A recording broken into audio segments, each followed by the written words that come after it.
January 10th, 2019 is called to order.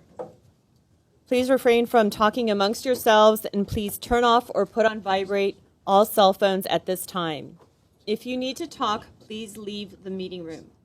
Anyone who wishes to speak, including applicants, on any of the applications to be reviewed today are asked to completely fill out one of the speaker cards provided at the table by the front door and submit it to staff. You will be asked to speak to the board when your case is called.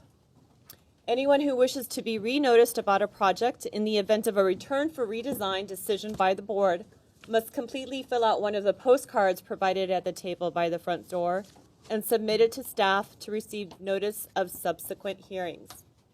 Current Design Review Board agendas are available by visiting our website at www.glendaleca.gov. A handout describing the procedures of the meeting, possible board decisions, and Design Review Board's appeals is available from staff. In terms of a roll call, Board Member Arzumanian. Here. Board Member Benlian. Here. Board Member Malikian. Present. And Board Member Simonian. Present. Report regarding posting of the agenda. The agenda for this meeting is not on. Okay. There you go. Report regarding posting of the agenda. The agenda for this meeting was posted on the bulletin board outside City Hall at or before 5 p.m. on January 3rd, 2019. Oral communications. Discussion is limited to items not a part of this agenda, and I do not have any oral communication cards submitted at this time. Which brings us to the review calendar and the election of the new Design Review Board chair. I would entertain any motions at this time for the election of the new chair. I move to nominate Board Member Benlian as the chairman for Second. 2019. I second that. I have a, Mr. Benlian, do you accept the nomination? Okay. Okay, I have a motion made by Board Member Simonian and a second by Board Member Arzumanian. In terms of roll call, Board Member Malikian? Yes. Board Member Arzumanian? Yes. Board Member Simonian? Yes. And Board Member Benlian? Yes. Congratulations. Thank you for accepting. Thank you. Okay, which brings us to the regular agenda for this evening. We have 3 cases on tonight's agenda, and I will turn the meeting over to our new chair, Mr. Benlian. Good evening. I think Board Member Simonian, you needed to excuse yourself. That's from right. her. That's right. Thank you for the reminder. I need to recuse myself from the Laird project this evening because I live within 500 feet of the project. As that, Mr. Chair, I respectfully ask that the board reshuffle the agenda and move the Laird project last, and that way we'll get going on the other 2, and I will leave the building at that point in time. Board in agreement? I agree. Sure. Okay. Done. Thank you. So we're moving the Laird project last, and we'll go ahead and start with the second case, which is Victory.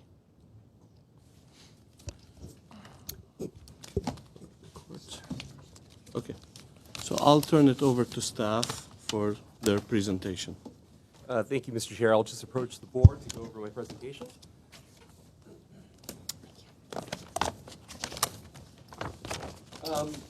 This project is in regards to a new 3-story, 64-room hotel with a 2-level subterranean garage with 66 parking spaces. The total square footage of the building would be a little bit under 36,000 square feet. Just to go over the background of the property, it's a C3 zone lot that's approximately 21,000 square feet.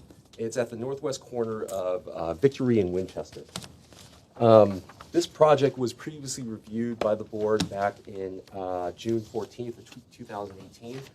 An initial study was also prepared and circulated in 2018 for a 28th review, and the initial study with a proposed M&D was attached with your packet. I'm going to quickly go over the design analysis and just begin with site planning. Overall, the site planning is going to be similar to what the board saw previously. The building will more or less follow the rectangular, or I'm sorry, the square shape of the lot. The setbacks along the alley, Victory, and Winchester will range between 3 to 6 feet, and will have a more generous setback towards the north to be sensitive to the single-family residence to the north. The north setback will range from as close as 15 feet and 25 feet. Access to the subterranean garage will be away from the intersection of Victory and Winchester, and will be taken from the access of the alley. So it would be away from the corner of the intersection here, from the alley, and down into the subterranean garage from the alley from the east. Just to go over mass and scale, they're proposing the similar massing. It's going to be 3-story once again, going to be 35 feet in height. The volume of the building drops to a 1-story volume as it approaches to the north to be a little bit more sensitive to the single-family residence to the north with a pool deck. The setback here, I'll go over the changes, will be approximately 15 feet and 25 feet where the 3-story volume of the hotel where the guest rooms are. So the deck of the pool deck will here, it'll be as close as 15 feet. And then the guest rooms, where the 3-story volume is going to be a total of about approximately 25 feet. As you can see from the elevations, I need to move this.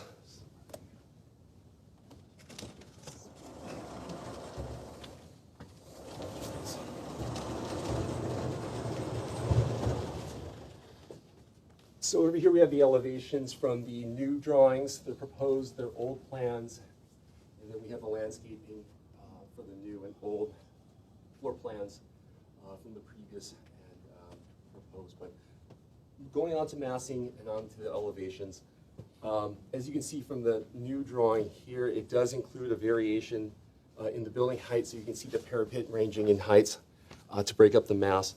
It does include recessed volumes, which also breaks up the facades into separate forms. However, staff does have some comments in regards to particularly the east, south, and the west facades, which would be along, if you're looking at the site plan, it would be along the alley, Victory, in Winchester. Staff just feels that the applied, it has an applied rhythm here. It's kind of, it has a monotonous applied form, which staff is recommending some conditions that we feel that may be able to potentially mitigate staff's concern, and which I'll go later on to my presentation. Last, design in detail. The proposed materials is going to include stucco, laminate, and also some stone at some of the base of the volumes. We feel it has a high level of design, has a common vocabulary of the building for the massing forms and materials. And also at the bottom it will have storefront aluminum casement or fixed windows, which we believe are quality. Just to go over some of the comments we heard, were actually the conditions from the previous board's return for redesign. One was completely redesign the facade to reduce the amount of articulation and provide a more restrained color palette, creating a more coherent design that is also more compatible with the neighborhood. So as you can see from the previous drawings or the design here, it had a modern design with geometric patterns and architectural frames that with a lot of articulation here. So what the board condition was to simplify this. So what the applicant had done was simplified it with less fins, simplified volumes, and definitely a lot less geometric forms. It has a more restrained palette as far as the use of the Trespa material they were using at various volumes. The second condition was redesign the pool deck area to limit the noise impacts and enhance the visual privacy for the residential parcels to the north. The applicant, as far as the packet provided to you, provided a site plan that shows what they have done. In the red is where they reduced and receded the building, and in the blue is where some of the areas had expanded. So along the north, what they did was to increase the privacy was they did recede the building and additional 3 feet 6 inches of where the pool deck area is, and where the 3-story volume is, they receded an additional 14 feet. The other thing that they had done was they added an additional planter area, which I'm going to reference here on the floor plan. Sorry, I'm going to flip this up. They added an additional 4 feet as a landscape buffer up on the pool deck. And this now, before it was approximately 5 feet wide landscape, now it's approximately 9 feet. Also, what they've also included to mitigate the noise, and I'm going to reference here the section here, which cuts through the pool deck. They've added a 7-foot high wall, which will have sound panels to help mitigate the noise coming from the pool area and reflecting it away from the the single-family dwelling to the north. The third condition was redesign the landscape area to the north of the property to provide a denser barrier between the hotel and the neighbors. Avoid tree sizes and locations that would extend over the north property line. Include an appropriately designed fence wall along the north property line and also to the east and west sides to enclose this area and discourage public access. As I previously mentioned before, and mentioning the site plan that shows the area did recede here about additional 3 feet, 3.5 feet, and they've enhanced the landscape plan to include additional landscaping with shrubs. In the trees, there will be 36-inch box. 4 of them will be dwarf magnolia trees, and one's going to be a dark peppermint tree. Overall, before I go into conditions, staff recommends approval of the project and the draft mitigated negative declaration. And the conditions that we're proposing are: 1, the architectural elements at the street and alley-facing facades are to be shifted and focused to the corner of the building along Victory Boulevard to enhance the appeal of the elevation and improve the volumetric relationship between the adjoining facades. Additionally, the overall pattern and placement materials should be redesigned to improve the hierarchy of applied finishes as well as improve the appearance of the facade. So just to summarize it, we just feel that some of the monotonous forms that we're seeing at the alley in Victory and Winchester, we feel that some of that can be shifted to the corners so it can connect the facades and enhance the overall appearance of the building as a whole. The second condition is the front entry shall be recessed further additional 2 to 3 feet to enhance its sense of arrival to the hotel. So along Victory, it will have the front entrance here. We're just recommending that enhance a little bit further just to show that this is the place of entry. The third condition is prior to plan check submittal, revised drawings and details are provided for staff's review. Revised plans demonstrating the rooftop equipment, how it's going to be adequately screened. Additional one would be detailing demonstrating the design of the 8-foot tall trash enclosure. We just want to verify on the site plan. I'm going to show it over here. It's going to be accessed from the alley, and it's going to be adjacent to the subterranean garage entrance. And then light and detail, just to demonstrate the appropriateness of the building and to be shielded and avoided on spilling onto adjacent neighbors or properties. And the last condition was that the appropriately designed fence wall along the north property line and to the east, as well as the west sides, to be enclosed with an area to discourage public access. That was one of the conditions that was from the return for redesign. What we're talking about here is along the north property line. We just wanted to prevent people to come back here, travel across, or even disturb into this area. So this concludes my presentation. If you have any further questions for me, I could definitely answer them. Any questions for staff? Actually, I have one question. On that last item that you just mentioned, how's access being prevented along the northern portion of the property? Well, there's nothing there right now. I'm going to go over the Is previous. it just the landscaping, basically? Yes, before they used to have a pathway with landscaping. Oh, I'm sorry. Before it did. And then what we had some concerns from the first meeting was, well, we didn't want people coming through, lingering, so forth, any of the elements that may. So what they've done and what they've changed here was they added landscaping, but however, staff just didn't recognize that they did provide a barrier as conditions. So we're saying, we're kind of echoing it again. Yes, they provided layered additional landscaping. They eliminated the pathway there. We just want the barrier to make sure that nobody can enter the area. That's all. Thank you. Makes sense. Thank you. Thank you, Dennis, for the presentation. We'll go ahead and open the public hearing, and we'll start with the applicant, Jayesh Kumar. And he got 5 minutes, right? Yeah, 5 minutes. Name and address, please. Yes, hi, my name is Jayesh Kumar, J-A-Y. Oh, if you don't mind speaking into the microphone. Hi, my name is Jayesh Kumar, J-A-Y-E-S-H, last name Kumar, K-U-M-A-R. Address is 20. No, Try to hit the microphone a little better, I think. It's working.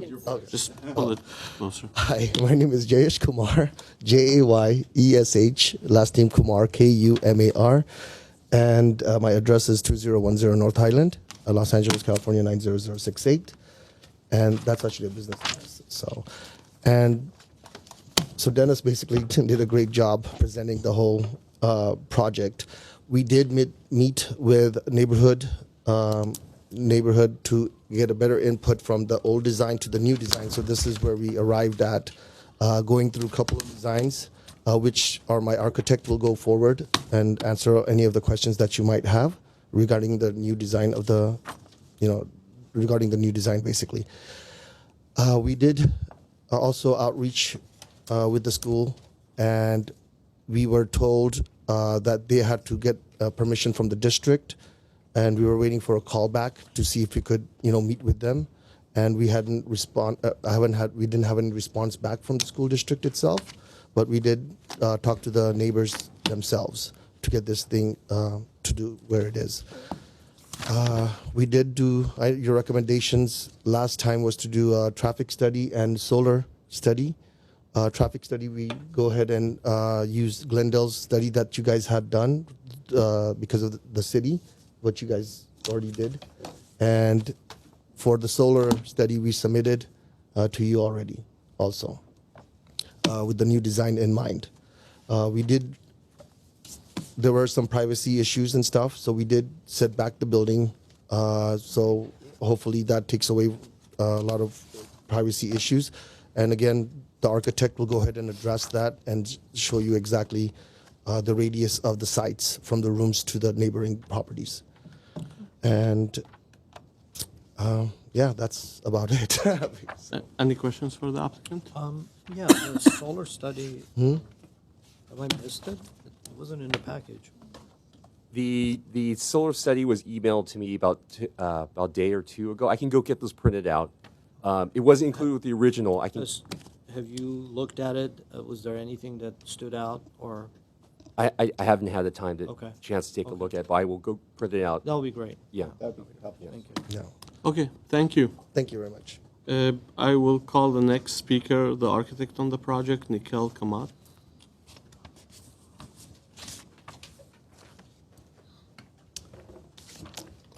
Good evening, everyone. My name is Nikhil Kamath. I'm the architect.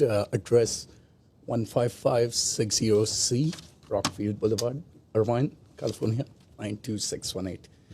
I want to start with thanks to Dennis. Actually, he did a great job with the presentation, and he has worked with us over the past few months. Just a brief thing. We presented the original design back in May 2018, and we got comments from the staff, we got comments from the board. We did have a few meetings with the neighbors as well. And based on all the comments that we received, the feedback that we received, we actually revised the design a couple of times. So what you see with the new plan is actually a second version. We had presented a different version to them, and then again it evolved with the comments and feedback that we received from them. So I would like to point out the concerns that were raised and how the design has addressed all those concerns. So one of the major concerns which was raised was traffic congestion. So in respect to that, our main access to the building, automobile access, is from the alley, the entry exit. So the alley is, to begin with, 20 feet wide. And we understand a lot of neighbors have their garage entrances from the alley going far north. So with respect to that, we actually dedicated 3 feet of our property to make it a 23 feet wide alley. So that will end up close to a two-way access. In addition, we have stepped the building back 3 more feet from that space, so to give a 6-foot setback from the property line. That way, it shifts the building footprint. If you look at the first floor plan, and in comparison with the old plan, we have actually added a drop-off, a turnaround inside the building, which provides a drop-off and pickup area for the hotel guest, whether it be by Uber, Lyft, taxi, as well as any deliveries to be done to the hotel. So it will not happen in the alley, but it will be within the building footprint, and that will help with backing up of traffic. There won't be any backing up of traffic.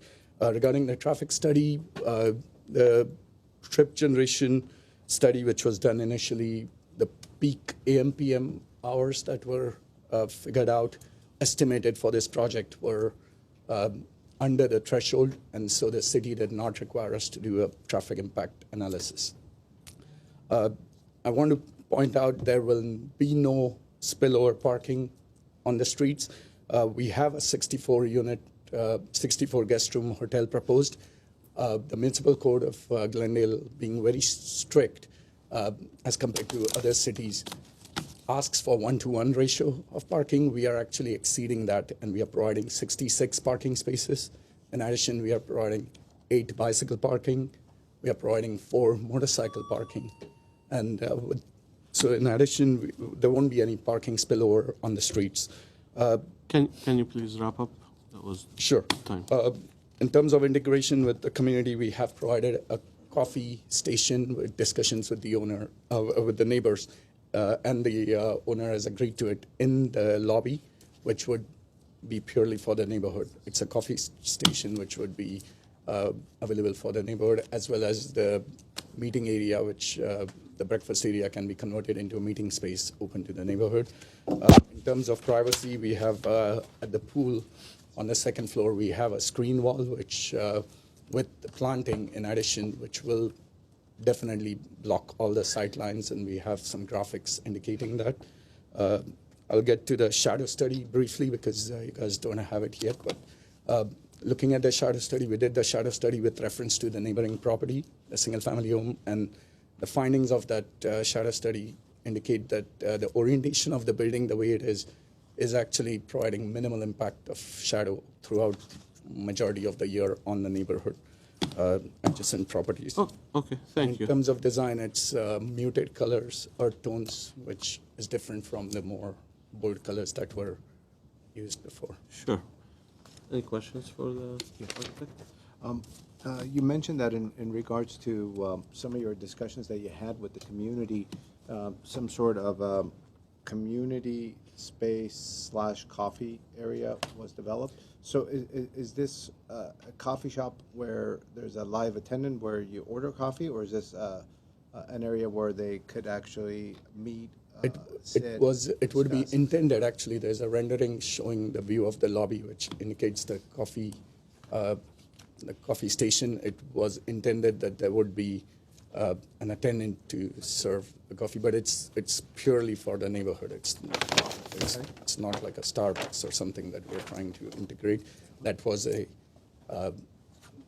a discussion generated idea that came out of all the meetings. And if you look at in the same view to the top right, there's a L-shaped wall which has obscure glass. So the space behind that is a breakfast area which will offer continental breakfast for the hotel guest, and it mainly runs from 6 a.m. to 10 a.m. The rest of the day, that space is empty, so that can be used as a meeting room. It can be enclosed, and that again is available for the neighborhood to be used. In addition, the applicant has offered to have discounted rates for neighborhood and their families for this. So we are trying to do everything we can in terms of integrating with the community. Thank you. Any more questions for the architect? Yeah, I do. I have a question. So you went through the comments and, you know, the discussions that we had in the past, but you didn't comment on the new conditions that staff has brought up. Have you had a chance to look at them? Yes. So as far as the facade, and obviously you made a great change from what was before, but staff has indicated and requested from us to put conditions in. Have you had a chance to look at that, and do you have any comments on I that? have had discussions with Dennis on that in terms of specifically looking at the corner Okay. on Manchester. And then how do you propose to protect the north landscaped area from, you know, So the initially, for the old design, there used to be a pathway to make it look more like a parkway kind of a feel. But again, based on the adjacent neighbors' concerns that it would be a trespassing space and it would sacrifice their privacy, we completely landscape the area. It will be bounded by gates on both sides. The only access that you see on the site plan would be to the trash area and the exit from the stair. okay.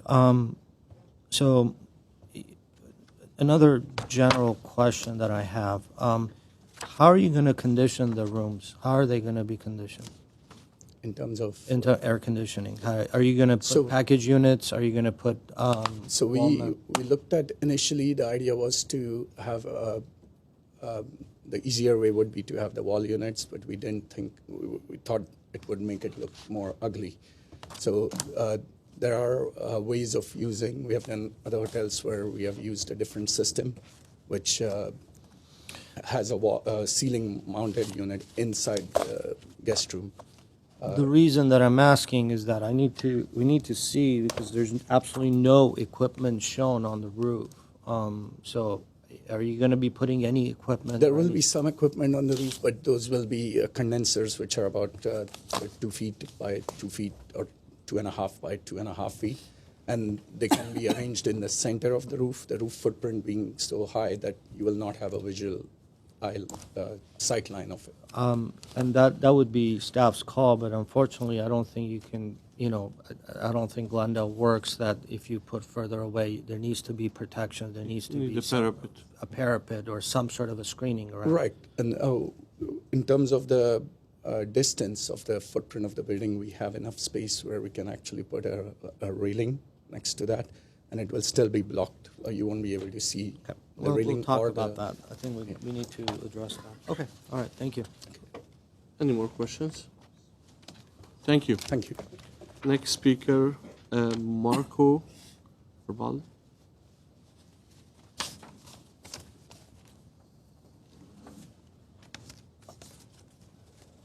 So first of all, in favor or in opposition? I am in favor of the project. Okay.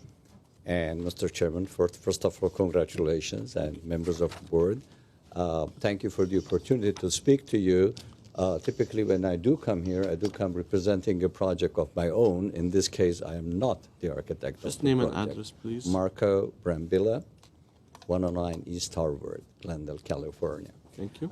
I'm supporting the project simply, A, as a citizen of Glendale, and secondly, at best, as a peer review, because I have been participating in all the community meetings because, I have physically been there and I've seen the architect work on the project, and I've seen the architect change the project 2-3 times to comply with the wishes of the neighborhood. I do understand. I mean, I have been physically in the room when the neighborhood was opposing or expressing their concerns. And it's not surprising. There is often a contradiction, a challenge in a certain area, and changes are sometimes traumatic, so people do react to that. But I do think that the architect has been very sensitive in listening to them and has modified over and above the Call of Duty, and of course it's zoned properly, of course he's complying with the zoning, of course he's not asking for any variances. So he's tried to really to bring in those components that over and above your comments the community was concerned with.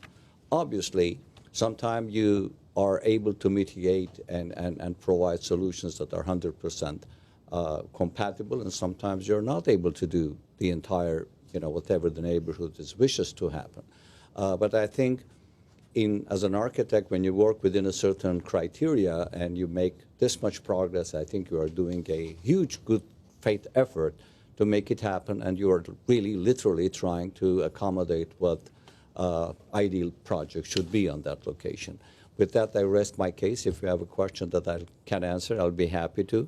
Other than that, I'm in the audience. Thank you. Thank you very much. Next speaker, Craig Swatch.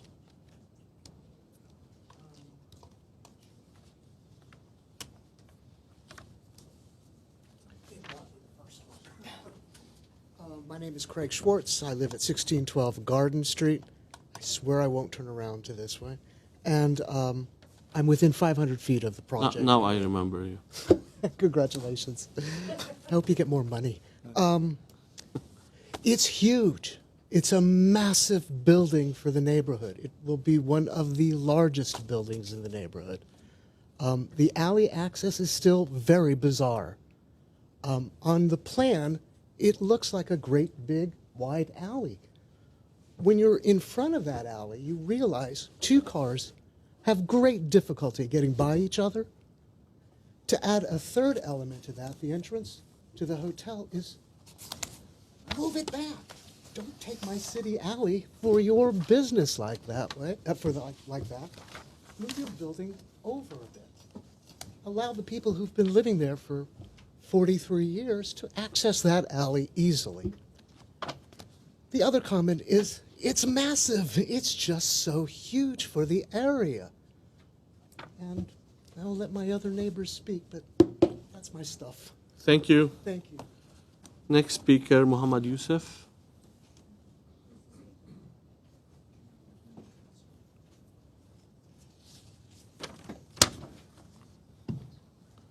Name and address. Good evening, ladies and gentlemen. My name is Mohammed Youssef. I live in 1247 Idlewood Road, Glendale 91202. I'm here to supporting this 1633 Victory Boulevard proposed hotel. I think it's a win-win situation for everybody. And every time I pass by that area, I see that old-looking building compared to what they have proposed and have changed accordance with the neighbors. I think this is this will only bring the goodness to the neighbors. I've been working in a hotel for last 19 years. I know how valuable it is to bring jobs to the neighbors. When I start working myself in the beginning, I had to drive 1 hour where I lived from to find a job. I think this will create at least 30 between 25 to 30 jobs for the neighborhoods. I think, I mean, all I can say, this is a win-win situation for the owner who is building and also for the neighbors. Thank you very much. Thank you. Next speaker, Wana Visual. It's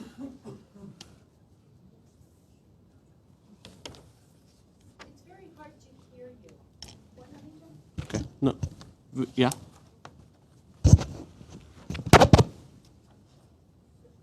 Okay, my name is Juana Bichel. I live on 235 Western Avenue. It's very close. You have to And- speak closer. Okay, and I am here to express my strong opposition for that construction. We want to keep our ranch. That building could be located in a different area, not in our neighbor. Okay, I will give the opportunity to the rest of neighbor to express their concern also. Thank you. Next speaker, Susie Lawler.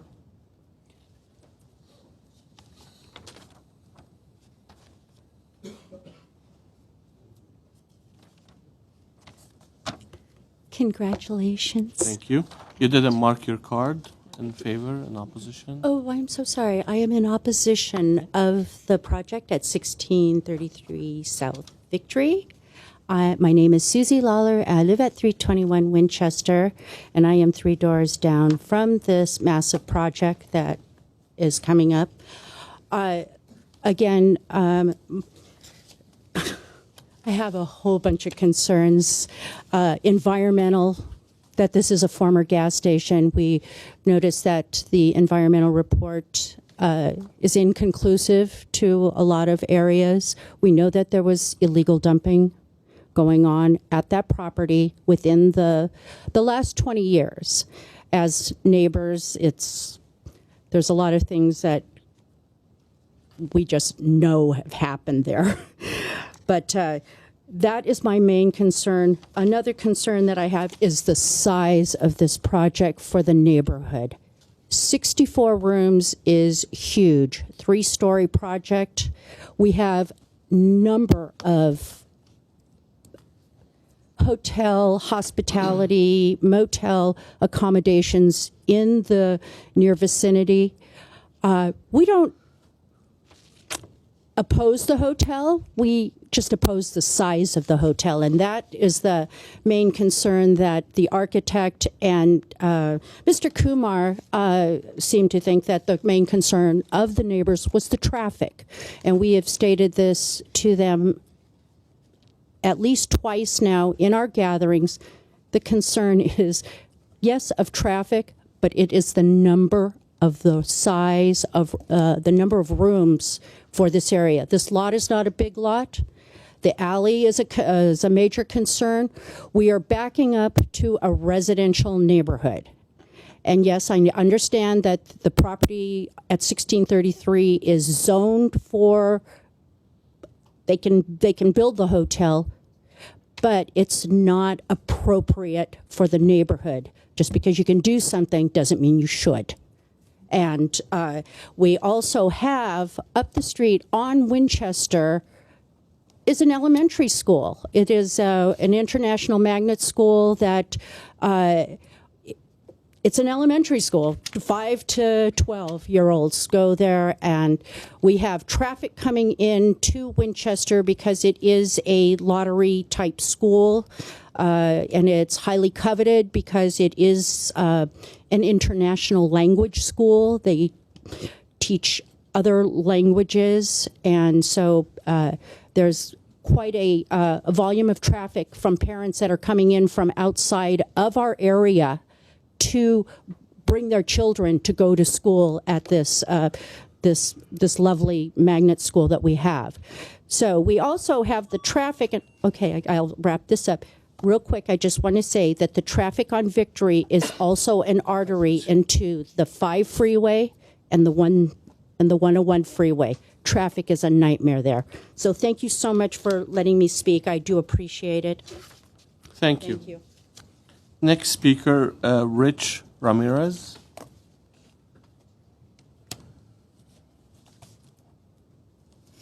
Good evening, board members. My name is Rich Ramirez. My family owns the property at 312 Western and directly across the alley from, well, there's a gas station on one side, and the next building, 2-story building, is our building. Really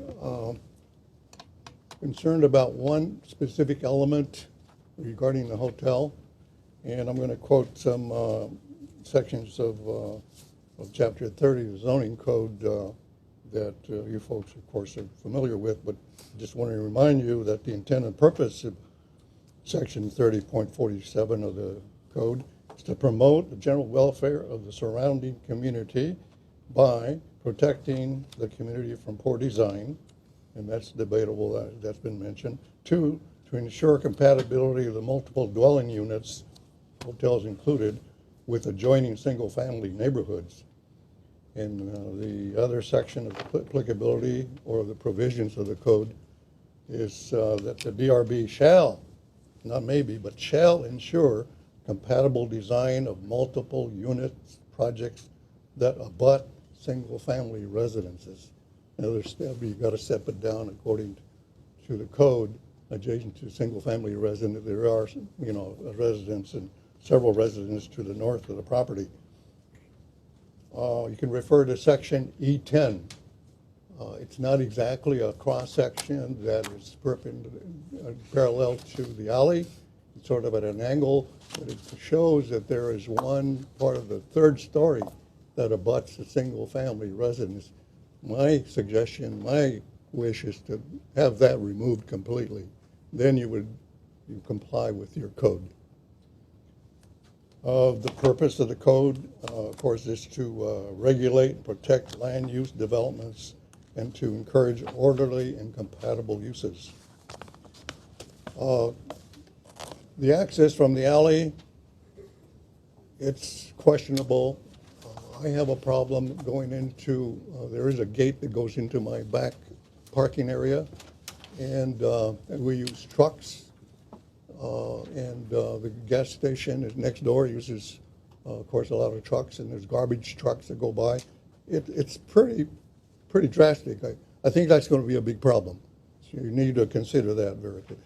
The question about grading, I think that's probably a planning commission issue, and but I think they were certainly going to require a variance, not a variance, but a conditional use permit, because they're going to grade over 12,000 cubic feet of earth out of there. And by the way, they mentioned about the environmental impact report. I did review it. There were no samples taken on the top 5 feet. My business, by the way, is environmental and geotechnical. And that's what's going to happen in the area where they have the removal. You know, that'll be gone. But what happens when they're going to do with the landscaping, the gardening, and so forth? That'll be completely contaminated. That'll be the top 5 feet for sure. So you need to, I don't know who wrote the, who reviewed or approved the EIR, but the report. But those are my comments. Thank you very much. But just to clarify something, I want Dennis, check with Dennis. We don't have 3 levels, that 3-story portion that abuts single family. Right? It doesn't directly abut the single family. The redesign has it set back 25 feet 2 inches. Okay. What Mr. Ramirez is requesting is that 3-story volume along the north property line would be eliminated or somehow reduced. I think that's his, from what I heard, what he was requesting. Yeah, okay, thanks for the clarification. Next speaker, Joanne Hedge.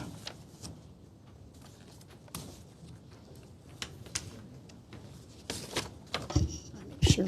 Heard. So is that loud enough for everybody? Beautiful. All right. Good evening, board members, staff, and public. Joanne Hedge, Glendale Rancho Neighborhood Association, and 23-year resident. May 2018, some Rancho residents got notices of a project for a small boutique hotel on a commercial property that had suffered neglect and blight for a very long time. A former auto repair business on Victory near Western, now owned by J.S. Kumar of Los Angeles.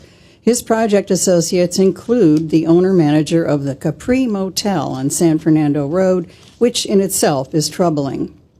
In June, the applicant's plan was rejected by this board 5-0 and sent back to the drawing board for revisions and clarity. Between now and then, cosmetic changes were made. The applicant, at staff's urging, offered a few outreach meetings to show plans, distributing flyers to a few residents at the last minute. The first meeting was at a cafe downtown that wasn't expecting the event. Another 2 were at a Burbank storefront office space. They were unsatisfying and confusing. C3 zoning allows for a 3-story project, but there are numerous ways in which it should be more appealing and compatible with the Rancho area in design, shape, massing, footprint, and public safety. Cosmetics aside, these troubling factors must concern Glendale staff, officials, and commissioners. Number 1, use of the adjacent public alley as a hotel driveway to access its 2-level underground garage instead of planning for its own separate driveway. The narrow alley is used by residents to reach their Western and Winchester garages and by city trucks and large trucks servicing the next-door Chevron and Minimart.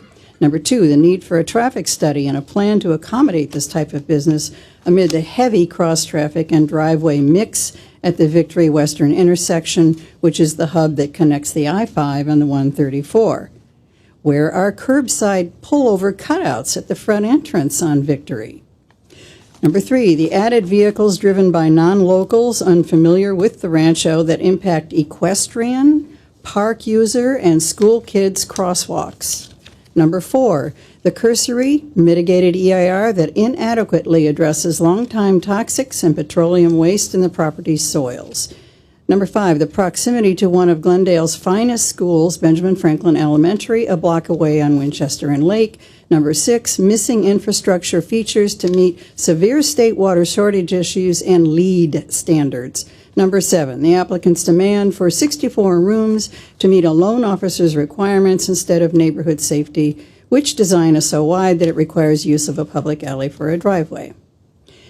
That said, please protect the unique Rancho neighborhood, lifestyle, history, and future. We're depending on you. Thank you. Thank you. Next speaker, Lauren Whitkin.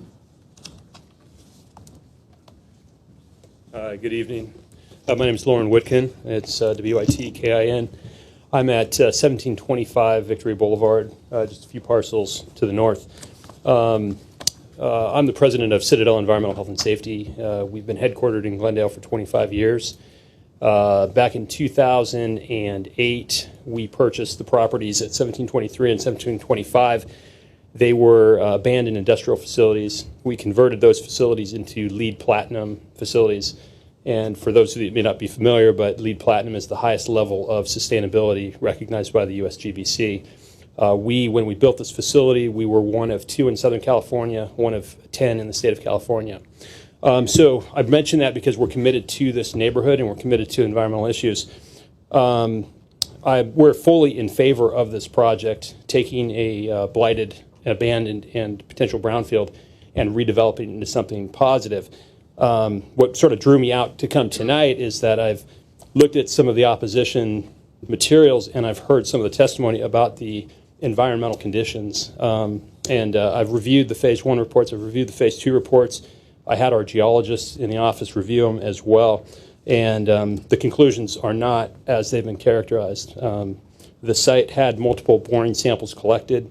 0 of those samples had levels above the RSLs, the regional screening levels. There were no issues. I brought a copy of the report. It says, based on the results of this assessment, it does not appear that the historical uses of the property, including the gasoline station and automobile repair shop, have significantly impacted the subsurface environment beneath the areas of the property assessed, and there's no further requirements for assessment. There is an assessment or a requirement or a recommendation that a soil management plan be put in place during the excavation, which is typical, which we would fully endorse and support for that. So again, I think that hopefully we can alleviate some of those concerns of the community, but the environmental issue is a non-issue. Thank you very much. Just to ask a quick question. You're here as a neighbor, correct? As a neighbor, yeah. Okay. Yeah, we no involvement. have no involvement at all. Got it. Okay. Thanks. Thank you. Next speaker, Watson, J.J. Watson.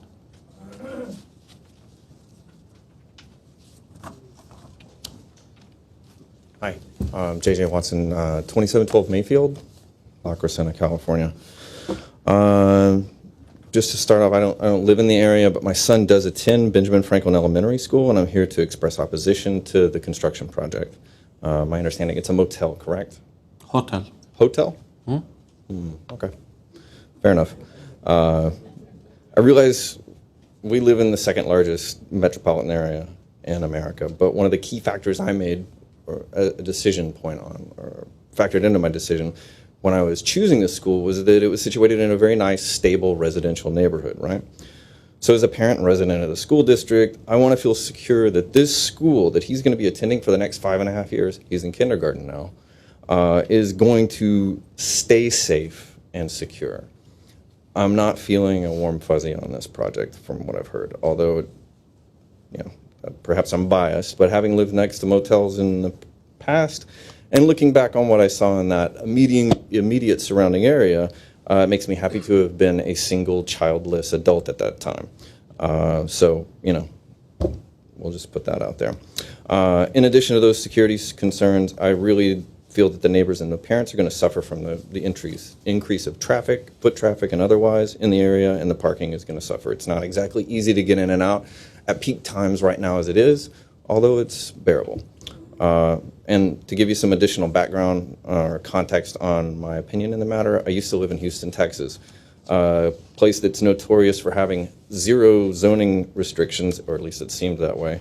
Among other things, the city is pretty commonly referred to as in architecture planning circles as a great example of why zoning laws exist or should be enforced at the very least.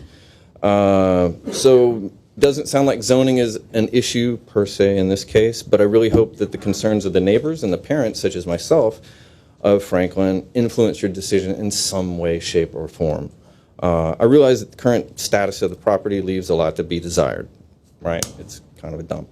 But I feel that the proposed project is going to be a detriment to the neighborhood. And when I moved to the Los Angeles area, it was with the hope I wouldn't have to once again live in a place where a school or a church would be situated next to a liquor store, gun shop, or some other place that you really wouldn't want next to a school. Okay? Perhaps it's irrelevant to the meeting, but the question I want to leave you with tonight is, would you want to have a motel or a hotel next to your kid's school or your home? Thank you. Okay. Okay, no clapping, please. Next speaker, Eliana Marks.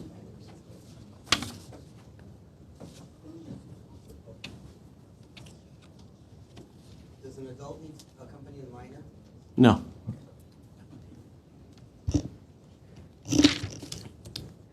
Hello, my name is Eliana Marks, and I am 13 years old. I live in a single-family home right next to this proposed project. I want to point out my concerns I have with this project. I'd like to start with my cats. Ever since the lot next door moved out, it has been ignored, and cats have been populating and coming to my family's house. My scootering abilities. I have a scooter at my house, and the only time I really use it is on the weekends. I actually have some hobbies, and one of them is my scootering. I do not want my privileges taken away because of this. I want to have as much time as I can until I'm finished with it. And when I use it on a different day, I don't want to breathe the chemicals, and I don't want my family to breathe it in either. Our garden. We want to grow a garden in the spring. Like Mr. Malikian said, we will be in shadow on the height of this project. Our garden will die with a lot of shadow and no sunlight. The school kids here at Franklin. When I get in the car to go to school, I see those same kids walk down the street. With their parents, they come from the corner of Victory Boulevard. What we don't want is them breathing the chemicals in either. The lot next door to us, they dumped chemicals in the ground that we can smell. We want Glendale here to stay a safe neighborhood. I have one more thing. Okay. Privacy. If both of our parents are out, we don't want hotel visitors peeking over our house through the accessible windows that can open and peek over when we are playing outside. Thank you for allowing me to express my deepest concerns to the board and audience. Thank you. Next speaker, Philip Marks.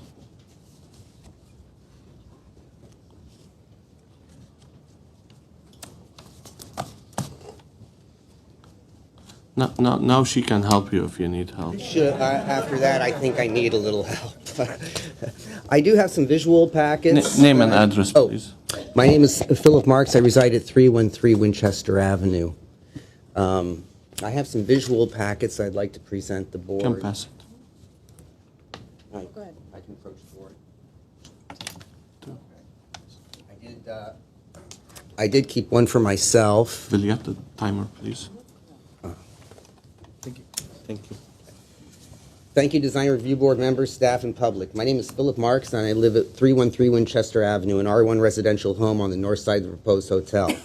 I'm a resident of the Rancho for over 25 years, a member of the Glendale Rancho Neighborhood Association, and the administrator of the website novictoryhotel.org.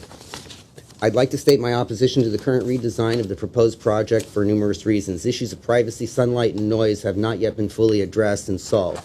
The plans indicate that viewing of parts of our property is still possible through windows surrounding the proposed pool and deck. The line of sight shown in the plans intending to show viewing only possible upon our roof is misleading. It doesn't address the views possible from all windows, nor does it address possible viewing of my neighbor's properties along Winchester Avenue and those on Garden Street. As inquired by board member Mr. Malekian, a sunlight study has not been performed or timely submitted. This is essential since sunlight is necessary to maintain both the ecology of my property and has obvious effects on the quality of human life. This concern is shared by others nearby who will similarly be affected. The applicant has ignored suggestions made by the community as well as the DRB last June to step back the upper stories in the back of the property to distance itself from the R1 residential neighborhood. The applicant's team was again misleading when they indicated that other motels of theirs were abutting residential area. In fact, of the sites I visited, they are against multi-residential structures, not single-family homes. Since the development team has refused to offer neighbors any design concessions beyond cosmetics, the magnitude of the overall project remains monolithic and intrusive. Resistance to any suggestion that would reduce its size have resulted in an impasse to solving the traffic problem in the alley. It's quite clear from the design plans that the applicant's intentions are to have their traffic line up in the public alley as they await to enter the underground. This creates additional hazards in an already congested alley, which is often difficult to navigate. It is imperative that the applicant create a design that circumvents this problem by keeping their own traffic on their property, like other quote-unquote luxury hotels as they claim to be. This requires a reduction of units. The applicant's team has refused to make reductions, citing their funding requirements. But funding requirements should not become a deciding factor in preserving the community's safety and quality of life. An easy solution is to eliminate the pool and deck, which are poorly placed, even in their best possible location. They will not be able to prevent noise from their guests who congregate there, most likely on weekends and holidays when many residents are home relaxing and trying to appreciate their time off. Additionally, the intersection of Victory Boulevard and Western serves as a primary access road, providing a major artery connecting the I-5 and 134 freeways. This route, used by many, is frequently so congested that traffic often comes to a gridlock standstill. I've witnessed 2 fatality accidents at that intersection and was informed of a recent accident involving a child pedestrian. I cross there only with extreme caution. I have almost been hit by cars several times and do not allow my children to cross unattended. A formal traffic study is required. For this reason, I urge the board, can I finish my thought? Finish your sentence. I urge the board to reject the mitigated negative declaration report should they decide to vote on it today and render a decision to return this project for redesign. Thank you for this opportunity and to address the board and for your consideration. Thank you. I do have a question. Okay. Yes. Being that you're mostly impacted with this project out of any of the neighbors anybody has spoken about. And also, you've spoken about, I'm not talking about the lighting or anything like that, I'm talking about the traffic now, right? So as they're proposing right now, their entrance is off the alley. Do you oppose if, hypothetically speaking, I'm not saying this is going to happen, I'm just hypothetically speaking, if the entrance was off of Winchester, would that have worked? Quiet, please. Can we? All right, thank you.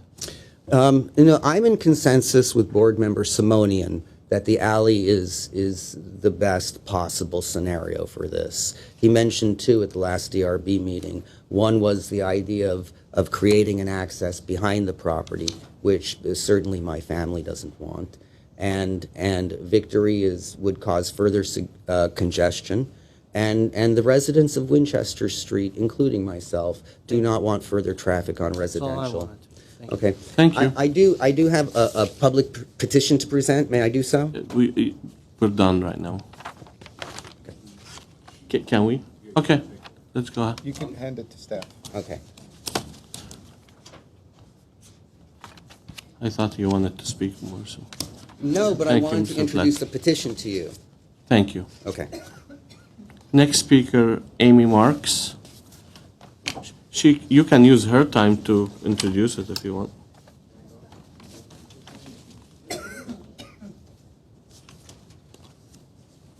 I only want to state my last paragraph regarding the petition, and my wife should speak. On behalf of the Rancho neighborhood and concerned citizens, I would like to present a petition of opposition to this project containing 322 signatures. It is our sincere hope that the developers will reach out to the Glendale Rancho Neighborhood Association and nearby residents in an honest effort to come to an amicable solution that develops the site from an eyesore resembling urban blight to an asset that enhances the city, the Glendale Rancho neighborhood, beautifies the area, and is respectful of the needs of the surrounding community. Thank you. Thank you. Good evening, Design Review Board, staff, and public. My name is Amy Marks, and I live at 313 Winchester Avenue, the home on the north side of that planned hotel. I'm a 25-year resident of the Glendale Rancho, and I'm also a member of the Glendale Rancho Neighborhood Association. And I oppose the redesign of this project. As I reviewed the plans, I found that the placement of the generator room is unacceptable. As it is placed in the plans, it sits close to my kitchen window, and that invites noise and possibly vibrations into and upon my home. It would be better to place these components either underground or at a point furthest from my home and those of my neighbors.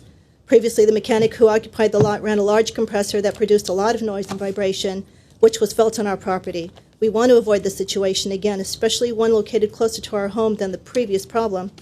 The hotel's garbage area is located close to our property line.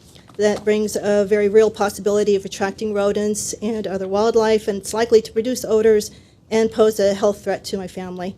I would like to see the trash area relocated and assurances that it will be contained so that it has no effect on us or our neighbors.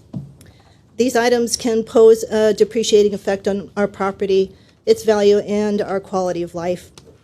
Otherwise, the hotel is not community inviting.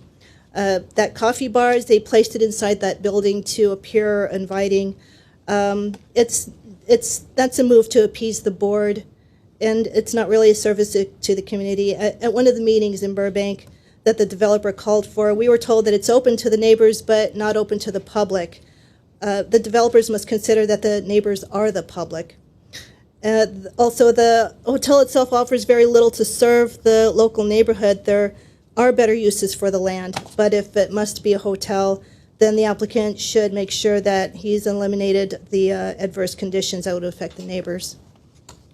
And I'm also concerned about the security of the parking area, which appears to be open.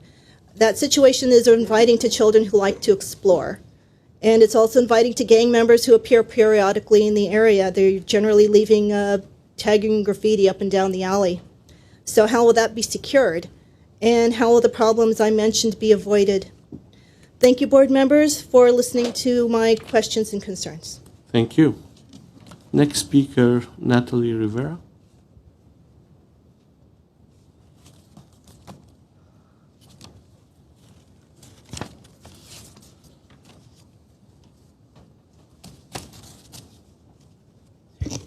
Hi, good afternoon. My name is Natalie Rivera. I live at 820 Alma Street in Glendale. I am for the development. I think a lot of people are afraid of change. They don't like change. Bringing a beautiful building in, I know traffic is bad, but I always think of how jobs are going to be implicated, how there are going to be families, people coming in, working in the area, bring in, and then there's going to be people who are going to travel, spend money, and then those taxes are just going to help and beautify the city more. So for me, I love this plan. I like the new plans that they made, the earthy tones. They do go with the city, and it will beautify everything. So those are just my points. Thank you. Thank you. Next speaker, Elora Marks.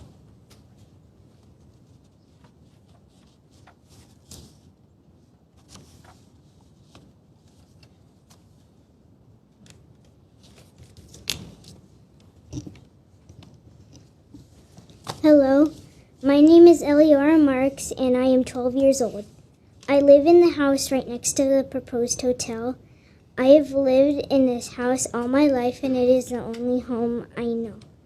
I love to play in my backyard, but when the hotel goes up, I probably will not have a lot of privacy anymore.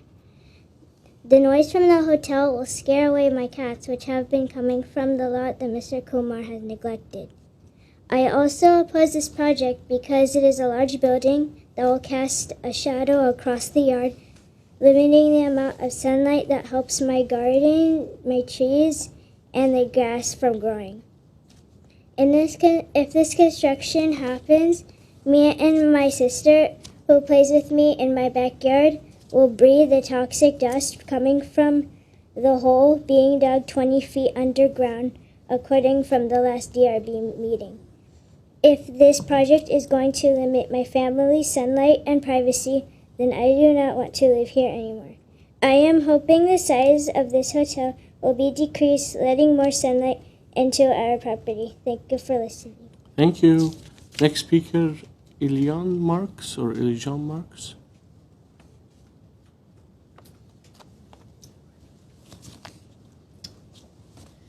Good evening, board members, staff, and public. My name is Elijah Marks. I'm 18 years old and I've grown up at 313 Winchester Avenue, the house next to this proposed project.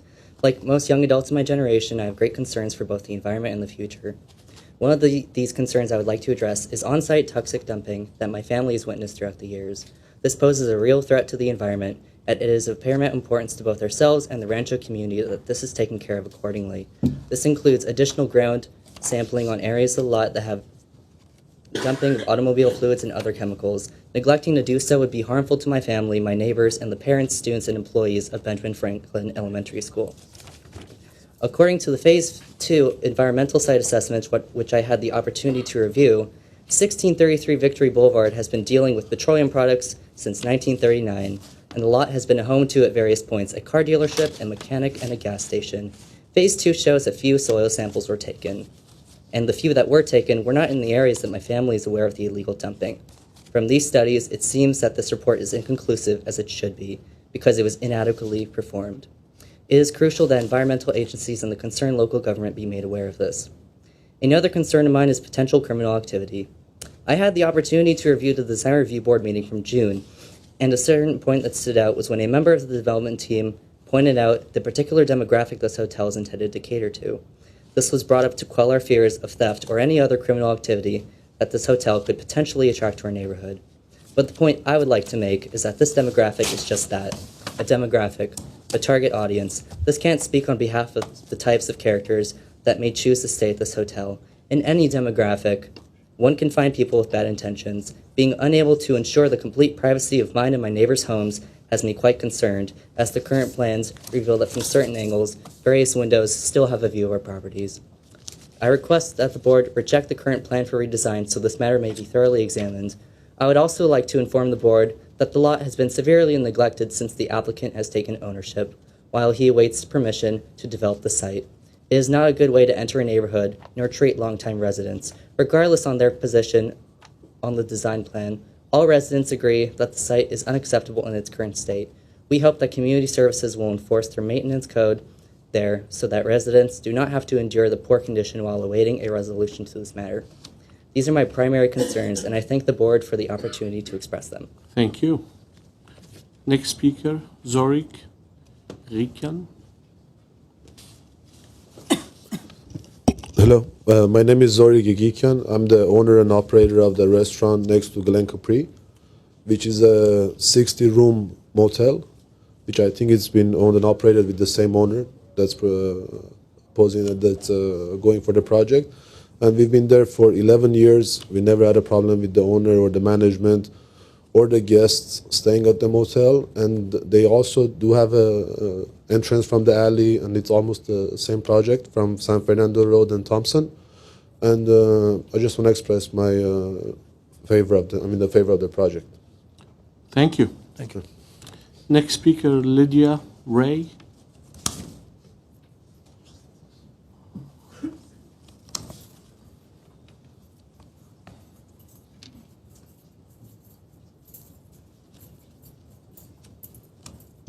Good evening. Thank you for letting us speak. My name is Lydia Ray. I live at 1306 Randall. I've been in the neighborhood less than 30 years, but over 25 years. I also am a civil servant. I go in every day, lucky enough that where I work, I can do my best to make life better for the citizens there. I hope that you all will be of similar mind and conscience. This project seems like it would work in certain areas of Glendale. The Rancho is rather unique. And like other places that are unique, it does help to keep the character. I don't expect it to be a barn. I don't expect it to be a cartoon. I don't expect it to be an airfield. Those would be part of our neighborhood, but I do expect it to stay within the culture. If you go to Paris, the City of Lights, you have certain expectations. If you go to Mayberry, you have certain expectations. To put the City of Lights architecture into Mayberry doesn't really work that well, and this seems to be the same, although I do say the architect has been very good about changing things when requested. I'm not real sure about the ownership part, but I think the architect has been very workable. I do feel the street itself is not safe. If you go up Victory, we've all almost been hit. We've all seen accidents. We've all had to run across the street, and there's an incline there as people are rushing from the 134 to the 5 to wherever they're going. And I do think that this just isn't a good idea, the size, the design. But I do think it would work in other places in Glendale. Thank you very much. Thank you. Next speaker, Armin Vahanian.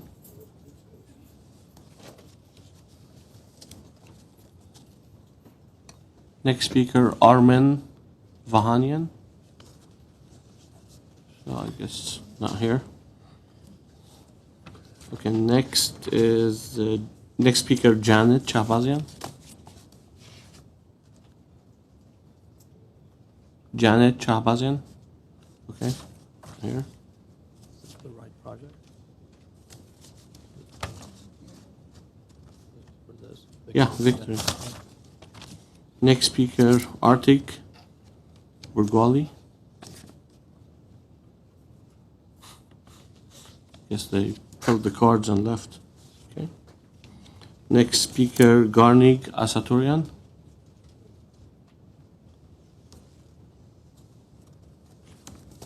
Thank you for letting me speak. My name is Garnik Asatrian. I live that neighborhood almost 26 years.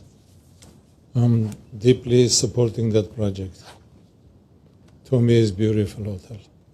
Thank you. Thank you. Next speaker, Hagob Amirian. Please, no cross communication. It's not a legal requirement for people to give addresses in public hearings. Hi, my name is Hagop Amirian. We have it on the speaker card. I live in that neighborhood almost 40 years. Name and address. My name is Hagop Amirian, and I live Western and Victory, almost 40 years, and I deeply supporting that project, and I hope you guys support it too. Thank you very much. Thank you. Next speaker, Gloria Howley. Holly.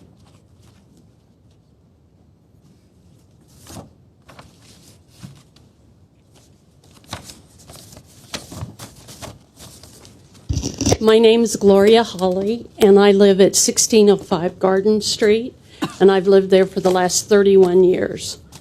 One thing I've noticed tonight as we've sit and listened to everyone that's spoken, almost everyone that is in favor of this project doesn't live in our neighborhood.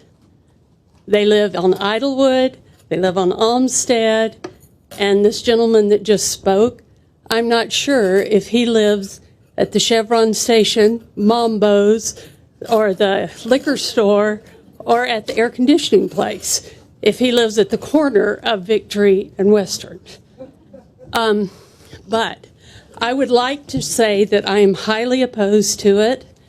I have raised 5 children in that neighborhood, and I have seen the parents that walk their children to school, and a lot of them come down Winchester. And now, because we are a magnet school, there are so many people that come into our neighborhood to park, to take their children, to walk their children to school. And so one of my biggest concerns is that if there is a hotel, there's going to be people working there. And are they going to be allowed to park in your the underground parking? Because if it's full and there's not going to be parking for those people, there's no room on our streets for people that don't live in the area to park there. And it worries me about the element that it brings into our neighborhood. We've worked hard in that neighborhood to clean up the gang activity, and we certainly don't want any other illegal activity being brought into our neighborhood. And that, to me, is one of the biggest concerns. So those are the way I feel about this project. I am highly opposed to it. Thank you. Next speaker, Sherry Robinson.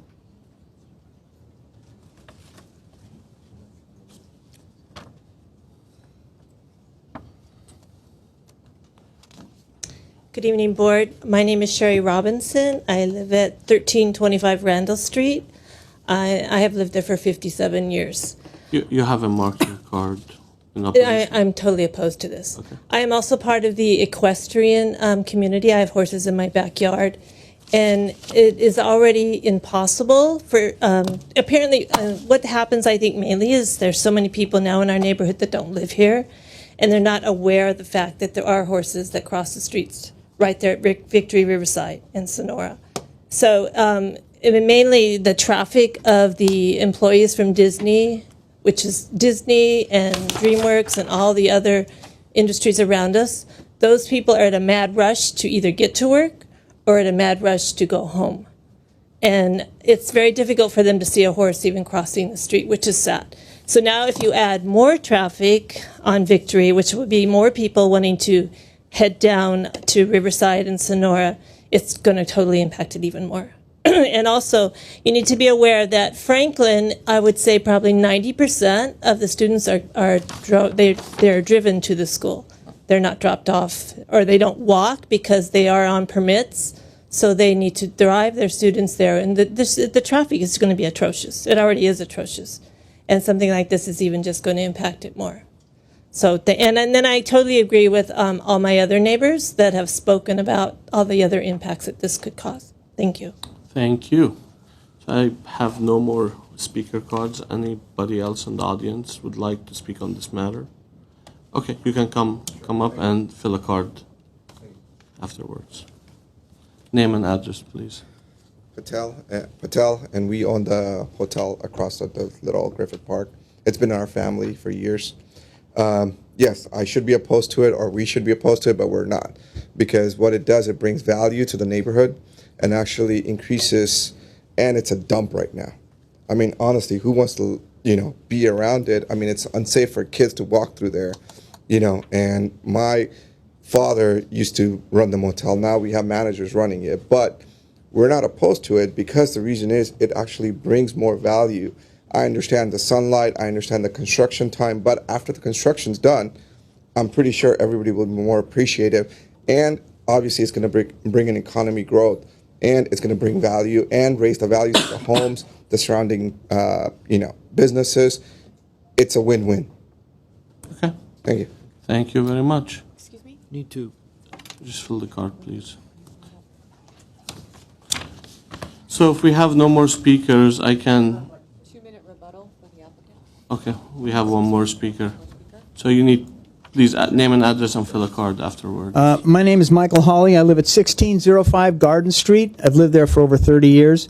I just had a comment. I went to some of the community meetings with the proposed owners, and there were some comments made tonight that were in direct opposition. This doesn't seem to be on. In direct opposition to what was told to us by the owners, proposed owners or builders. A comment was made that this would provide like 35 or something people to work in the area, and the owners told us there'd only be 2 or 3 people working there at any one time, and that there'd be people coming in and out to work there, but the statements about providing employment for people in the neighborhood is just false based on what we were told by the employers. So I think those comments should be taken with a grain of salt. Thank you. So I'll ask the owner or the architect to come up for the rebuttal. I don't know who's going to do it, the owner or architect. Vilya, how long does he have? 2 minutes. Okay. Okay. Your name for the record, just. Yeah, my name is Nikhil Kaman. I just want to point out a couple of things that the main item keeps coming back about traffic generated on Winchester going to and from the school. As we have been told, we have mentioned it a few times now, the automobile accesses from the alley. Also, we have moved the entry from the old design, which was at the corner of Winchester. We have moved it closer to the alley. This will eliminate any to and from, or rather left and right turns into Winchester. It will focus more towards the alley side, and that's one item. And then second was mentioned about the coffee station and things that we are here to just appease the board. That's not true. That was actually generated from the discussions that we had with the neighbors, and it was purely added for that reason.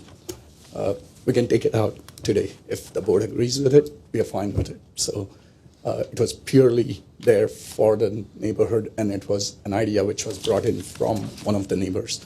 And the other neighbors liked it, and that's the only reason why it's there right now.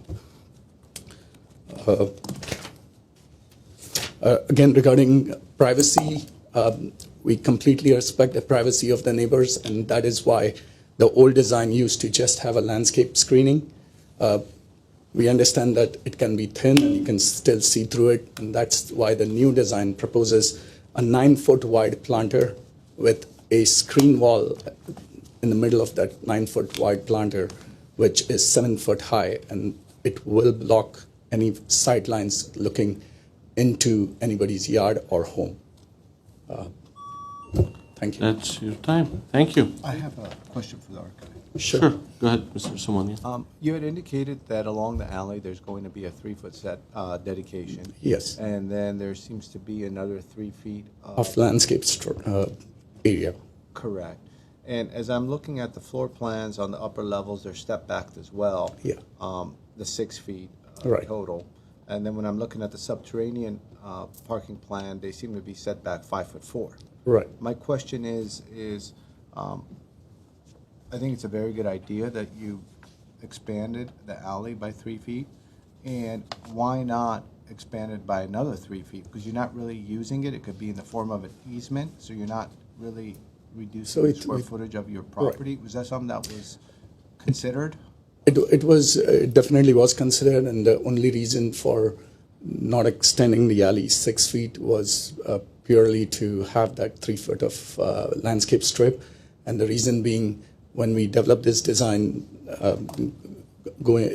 pending approval from the board, but once it goes during construction, we do have to capture the rainwater coming from stormwater rather, and it has to come to the grade level and has to divert it to landscape areas. So we cannot just have an entire facade which is about 60 feet with no landscape, because that puts pressure on some other sides, and it's at a street front. Plus, looking at a blank alley with no landscape looks very barren and adds to what it is currently there. So we were just trying to beautify that area by at least softening some of the moss, by adding some landscape. I absolutely understand, I appreciate what you're saying. In regards to softening up the alley with the landscaping is absolutely a good idea. Right. In regards to the water filtration system, 2 questions I have for you. One is if it was some sort of a permeable pavers along that 3 feet, I believe that would allow you to still filtrate the water through there. Do you think that would suffice with the kind of, gray water system, that not the gray water, with the water reclamation system? So there are a couple of things. It can be done pending an approval from a civil engineer. If a civil engineer does his study when he comes on board and decides that maybe the permeable pavers will let the water in, but once the water percolates down, it doesn't have a way to go anywhere, and then Understood. You have your subterranean garage there. Right, and then it provides a little bit of a challenge to the area. Thank you for explaining that. Thank you. Thank you. I'm going to go ahead and close the public hearing and we'll go ahead and open deliberation, and I will start with Mr. Simonian. Sure. First and foremost, thank you everybody for taking the time to come out. We have a packed room, and we have a new chairperson, packed room with several long-winded projects. We started at 5 o'clock. It's what, 6:40 now, and we're just getting to the deliberation of the first project. So I do appreciate everyone sitting through it. I was present at the last hearing for this case, and I very much remember the issues and the concerns, and so I'd like to really start off by saying there has been an improvement to the drawings from the last submittal. My biggest concerns at the time were the pool deck and how it would affect the property owner to the north. The lack of a drop-off area, because most of the guests these days, I'm not sure about the percentage, and we could argue percentages, whether it's 50% or 70% or whatever the number is, do take Uber or Lyft to these hotels.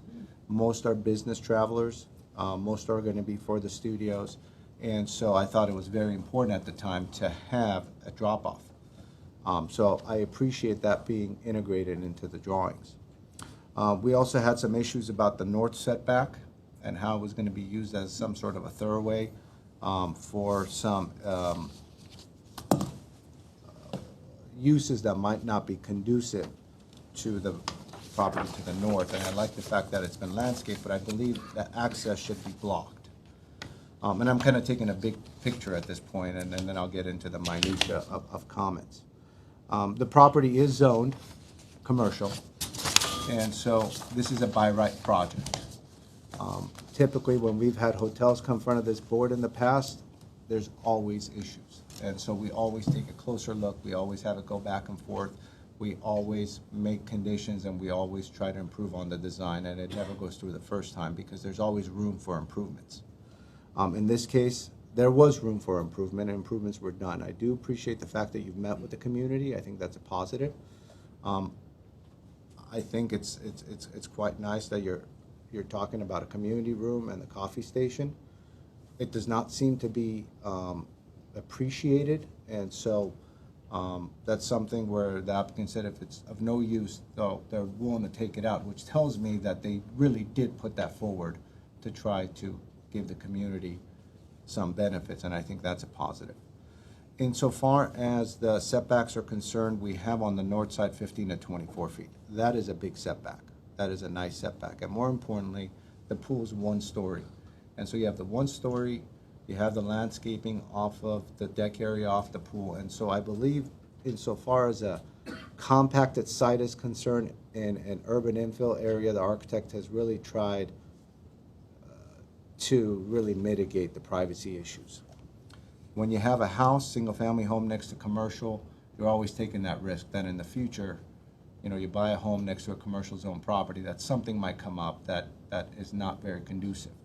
And so I always try to mitigate those impacts, but not prevent a use because it is next to a residential property, just because that is always going to be the most impacted person. But you cannot just say no to a use, which we don't even have the power to say no to a use. We look at design, we look at access, orientation, but not so much as no, this is not allowed to be in this neighborhood.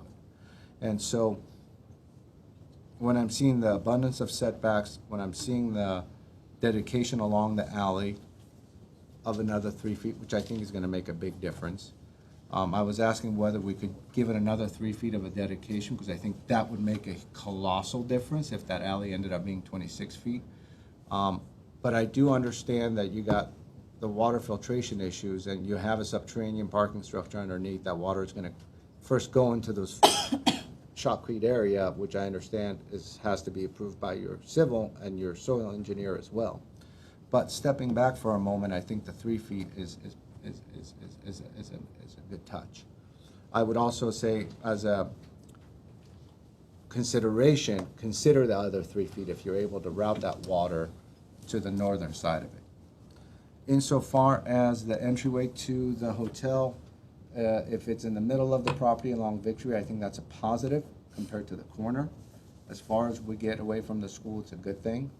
I do think that the overall design, though, could use some help, which I think this board could certainly make recommendations to. I think some of the comments that were made by staff insofar as the elevations, providing more undulation and providing more details and really more of an interest level, I think are good, and those are things that I would support as well. I think the facade has really greatly improved since the last time around.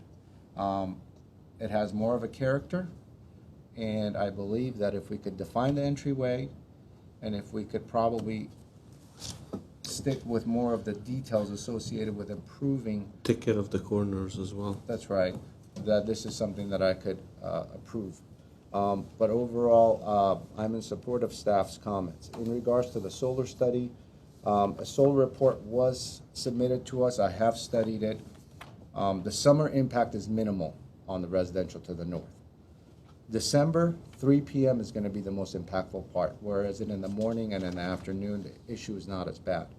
But that is a good thing because in the summer, it's not impacted as well, and that's because of the one-story aspect of it. So I think that is mitigated as well overall. So in general, I do support the project for the reasons that I've outlined now, because I believe there has been a huge, huge difference. And in your opinion, Mr. Simonian, they did resolve the conditions that were set by the board previously, for the most part. Okay, thank you, Mr. Simonian. Can I have Mr. Yes, Milliken? thank you. So I'm not going to get into the bigger picture of the project, but I just want to quickly comment over a couple of concerns that it constantly came up as the neighborhood came up and people spoke. The environmental, well, obviously I'm not an environmentalist, nor I'm going to be able to control the contamination, if there is any, on the site. But by proposing a new project, excavating let's say a contaminated soil would be the best scenario in such a property, in my opinion. So, so holding back a project and us being a design review board members and denying a project because of environmental issues or security issues or the hypothetical, other concerns that neighborhood has, we're not here to control that. We're not here to deny someone by use, by right that they have the use to be able to build on this property because it's not safe. We're here to look at the design. As one of the speakers suggested, that the compatibility in relation to the design of the project to the neighborhood. So I think on our last go-around, as Mr. Simonian mentioned, we had several concerns, and I think by addressing a lot of the concerns that we had to do with the northern property and how it was impacting. By placing an additional setback that they have proposed right now, I think, and the sun study that they brought in, I'm comfortable the way that they have addressed the privacy, especially the privacy. That was a big concern from on my end. By putting a 7-foot wall, landscaping on both sides of the wall, and creating that buffer, the sound buffer and the privacy buffer between the single-family zone and the commercial zone, that's the most we can do in such a situation. But I think, as Mr. Simonian mentioned, I think the design itself needs a little bit of a tweaking and improvement, especially in the corner as you enter into the Winchester Street. There are certain elements on the design that it doesn't make sense to me, putting these little planters on the upper levels, and these things are going to be a maintenance issue, and it's not going to really help the appearance of the building itself. So I think we need to have one more go around on the design of this to make this thing look right. I'm not sure if we want to bring it back, but I think we may be able to give some comments that help them with the direction. As far as the traffic, again, we talked about it last time. I wanted to hear again from the neighbor that Winchester is out of the question. Alley is the only way to enter into this building, and I think it works fine. And I appreciate the additional setback and the buffer they've created, the landscape buffer. It could be landscape or anything else, but I think that the additional buffer is going to be a softening of that wall that you're going to have constant trucks and cars and everything else going back and forth. So there's certain areas in the building that needs improvement, but overall, I am in support of the project. Thank you. Thank you. Mr. Chair, I just wanted to add something to Mr. Malakian's comments about the environmental. Well, we do have two motions tonight. One is to approve the design, and also the other one is to adopt the M&D.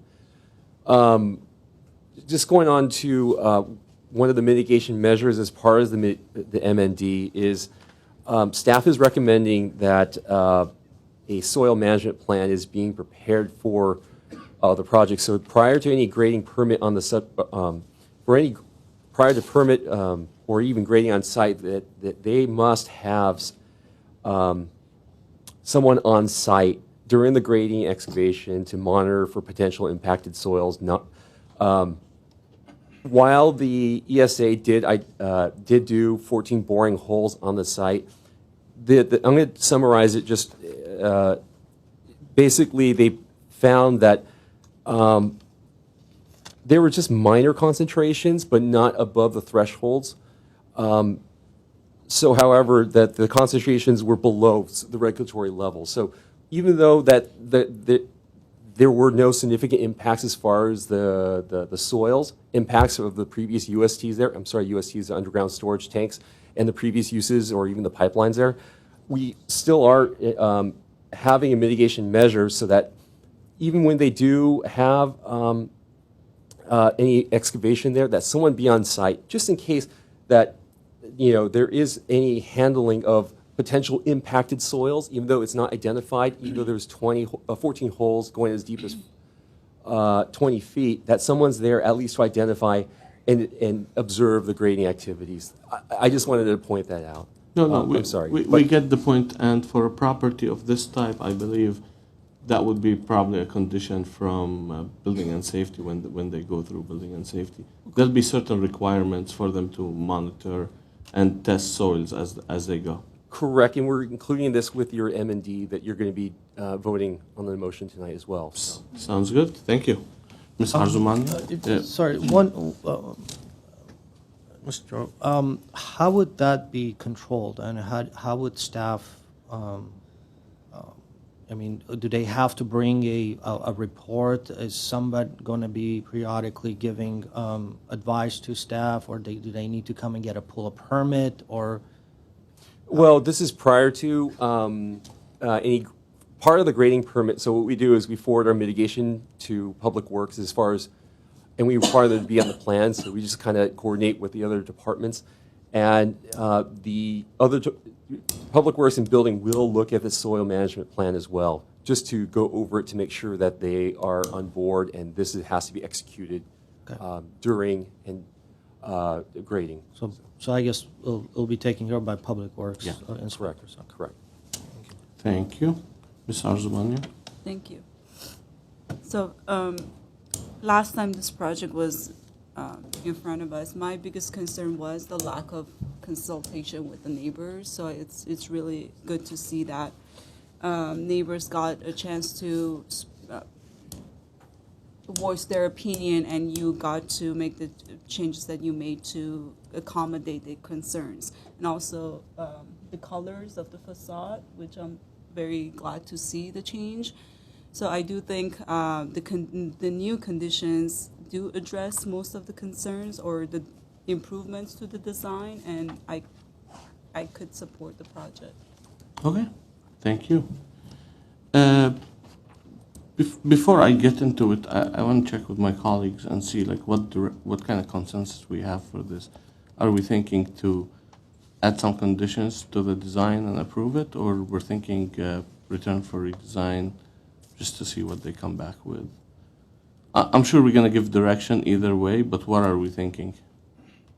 Well, I think from our last design that we saw and the direction that we gave them and what we received, it's a dramatic difference. I mean, to me, I think they listen, they follow instructions.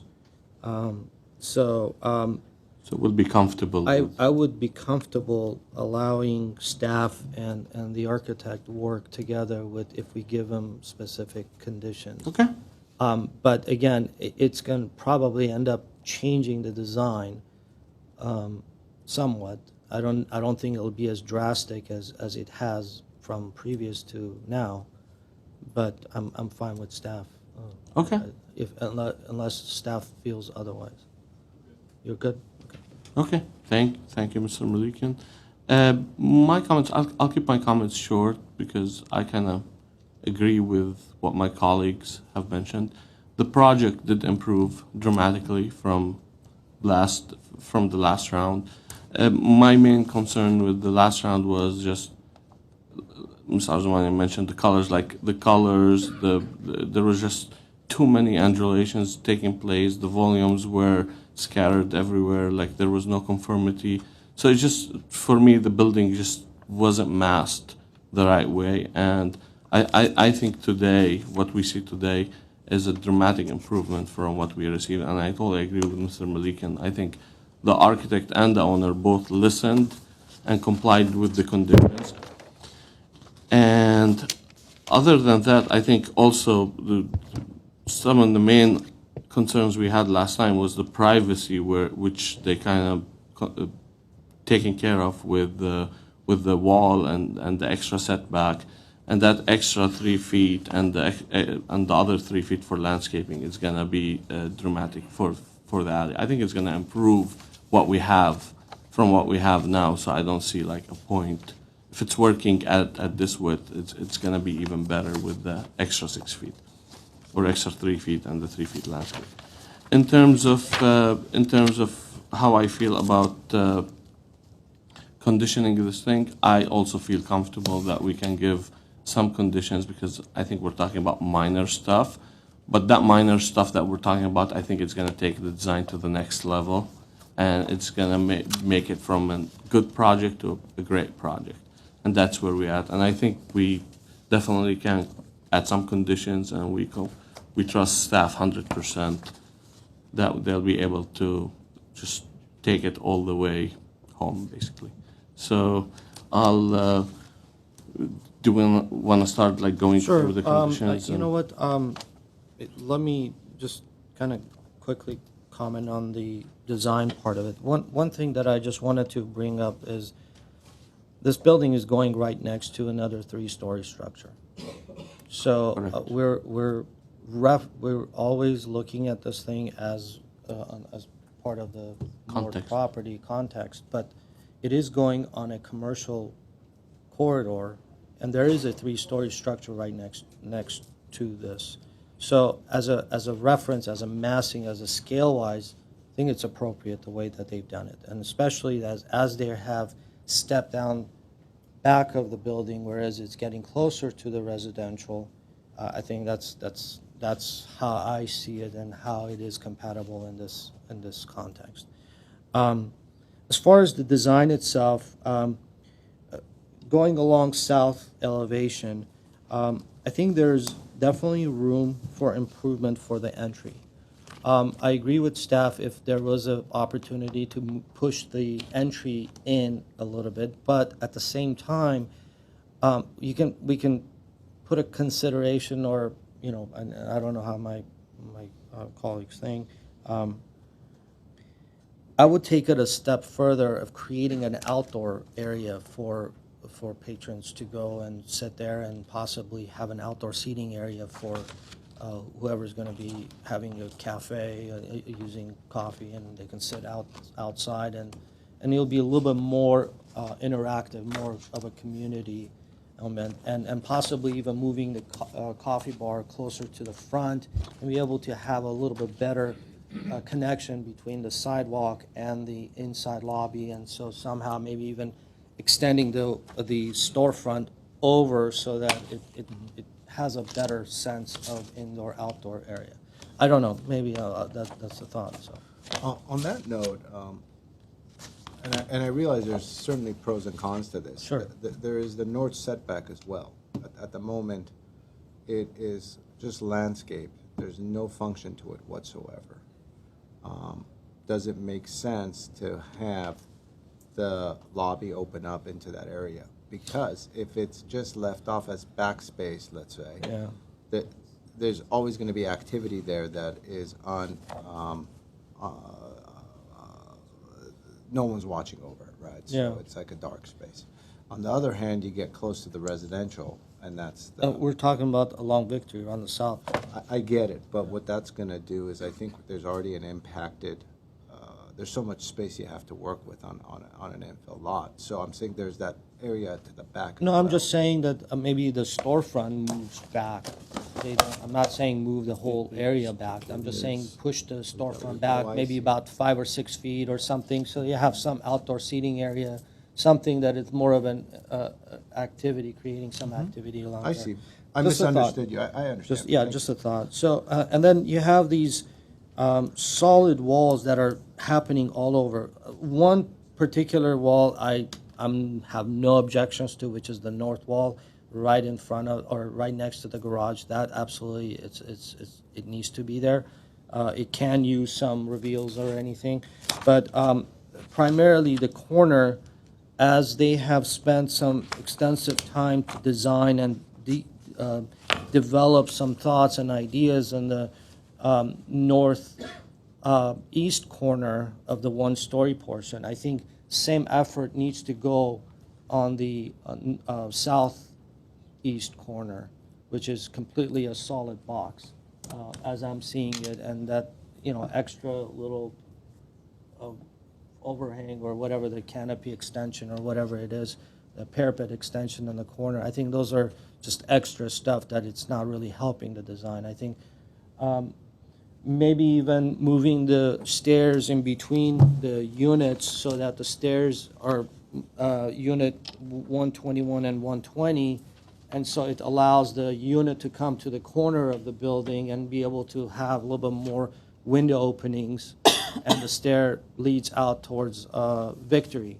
So that may be one option rather than shoving the stairs in the corner, or even peeling the skin off of the stair shaft and having an open stair and making it a little bit more, I guess an open feel of a staircase. Something that will kind of soften that corner. It's not going to be used a lot. It's going to be probably something that it's going to be more of a design feature at that corner. As far as the access to the back area, I definitely think that there needs to be some sort of a gate, some sort of a access point. I'm not sure if fire department will need some access there, so completely landscaping that portion. It's a commercial building. It's a multi-story, so I think fire department will have a say in that. But in general, I think if you block that off and fence that, and it's landscaped properly, so I think it's definitely fine. The planting that they're proposing on the upper level deck overlooking the northern portion, these are succulent low shrubberies. There's a couple of bamboos that they're putting in. I just want to make sure that they're mature enough so that it's not going to take 2 years to cover that. I think it needs to be a little bit more mature, and the wall needs to be screened properly, and make sure that the sound and noise and all that activities is completely blocked off from the residential part. In overall, I think the rest of the building, going back to the south elevation, there is a blank wall, which I think there's an opportunity for some window openings. Talking about window openings, windows are too monotonous. I think they're just repeating all over. There's just one type of window. They probably got a deal from some window company, and they're saying we're going to buy all these and we're going to place them all. So I think there's an opportunity. It's not a good example, but it's a helpful example. If you just look at the 1623 Victory, it's a dilapidated old building, but that facade, that 70s facade that it's there, it has so many things happening. It's not the most beautiful building, but it's a very interesting building. So I think they can use that to play with different types of windows and, selecting different sizes and shapes, maybe creating different proportions of the facade. So I think that would definitely help the building itself. As far as the materials, the combination of stone, siding, and stucco, I'm fine with that. So. Okay, thank you. I think we're mostly in have similar ideas, so we can maybe just read some kind of conditions and create, and I'll entertain a motion at that point. Okay, I'll start at the beginning, not necessarily order of importance. We heard a condition to ensure that the HVAC on the roof is appropriately screened according to code, so we'll make sure that happens. There was general support for the staff conditions, which also kind of morph into some of the more detailed conditions we'll hear in a second. There was a consideration that if it's possible to increase the amount of setback at the alley if the stormwater runoff from the roof can be addressed, to increase the width of the alley. There's consensus, I believe, about redefining the entryway. The staff condition of recessing the entry further, I believe, was supported, and then Mr. Malikian just suggested that that area be enlivened with seating or publicly accessible uses that could create better street life there. There was a condition that we heard to remove the upper planters from the entire proposal. I think there was support for the plantings along the alley. Is that true for everyone? The planters are the ones that are facing south and west. Right, the ones at the facades, not the ones at the pool deck. Yeah, I don't want them to. Pool deck we want to keep. Yeah, so. And then we just heard several issues. I mentioned the creation of an outdoor seating area at the entrance. The issue of the solid walls will be partially addressed by the staff condition to move some of the cladding to the corners, but we heard that we would also like to introduce either additional windows by relocating the stair and the room configuration, particularly at the corner. We also heard that the possibility of changing just the window shapes and sizes to some degree to provide more variety. We can look at the context in the neighborhood and just general at this design itself. But we'll try to avoid the amount of solid walls that we see on the proposal, which staff agreed with in its condition.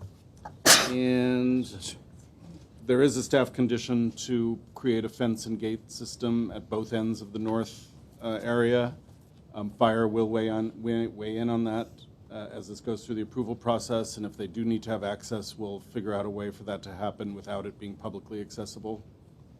And then we heard a condition to use mature, good-sized plantings at the pool deck to ensure that the privacy and sound attenuation are there from the beginning rather than coming over time. And I believe that's everything. I believe that's everything as well. So okay. I'll go ahead and entertain a motion. One more. Do we want to talk about the condition of the staff product, or which one, Mr. Malikian? Oh, you mean staff's conditions? Right. So I'm good with staff conditions. I'm fine with staff conditions also. So yeah, we'll rework all of that so that it fits into the more detailed. Some of them dovetail with later comments. Yeah, but I think everything else, you build on there, we'll maintain. Sounds good. I'll entertain the motion then. That would be to approve the environmental. Yes, just to recall, we're going to have two motions. The first one's going to be for the mitigate at the MND. Did we have a second? We didn't have a. We didn't have a motion yet. so- I move to Oh, you moved? approve For the MND. for the MND. I'll second it. Okay, this will be roll call. Mr. Board Member Malakian? Yes. Mr. Board Member Simonian? Yes. Madam Arzamanian? Yes. Mr. Chair Benlian? Yes. Motion stands 4-0 for the M&D, and this is roll call for the design review for approval with conditions. Board Member Malakian? Yes. Board Member Simonian? Yes. Board Member Arzamanian? Yes. Mr. Chair Benlian? Yes. Mr. Joe, I guess you can include a motion for the. I apologize, yes. So. Do we have a motion? I'll move to approve with the conditions. So. Second. So you can put it in the record. Correct, thank you. That's why I didn't hear it. I didn't have it on my notes. I was like- So this will be roll call once again. So I have a motion by Mr. Malakian and a second by Board Member Arzamanian. Board Member Malakian? Yes. Board Member Simonian? Yes. Board Member Arzamanian? Yes. And Mr. Chair Benlian? Yes. Motion carries 4-0. Thank you. Do we need to take a couple minutes for setting up? Sure. How long is the break going to be, Delia? Should we let? Sooner the better. It's just a quick break. Yeah, correct? quick break. Quick break. 5 minutes.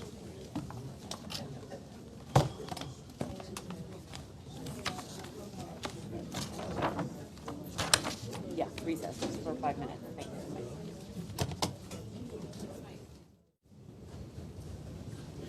Okay, so we'll go ahead and start with the next case. PDR 1621615B, 1248 Corona Drive, and we'll start with the staff report.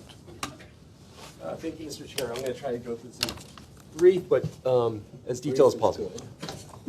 So the next project before you is a single-family home, which is 2-story. It's going to be approximately 2,500 square feet with an approximately 495 square foot 2-car garage. The property is a vacant 8,889 square foot lot. It's R1R zone. It has an approximate average current slope of 70%. It has a very wide profile and a shallow depth, and I'll go into the site planning about how it's forming on the land later on in my presentation. This was brought to the board back in February 2018. It was returned for redesign. And also it had a M&D prepared and it was circulated once again for a 20-day period, and it was also attached to your packet. Just to quickly go over the site planning, the lot has a very wide profile and a shallow depth. As you can see, the building will follow the shape of the lot. It will be configured with code compliant setbacks from the front and the interior, and it will include approximately 1,003 cubic yards of excavation, all export. Just going on to mass and scale, as encouraged by the design guidelines, it's going to be built into the hillside, as you can see from the renderings, to reduce the appearance of monumental structure. The first level, at its closest point, will be set back 15 feet, and then the second level will be set back an additional 3 to 5 feet to follow the terrain. Staff feels the dwelling is well articulated with multiple breaks and designed with separate volumes, breaking up the mass of the building. Just going on to design in detail, the neighborhood is comprised of a variety of simple style buildings. This will be designed in a contemporary style. It will have aluminum panels, smooth stucco, horizontal siding. We'll have recessed aluminum windows and storefront windows at the ground level. Just to go over the board's recommendation for the previous approval, previous review for return for redesign. It reads as that the project is to be significantly reduced in size, mass, and scale of the project to achieve a greater compatibility with the neighborhood. The proposed architectural style and material palette are appropriate. So what the applicant has come back with, and I'll go over this really briefly, more or less it has been along the northern part, it's mostly the same. So you see from here, but what they did do is reduce it, as you can see from the elevation here, about approximately 20 linear feet, and it's about 140 square feet of removal. However, what they did do is they moved some of that down below and into the grade and behind a planter wall to kind of conceal some of the massing in there. So as you can see from the street, the second level, the building is approximately 15 feet narrower. That's how they are proposing to address the board's condition. The second condition was in lieu of hydroseed landscaping, they introduced California friendly.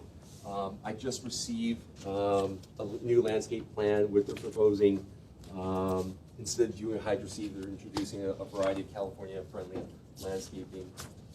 That number 3, the condition was the successive retaining walls proposed at the northwestern portion of the lot shall be constructed of stone, texture poured concrete, decorative colored masonry block with a colored grout to blend in with the color of the natural hillside. Particularly with this condition was talking about was the walls along this way. They are using a textured, I believe it's a concrete material to be also with a color. I believe it's going to be dyed to blend into the hillside. The 4th condition was per Public Works engineering, no grading or daylight should be within 2 feet of the adjacent property line. The retaining wall along the eastern property line shall be set back further away from the affected property line. So the previous the previous plan, I'm going to try to look for the section here.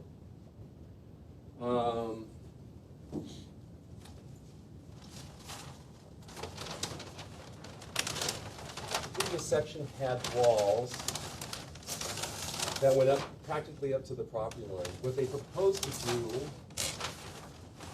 is to move that property, that retaining wall 5 feet, and to comply with Public Works condition, and move it away from the daylight of no grading within 2 feet of the property line. And staff feels that they've fulfilled that condition. Overall, staff only had conditioned that in lieu of the hydroseed, that they do introduce California-friendly landscaping, which staff will look at this again. We just received it right now. That was the only staff condition of approval. But overall, staff recommends approval of the M&D as well as the project. And this concludes my presentation. Thank you. Any questions for staff? Okay. We'll go ahead and open the public hearing. We'll start with the owner, Eduardo. There you go.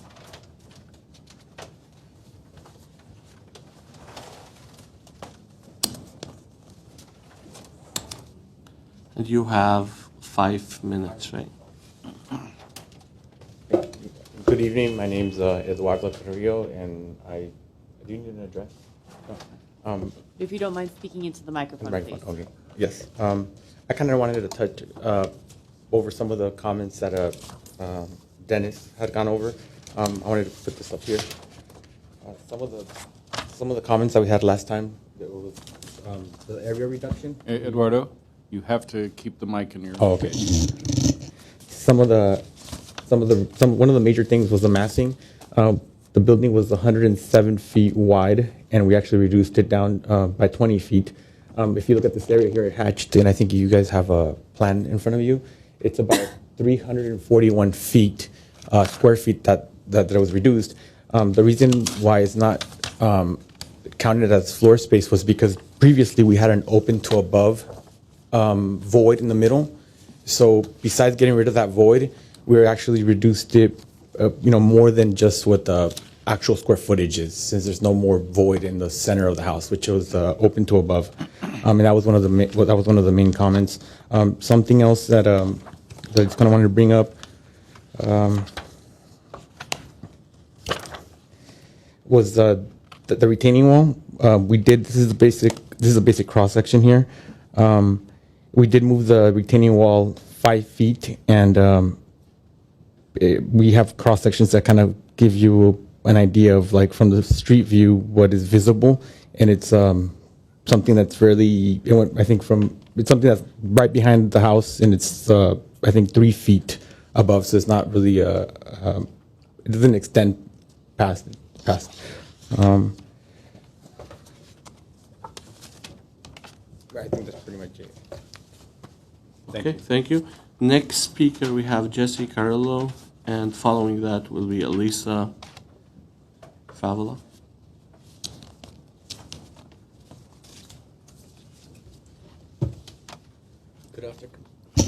Good afternoon, Commissioners. My name is Jesse, last name is Carrillo. My address is 13006 Philadelphia Street, Whittier, California.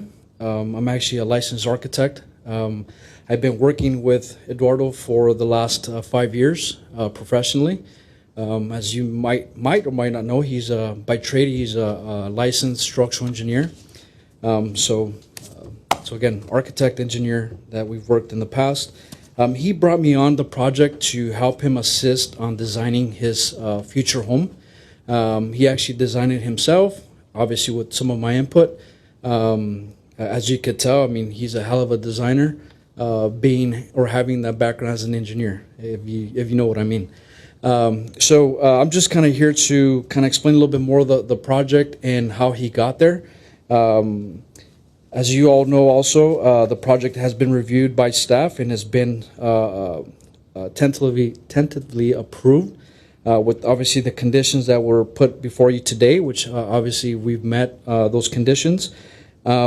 And so in terms of the project, again, going back into why that site and how it's designed, it's, as you know, it's an irregular kind of compact lot, and that's obviously on an upslope.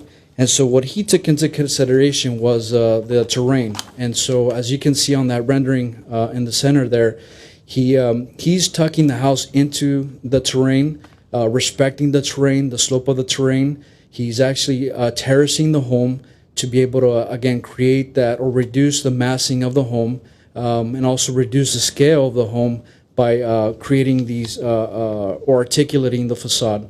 We've re-rendered that image to kind of put it in its context or true context with his neighbors behind him. As you can see, the homes behind him are water built on top of the actual slope area. In his case, he's actually going the opposite and taking it into the hill. Again, trying to respect the topography. As you can see, based on the design, it's a very contemporary, modern home. Again, being a young engineer, being able to love those types of materials, glass, aluminum, metal, wood, concrete, he decided to design his home in that aspect or that manner.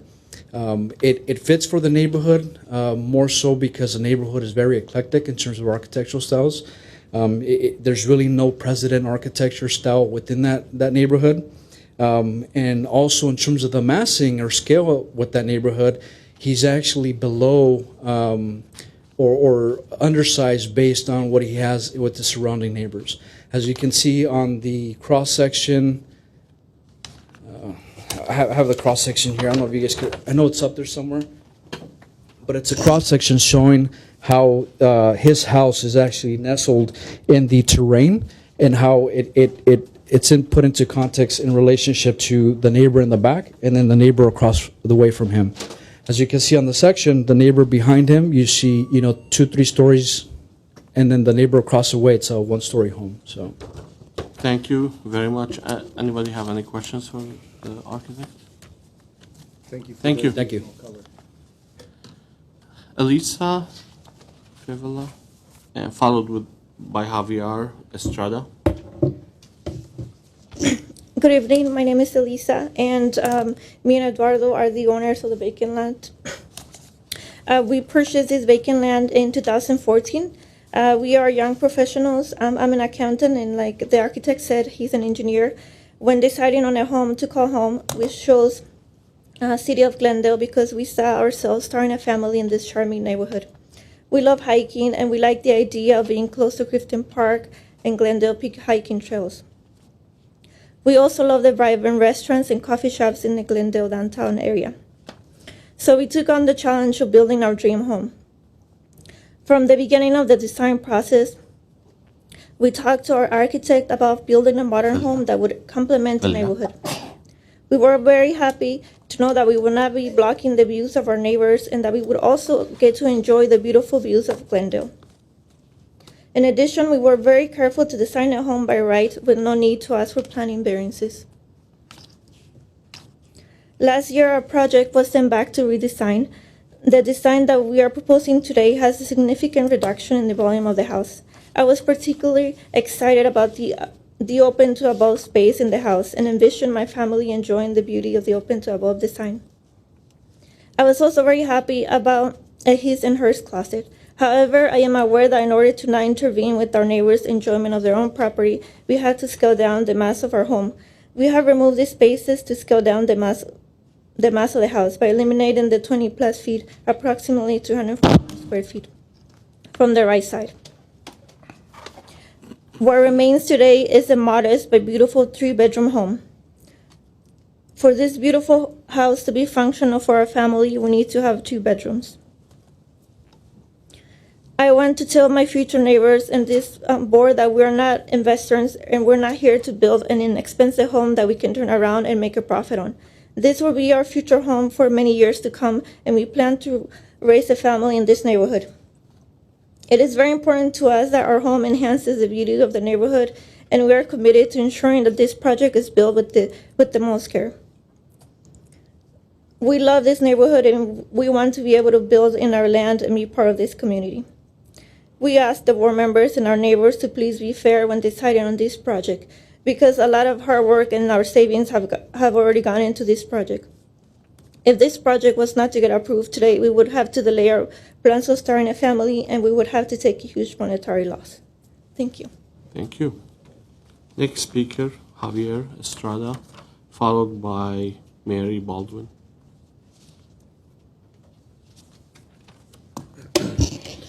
Hello. As you stated, my name's Javier Estrada, and I've been living at 1245 Vista Superba for 18 years. I'm a lifetime resident of the city of Glendale. And I'm against this proposed project.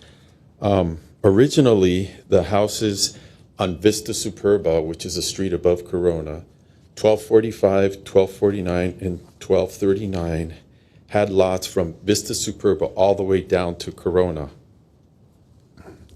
But over time, they got divided, the lots got divided by former owners over many years. And over time, the person that owned 1239 Vista Superba acquired the extra lots. So he already had his extra lot underneath his house at 1239. So over 20 years, he acquired the 2 next properties under my house and my neighbor's house. And he actually moved away. And so now that he had those 3 lots together, it was now considered a buildable lot, whereas before those lots by themselves weren't. So then he turned around and he sold it to a developer who has, in my opinion, who isn't sensitive to the long-term consequences that this ill-advised project will produce. This project will undermine the stability of the houses above it. It is a very narrow and steep property, and we have very tall, high houses that rely on the landmass below them to sustain their foundations. Only one of those houses at 1239 has the caissons built all the way down into the bedrock. 1245 and 1249 do not. They just have like regular poured foundations built into the dirt.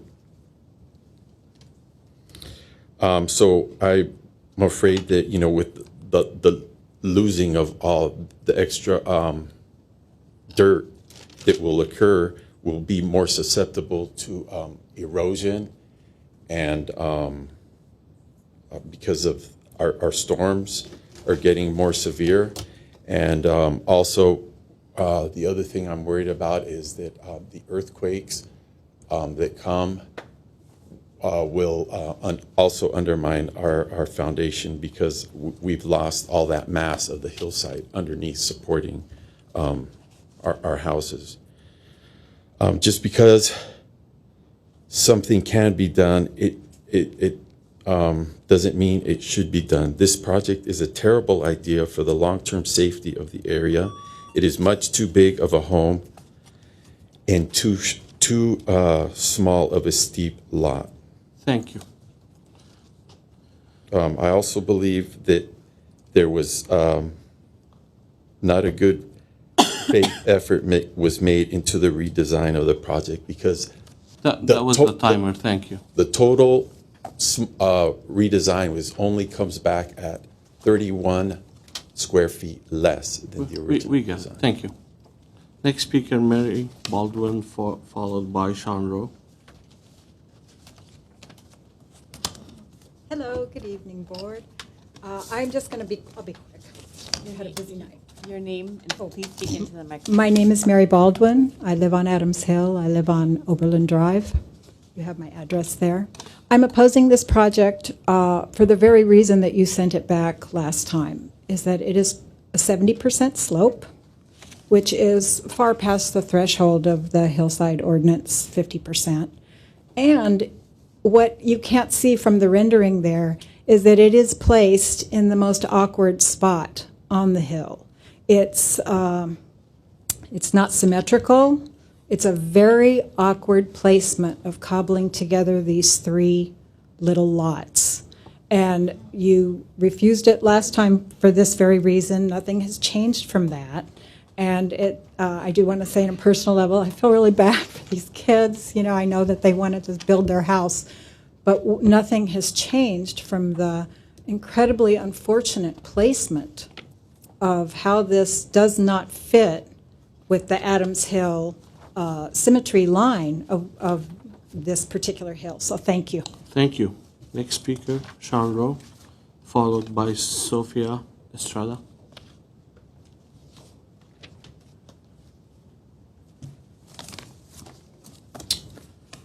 My name is Sean Rowe, and I live at 1253 Corona Drive. I do have two composite images as visual aid, an aerial view and a street panorama view, just to give the board members a broader visual context as to where this project is proposed and its surroundings. Please hand it to staff.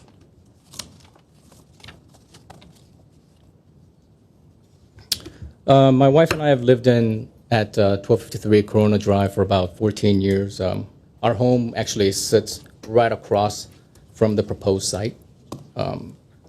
During the years that we've lived there, we never imagined any development could actually take place at that location because of the limited size and the extreme angle of the land. But as the composite pictures show, have you seen them? Not yet. Okay. You can continue. As the composite pictures show, there are currently no other houses on that stretch of Corona Drive. So if this project is approved, it'll be the only structure on that side of Corona Drive. A singular monolithic presence that is unaligned with all the other homes in the neighborhood. And then, of course, as the other members have mentioned, there's also the overall serious concerns of foundation issues a project like this could pose, especially to the homes above and across the proposed project. Believe me, living on Adams Hill and driving up and down every day, we often see dirt that comes down from the hillside onto our narrow roads, and sometimes very large amounts of dirt where like the road actually has to be closed it needs to be removed. So basically, we hope that the design board would help to preserve not only the safety, but the charm of Adams Hill. Thank you. Thank you. Next speaker, Sophia Estrada, followed by David White.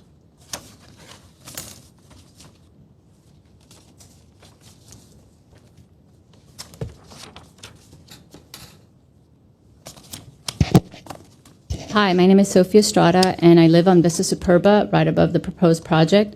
A year ago, my neighbors and I hired an architect, a geologist, and another geologist who happens to be sitting here today, and a law firm, because we wanted to do our independent research, and both the architect and the geologist said that this was a dangerous project because the amount of dirt that they posed to remove from the hillside is actually not accurate. Our independent study showed that they needed to remove an additional 500 cubic yards. To remove that much mass would undermine the foundation of the 3 homes that you see up here at the top. Not to mention the vibration that's going to happen with all of the grading that's going to happen. The vibration alone will compromise the foundation over time. So needless to say, I do oppose the project. As my previous neighbor said, this is a very long and narrow strip of land where no homes have been built before for the very same reason, because of the steepness of the hill and how difficult it is to build there. If you look up here at the top, there's a home that's been trying to be built for 15 years. It's become a blight. It's difficult to build, it's expensive, and after 15 years or 14 years, that home is still incomplete. So now you're going to have another project right in front of it. They're going to have the same challenges. And I had submitted a letter February 2018 letting you know my opposition, and I'm not opposed to taking even legal measures in suing the city or the developer if it compromises the foundation of my home. Right now, there's not a single crack in my home. I've been asked to take pictures and videos of my foundation so that over time, as this new proposed home is built, if anything happens to my foundation, I have the ability to have legal recourse against the city. You can do whatever you want. Yeah. So thank you. Thank you very much. Next speaker, David White.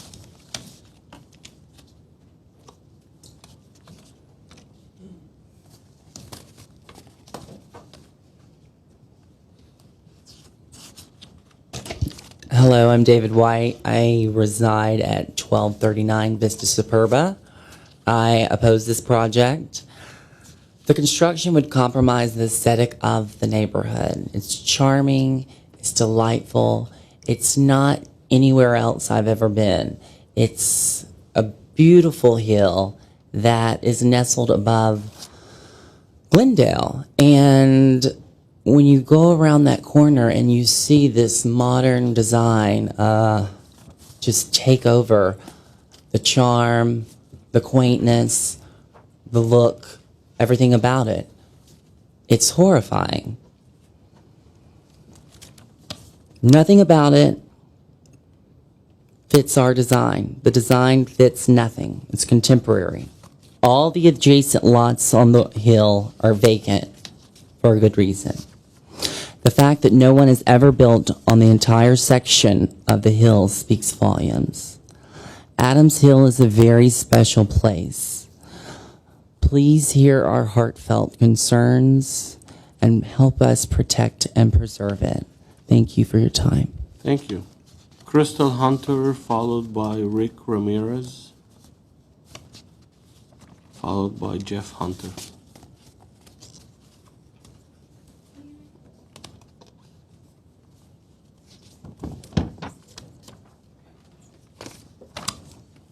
Hi, my name is Crystal Hunter. I live at 1249 Vista Superba. We are one of the 3 houses. What's not being mentioned is that there's a 4th, and if you see the aerial view of a photo that's already been submitted, you can see how the proposed build actually intrudes into that more northern hillside as well. So there's a fourth home that could be seriously affected by this build. The one thing that I really want to point to is we all came here, we spent our time, we've done the research, we've put together emails, we've reached out, we've sat here together in this room for hours and hours. Last time and now this time. We did this 11 months ago. So this builder has had 11 months to meet the conditions that were given to him. The number one condition says this project is to be significantly reduced in size, mass, and scale. They literally have reduced the size of this house by 31 square feet. That is less than my arm's length from here to that wall. So the number one condition that you asked them to do, they completely disregarded. So if you want to be a part of the Hill, if you fell in love with the Hill, if you are starting a family, consider our families, because this is what you were asked to do. I urge the members, for the same reason you approved the previous project, to deny what they are submitting this time based on the fact that they did not listen and follow instructions and they did not comply with conditions. Number one being the most significant. A couple of things I wanted to add. The lot below us is one of the three that was combined to make one, which is not being directly built underneath. So they have taken this structure that spans more than in width, more than two of the houses above, and shoved it into those two lots because they have to. The section below us, the previous owner told us was unbuildable as per the city. The other thing I just wanted to mention is the idea of insurance. I called 2 insurance agencies, talked to AAA and State Farm. Neither of those insurance agencies will touch our properties right now because of the fires and the mudslides. They will not insure us. So as far as clearance and just the danger from the clearance in between the homes, this home is just going to create another problem when it comes to things like fires and mudslides. It's especially for the houses that it's going underneath. You wouldn't be able to get access from Corona to the houses above if you needed to, especially if the hillside were to catch fire, God forbid. But again, I just ask that they be told the same thing they were before. You need to significantly, quote, reduce the size, mass, and scale of this project. It's what they were asked to do. They've had 11 months. And as of tonight, when Dennis Joe said he just got number 2, he just, I guess in an email today, so until today, they didn't even bother to address number 2. So we, as far as we know, they had never revised to replace the hydro seed with a mix of California-friendly ground cover shrubs, and then they recolored some walls and they moved a wall. The major things have not been addressed. Thank you. Thank you. Next speaker, Rick Ramirez, followed by Jeff Hunter. Hello, board again. Rich Ramirez, 1000 East Mountain, Glendale. I'm also past president of California Geosystems, who did a geotechnical report on the property downslope of this particular place. So I was contacted by one of the owners of the residence up above, Mrs. Estrada, to look at the proposed development on this property. And so I did do kind of a walk-over of the property. I believe she had a preliminary report, and I did review that in the field. And I have a lot of concerns. Number one, the implied grading volumes that staff indicated was way off. It is closer to 1,700 cubic yards. I just did a quick calc on the basis of the plans I just reviewed. So that triggers a CUP. The other thing, it seems like we're doing all this backwards here in the city. The safety and feasibility of this project hinges on the geotechnical part. 20-foot retaining walls. By the time you get the foundations, it'll be 25 feet high. Soldier piles. There is potential mudslides up above. The height of the back wall needs to be analyzed. It should be probably an impact wall. This is just all backwards. I think I'd like to know who's going to review, who did review or is going to review the report, the geotechnical report submitted by the applicant, the developer, to the city. As far as I know, the city does not have licensed geotechs or licensed EGs to review these reports. And that would be against state law to review another consultant's report with a license, just like a structural and architect and so forth. So anyway, I'm really confused about this project. I think it needs to be evaluated from the safety part first. Design, a beautiful building. Thank you. I have a question. Excuse me? Mr. Ramirez? You mentioned that you had done some quick analysis in regards to the number of cubic feet, Right, cubic yards yards. of soil being removed. Correct. And the figure was around 1,700. Correct.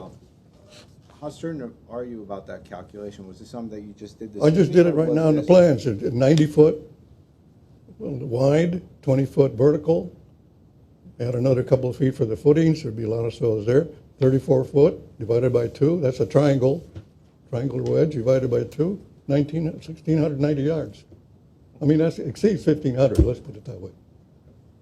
That triggers a CUP. Okay. And the And the CUP. height that you took on that was the average height in the middle? I just took 20. And that's the middle portion? Because some might be more, some might be less. That's or right. this one? It's an average. And this is very rough, but I mean, it's got to exceed Thank you. 1,500. I'll take a look at that as Yeah. well. Thank you. Yeah. Thank you. We have the last speaker on this case, Jeff Hunter.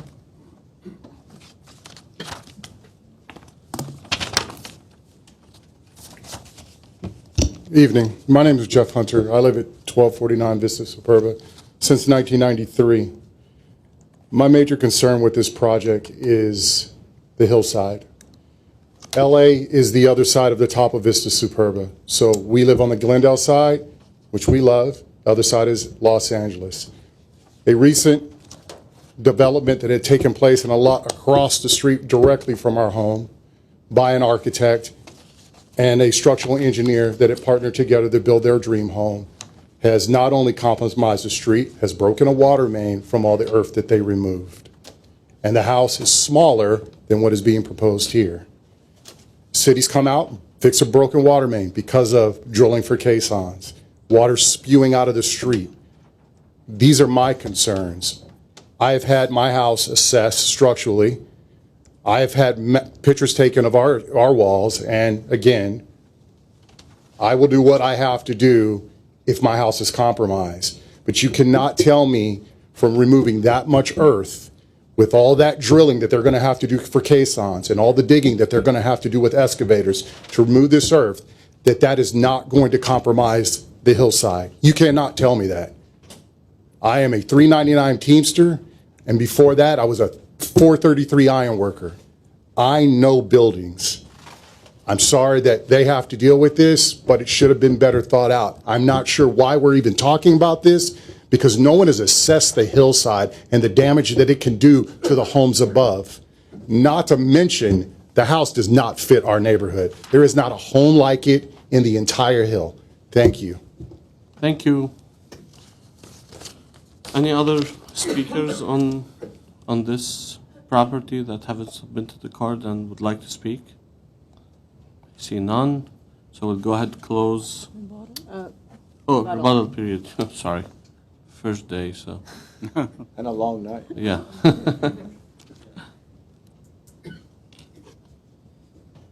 Good afternoon again. Do I have to state my name again or no? Please. Yes. Jesse Lasim Carrillo. So just to kind of address the concerns that the adjacent homeowners have brought up. The big one obviously is stability of the hill. I know this is not the time to be discussing this. The city has in place methods and procedures, departments that deal with all this, which is the life safety of the neighborhood. But again, just to kind of talk about it briefly, Eddie has already hired a or geotech to do a soils report, and based on the soils report, he's already looked at and they've made recommendations on what type of shoring system, what type of foundation needs to go within the home or perimeter of the home to be able to stabilize the area.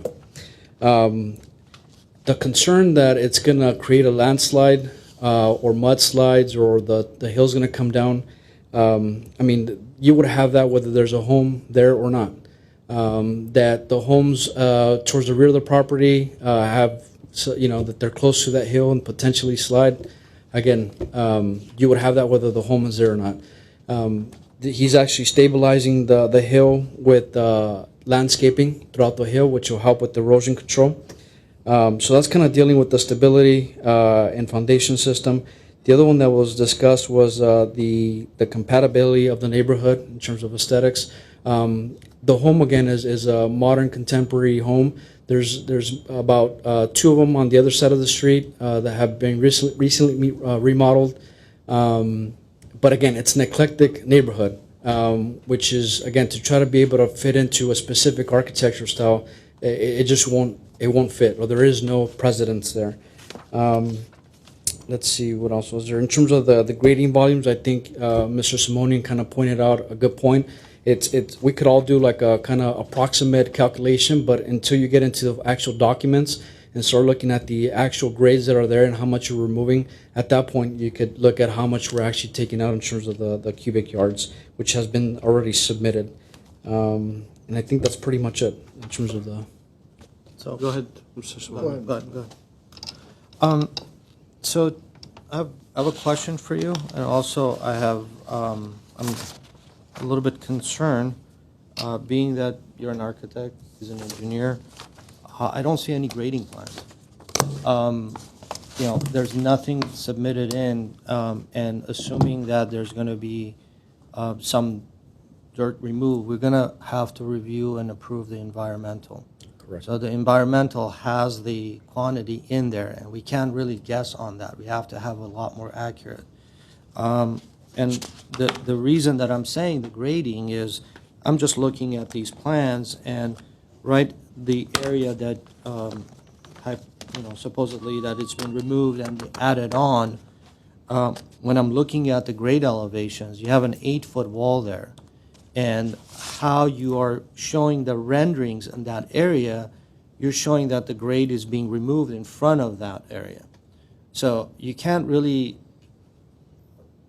remove dirt without or impact any of the dirt that is not certified, or per City of Glendale, Public Works is going to ask you to fix what it's not. I don't even know the soils report, if it's a 1.5 to 1 or 2 to 1 or whatever the case may be. So you can't really remove and just say, yeah, I'm just going to shave off this area, and whatever dirt is coming, I'm just going to put a wall there. Well, if that's the case, I don't see it. Right now, that entire section off to the right that you have, which is this area, I'm just going off of the survey plan that you have, and based on the numbers and the sections, I just kind of put in 2 and 2 together, and you have an 8-foot cut there. So that's one concern that I have, and I don't know if you have something there or any thought on that. Like I said earlier, right now we're talking about the design and the visual and what the home's going to be. There's obviously departments we still need to go through to make sure that we're complying based on code, because all this is code requirements and also city requirements. So yes, at that point, we would put together a comprehensive grading plan that will deal with those issues. Okay. Typically, you're working with your grading plan at this point to see if it works, because you might be creating retaining walls that don't work. Correct. And again, it's part of the process, but I know coming here, it was part of just, again, making sure that we comply with the aesthetics. For a hillside project, I think it's very helpful. Yeah, so... And sorry, and to that, so if tonight it becomes a condition where it gets approved with that condition that for the resubmittal, we have to put a comprehensive grading plan, or even a preliminary grading plan, then that should be stated. The concern that I have is that the result of the grading that may come about, you're going to have to be forced to create retaining walls and other conditions. This thing is facing right on the lower upper hillside, right? So it's correct. Everything is visible. So we're reviewing the design. I don't care how you're going to drain it, but I care how it's going to look. Correct. Right? Correct. So my next question, as a professional, I'm asking you, you specified number one, which it was the reduction of the size, mass, and scale. You truly believe by removing that portion up above, and the delta is 31 square feet or 30 square, whatever it is, you truly believe that you met number one condition? As much as possible that we can without having to impact the size of the home. And it was actually a 15% reduction linear-wise. So, I mean, 15% is a lot. I mean, even if it was a 10%, it would be great. But we went above and beyond that. So yes, we removed that much square footage. It was close to 300. We get the point. Okay. Thank you. No, I just wanted to get your, yeah, okay. So yes, the answer is yes. All right, thank you. Thank you. I think More questions? That's it. Thank you. You asked my question, so there you have it. I'm glad you went first. Sorry. So I totally forgot that you had questions. I'm sorry. So we'll go ahead and close the public hearing, and we'll open it up for deliberation. And since it's all fresh in Mr. Malikian's Thank you. head, I'll start with you. So, first of all, I appreciate, and I believe, and I don't recall what I said in the past, and I'm assuming I said the same thing. I do like the design. I think it's a highly it's a high level design and a lot of quality details, and everything is kind of well thought through. All the details come together, all the materials come together appropriately. The big question is the site placement, and the way that it's been designed. We can't really talk about previous projects, but I'm going to give you a great example. Before, after. That's a difference that it resulted in the direct communication. What I have here is that I truly had to look at the dates and kind of go back and forth between the previous and the new design and trying to understand. I don't have a problem with the actual style. I think there's never an appropriate place for a new a new visionary design or any ideas that it comes along. So there's nothing out in anywhere in Glendale that you would find that this is a right location for a modern or non-modern or whatever. Everything is new, it's current, so that's why it's being proposed this way.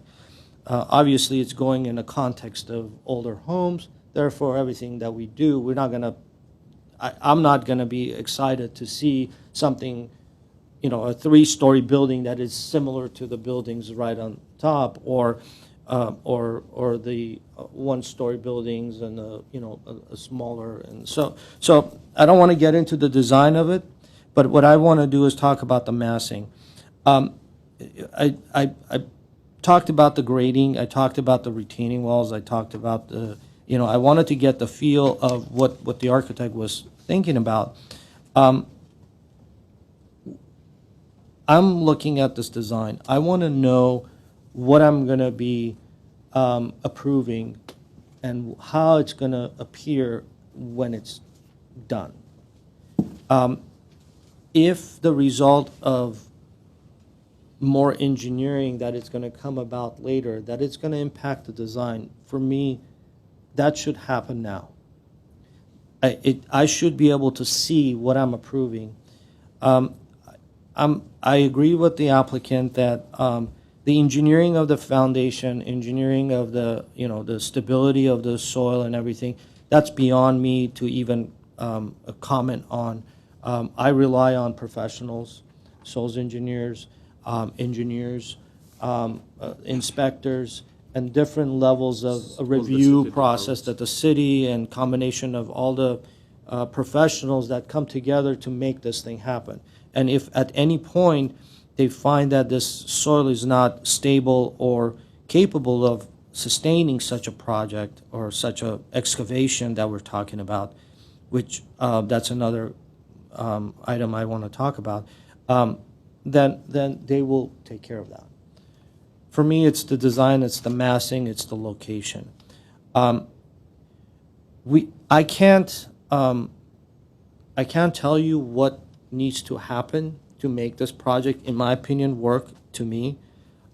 It may actually be, I know it's by right, I know everything is being proposed by right, and the heights, the setbacks and everything. Maybe it is an appropriate project to ask for a variance. Maybe it isn't appropriate to bring the building closer to the property line. Maybe it is a valid condition or request. And I can't really say, go ahead and, I'm not going to approve it until you move this to go get a variance. That's not what I'm saying. But that may be the option that it sits here. As it is now, the way it is, I know it meets everything, all the codes and all the setbacks and the heights and all that. But to me, it's not massed and scaled properly for its location. For the property. It is unfortunate because of the buildings above, how they are. You are proposing a building under the footprint of these large, massive buildings, which, if they would have come in front of us now, they wouldn't have been approved this way. But it is what it is. They are there, and we have to deal with that. That's the background of this building, and how it's sitting there. In that rendering, it works fine, but that's not what we're approving. That's not how it's going to be. It has to be in the actual context of the area, the entire neighborhood that needs to kind of come together and be able to see that building, how it's going to be sitting there. It is a beautiful building. I mean, I have no doubt. I have not a single thing to say about the design or change of any materials, any articulations, anything of that nature. But it's just the location, where it's going, the site, the narrowness of that. These are all site conditions that need a little bit more thinking. And honestly, when I say reduce size, mass, and scale significantly, I'm not talking about 31 square feet of taking one option, one area here and moving it down over there. It's more of a removal of a section of a convenience, not to meet the code. It's more of, we can lose this part. Let's just lose it, and then I'm going to add somewhere else. That's not the intent of that condition. It was more of simplifying the building and kind of fit it in and kind of elongate the building, or I don't know, whatever it needs to be to kind of work with the more of a street level rather than the hill level. So that's where Thank you, Mr. Malikian. Ms. Arzumania? I think I had a question. So let's say if we do approve the design as it is, because I do agree with you, it's a well-designed building, and it goes to engineering, and so the engineering and the source reports are so the design changes significantly or has to change. Does it require for them to come back to us at some point? It does. At that point? Yes. Okay. That's correct. If it's substantial enough, yes. Okay, then that will make, it makes me feel better, and it may have an effect on my decision. One other thing to throw out is, since we don't have the conditional use permit, the CUP process that you heard about from one of the members of the community, the board does have purview over projects that have grading over 1,500 cubic yards, and there does seem to be a question about what the actual number is here. So if that factors into your thinking, you should be aware of that. Okay, thank you. So, okay, Mr. Simonian? Thank you, Mr. Alien. First and foremost, I absolutely agree with Mr. Malikian. The design is of good quality. The material selection, the way you've addressed the composition of the overall design language of how the materials come together, how you've integrated the stairs, and how you've integrated really access to the property in a very difficult site. I could tell you've really put your heart and soul into it. And I could absolutely appreciate the fact that you want to build this for your family, and this is going to be your dream home. And as a engineer and as a friend, as an architect that you have, I feel the passion. And I myself was in a similar scenario years ago when I was building my home. You know, you just really get passionate about your own home. And so it breaks my heart that a lot of my comments echo Mr. Malekian's as well. And so I'm going to take a little bit of a different angle because I have a feeling that you are going to perhaps continue this effort. I'm not sure. But this board doesn't have an issue with your modernist style. This board doesn't have an issue with the overall look of the building. What we are all concerned with, along with the communities, how is this building going to really nestle itself into this very fragile, very complicated scenario where you have these homes above it. And so I believe last time we made some comments as in look into the grading, look into the soil conditions, etc.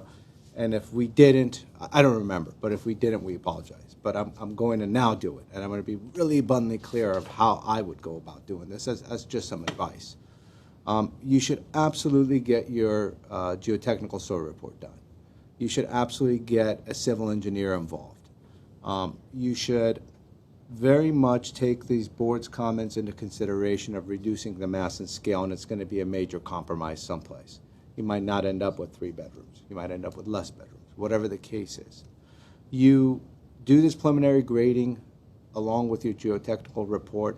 Then you go and meet with the community, and you meet with the community's geotechnical representative, Mr. Ramirez, and you have your soil guy and your civil guy have a peer-to-peer review with Mr. Ramirez or others from the community. And your geotech and your structural and your civil should illustrate of exactly how that shoring and how that shotcrete wall is going to hold up that property behind it, designed, and how that's going to work. And if their consultant agrees, then a lot of the fears go away. But without that kind of involvement up front, it's very hard for this board to make a decision, because even if we approve the design, you're going to go through building and safety, you're going to go through issues, things are going to pop up, which is going to alter the design, then you got to come back. That's why on these hillside cases, we like to see a detailed grading plan. We like to see the soil report, and we like it to be thought out. And it's not unusual for people to go back and forth several times on these kind of lots. So hopefully that helped. Again, I like your design, and I feel for you, but it does need to go into a very more detailed analysis in order to convince this board that this is the right approach. Thank you, Mr. Simonian. I'll keep my comments short. For the sake of time, because I also echo Mr. Malikian, Mr. Simonian's, and Mr. Arzumanian's comment in terms of the design. I think the design actually improved dramatically from the previous submittal. I think it's way cleaner. The details work better. I think the massing is well done. It's just not very appropriate for this site, and that's the reason I think we put that condition. Typically, we'd say reduce mass and scale. We rarely say reduce size, because we don't want to go and kind of dictate what size home you should be built or you should design. But in this specific instant, we said reduce size, because you really have nowhere to go. It's a narrow lot. It's an irregular shape. It's difficult to put something, and it's very visible on the street. It's not one of those hillsides that's kind of like covered where you can tuck it in the hillside and then call it a day, because the presence on the street is different. Again, I agree with my colleagues. The design is beautiful. It's well done. I would really like to see this built. So go back, And I think Mr. Simonian did a real good job outlining the process. Just retain a civil engineer and a soils engineer and get them involved and make sure that this works, because even though you might not like us returning you for redesign, but this is to your actually to your advantage, because if you get so deep into this and then you go to the building and safety and you submit and then it doesn't work, here you come back to square one again. So these are my comments. They echo my colleagues, so I'll go ahead and entertain a motion, and maybe do we want to go over like what kind of conditions we're talking about, or it's kind of similar to the I think previous? it's similar, but I think Mr. Simonian added a couple more considerations for them. Dennis, Yeah, or certainly maybe Mr. Platt? Yeah. In terms of conditions, we've heard that there's a lot of uncertainty about grading issues and about some of the engineering issues and the geotech issues, and the board would like to see that information both in the form of reports from civil engineer and geotech specialists, as well as drawings that will actually illustrate issues like caisson placements, depths. I don't even mention depths. I threw that in. And confirm the retaining cubic walls yardage. and how the house is going to fit into the hillside in a manner that ultimately the ideal goal is to help everyone understand that perhaps this won't cause some of the problems that are feared, but at the same time it could indicate that there are issues that could lead to a redesign of the house. So, so the board doesn't want to proceed without that information. We also heard that you don't feel that this, well, most of you don't feel that this was a substantial enough change from the previous proposal, and that you want to see significant changes in the scale and massing. Not so much massing, I guess, more in terms of size and scale of the house. And a detailed grading plan along with the other information I just mentioned.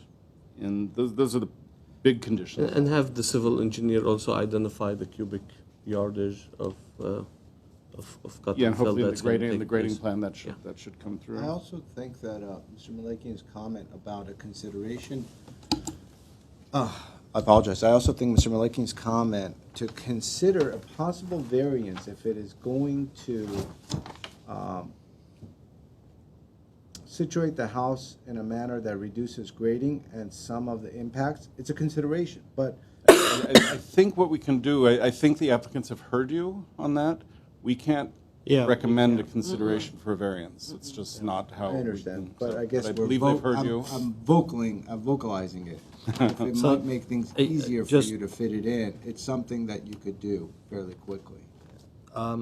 Just to be on record, I believe they have met number 2, 3, and 4 conditions. So I do agree that they have met those 3. I'm still not convinced with number 1. Okay. So I think all of us are happy with the design, with the design, with the material, with most of the things that's happening with this house, and probably go back to condition 1, just reduce the mass and size. That's probably the biggest one, and then work with your engineers and so on, just to make sure that everything works and you don't have crazy retaining walls that are going to be visible that might alter the deal. I think that will do it. You guys agree? Yes. Okay, I'll entertain a motion. So I'll move to return for redesign. A second? I'll second it. I have a motion by Board Member Malakian and a second by Board Member Simonian. This is a roll call for return for redesign with conditions. Board Member Malakian? Yes. Board Member Simonian? Yes. Board Member Arzamonian? No. And Mr. Chair Benlian? Yes. Motion carries 3-1. With that, Mr. Chair, I will be recusing myself for the third and final case. Thank you. Thank you, Mr. Simonian. And we'll give staff a couple of minutes just to get set up.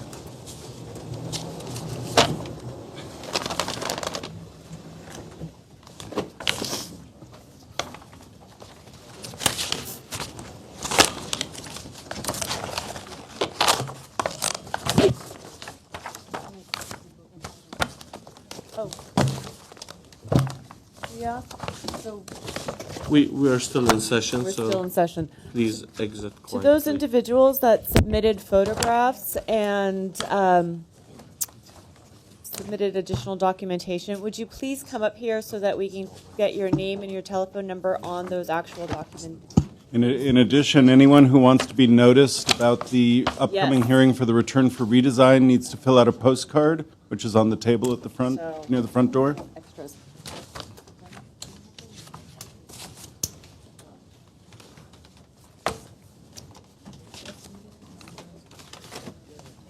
Not sure who submitted what. So if you don't mind, we'll try. please write your name and your address on the back then. Oh, and two, I'm sorry. We're gonna have to keep the poster boards, and we'll give those back to you. Oh, you didn't present those? Vilya? Okay, that's right. Oh, there was another one. Vilya? Okay, great. You want to go on a quick recess? I would appreciate it. Okay, let's do a 5-minute recess. Just a 2-minute. That's Okay. just 2 minutes. Okay. So we'll take our third and last case for the night. 910 Lurd, the PDR 1709694C. And I'll start with the staff report. Thank you, Chair Ben Lin and board members. The applicant is proposing to construct a new 3-story, 3,275 square foot single-family residence and an attached 2-car garage on a vacant 81,296 square foot hillside lot zoned R1R, floor area ratio District 2. The lot features an average current slope of 54%, and the project involves a total of 1,450 cubic yards of grading, including the previous unpermitted grading. Excuse me. The house is designed in the Spanish architectural style. The proposed work includes a 2,230 square foot first floor living space, 1,045 square foot second floor living space, 500 square foot garage, and a swimming pool and spa. The board considered this project on December 14, 2017. At that time, the proposal was for a 3,515 square foot house and 3-car garage. And the board last heard this project on April 12, 2018. At that time, the proposal was for a 3,496 square foot house with a 2-car garage. Staff finds the current proposal compatible with the site planning, mass and scale, and design. There is one condition recommended to provide a cut sheet of pavers. This time, I'd like to go over the review of the previous conditions. First, from the last meeting, which was on April 12th, as I mentioned, 2018. At that time, the vote was returned for redesign, obviously. The first condition was revise the landscape plan to include a number of sizable oak trees and other native vegetation at the graded but unpaved portion of the driveway to help restore this illegally graded area and prevent its future vehicular use. This issue was addressed by moving the garage to the unpaved driveway portion of the lot. In addition, the applicant is proposing to plant an additional 5 15-gallon oak trees and with additional native vegetation to be planted in the unpaved driveway area. The second condition was reduce the square footage or mass of the house to be more in keeping with other properties in the area. Since the last meeting, the square footage of the house was reduced by 221 square feet from 3,496 square feet to 3,275 square feet. The first proposal, just to go back, was for 3,515 square feet. So the house has been reduced since the board saw this version by 240 square feet total, and 868 square feet from the original, previous proposal in 2014. In addition, The majority of the house is now 2 stories since the garage was moved away to the driveway, with only a small portion of the garage is, a small portion over the garage is 3 stories. The front, in addition to reduce the massing, the look of the massing, the front entry was relocated and the large stairs were moved. Also, the balconies were removed from the west elevation for privacy issues. The third condition was to revise the site plan to accomplish the goals of conditions 1 and 2, including the possible repositioning of the house and/or garage. And as mentioned, the garage was relocated to the unpaved driveway, which would prevent future vehicular access to the other side of the property, and which also reduces the massing of the house. And condition 4 was, if still required after implementing conditions 2 and 3, clarify or correct the drawings of the roofs at the first and second levels. But this issue was resolved with the redesign. So staff is recommending approval of the project with conditions as mentioned with the cut sheet of the proposed textured concrete pavers. Staff did receive 17 comments via email in opposition, which the board members have received prior to the meeting and at the meeting. We do have our arborist, Catherine Williams, on hand to answer any questions regarding the oak trees. If I could throw one more thing in for condition 2. The condition was to reduce the square footage or mass of the house. They did reduce the square footage, as Kathy mentioned, but they also changed the floor plan of the house so that rather than stretching out along the hillside, it's become a more compact floor plan that's a little deeper than it was previously. So we felt that that addressed that condition for mass as well as the square footage by bringing in the mass and then disguising some of it behind the house.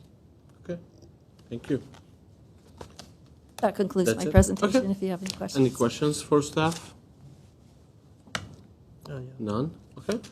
We'll go ahead and open the public hearing.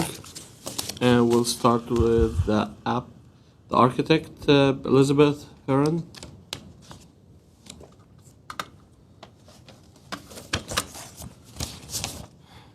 And after her will be Rebecca Lata. Good evening. Thank you for considering our project again. If you don't mind, just one. Okay. Sorry. You know, I have a brief PowerPoint, so I'm hoping to stay on point with it.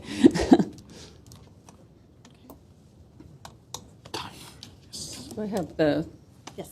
There you go. Can we dim some of the lights? Oh, yes, thank you.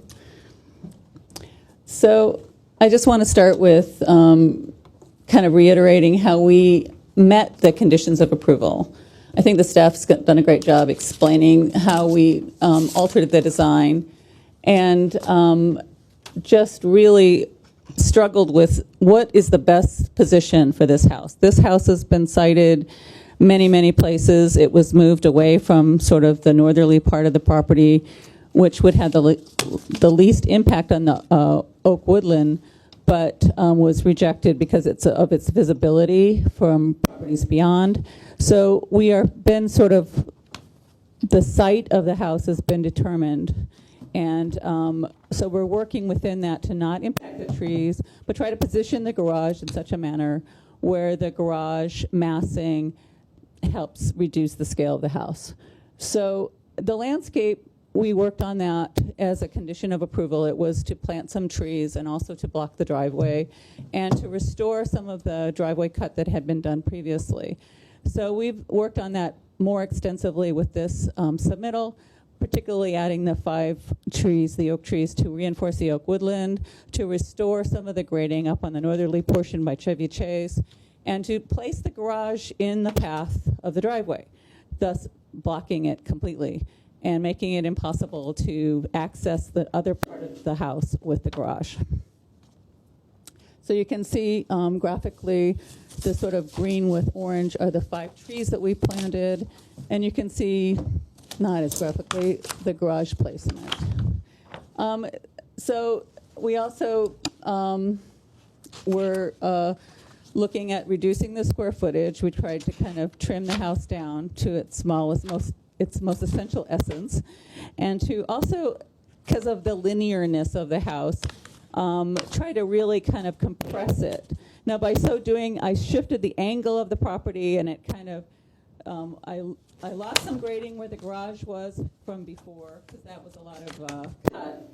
So where we have the garage now is in a place where there wasn't nearly as much cut.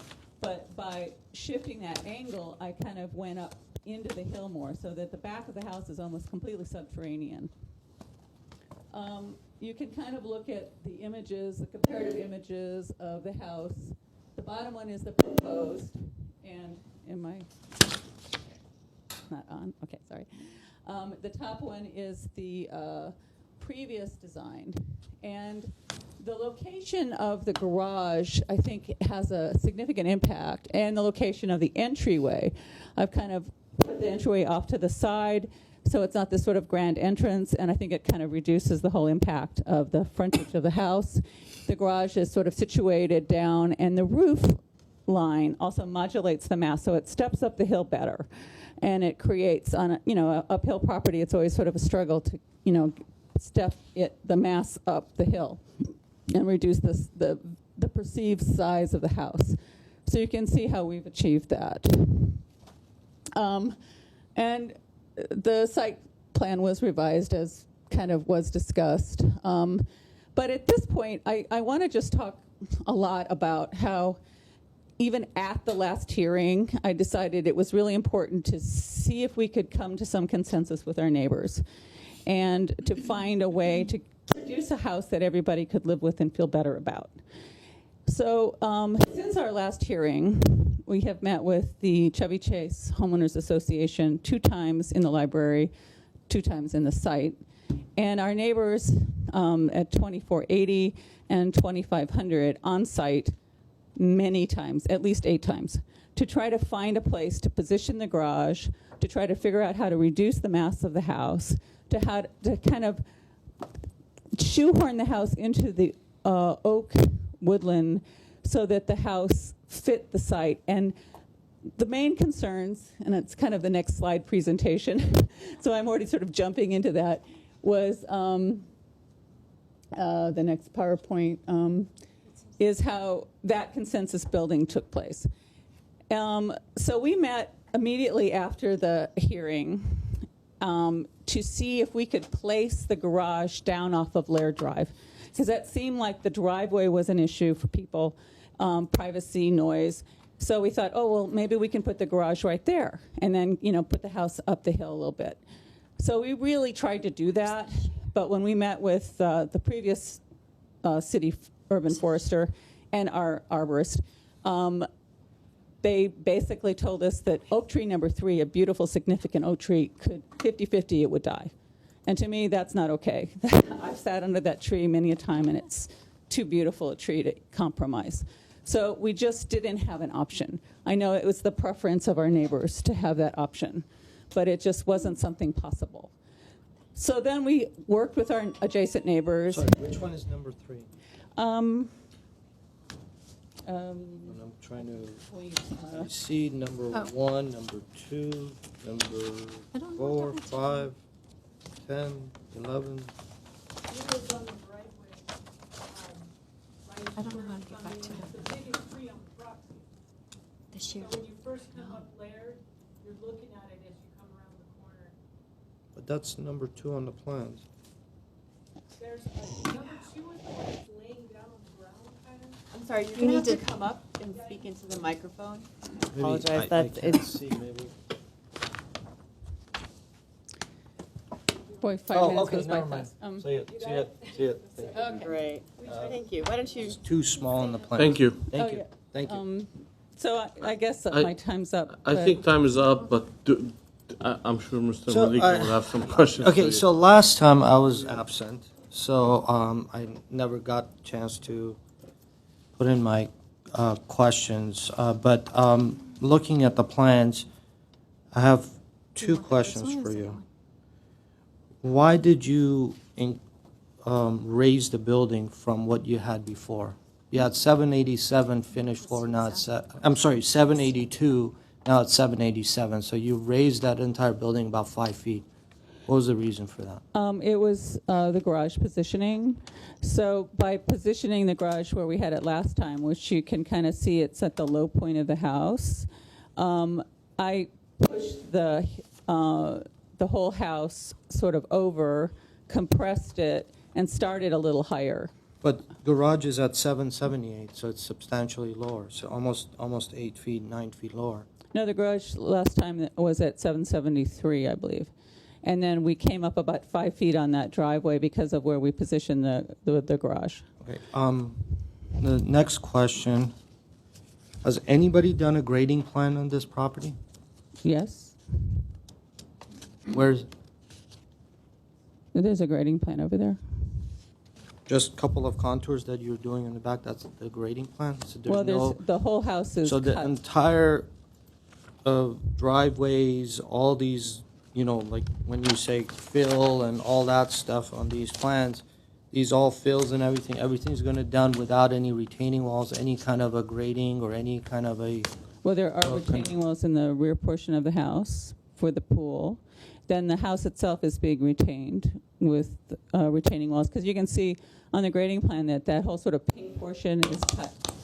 And then there's like sort of the yellowish portion is fill.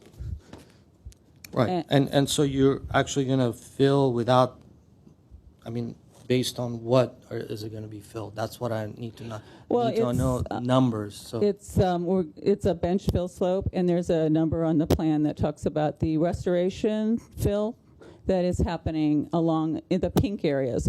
There's a small area at the entrance where we're going to put some fill soils, and then another sort of area that's off of Chevy Chase side that has, I believe it's about 137 cubic yards of recompacted fill, where there was a cut taken out way back when, and we're restoring that cut, and then we're going to, landscape it so that it kind of brings it back to its natural appearance. And when we kind of, to address the massing of the house, I compressed it and changed it and shifted the garage location. And I couldn't take much dirt, much more than I did, out of the hill, or it would impact the roots of the tree. So I'm kind of shoehorning the house as close as I can down the hill against the oak woodland. Okay, here's my last question to you, and you brought it up. I see so many different numbers as quantity removed in the past, now being removed. Do we have one final quantity number that we're going to be looking at and reviewing? Yes, I have a Is cut this number. the final number? This includes this without having any question. So all of these numbers, whatever I have here that I'm going to be looking at, as far as 335 cubic yards of previously removed or unpermitted, whereas on our previous notation or on the handouts, we had 137 cubic yards was removed unpermitted. So these numbers are floating all over the place. So do we have one final number that I can look at and say, this is it? Yes. When I went back and reevaluated those numbers, me and the civil engineer did a bunch of cut sections to determine how much there really was taken out. We came up with a better number. The other number wasn't correct. So we, wanted to take a really close look at that. And so we wanted to make sure we included that in this particular presentation. Thank you. And I just wanted to wrap up by saying that we reached out to the neighbors.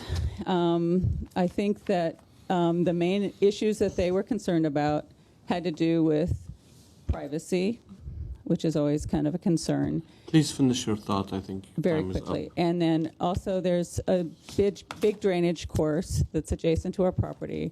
And we looked very carefully, walked that property with the neighbors to maintain that openness of the drainage course and worked with the city of Glendale. We get, So we addressed those issues. we get it. Thank you. Next speaker, Rebecca Lara. Did someone give you a title?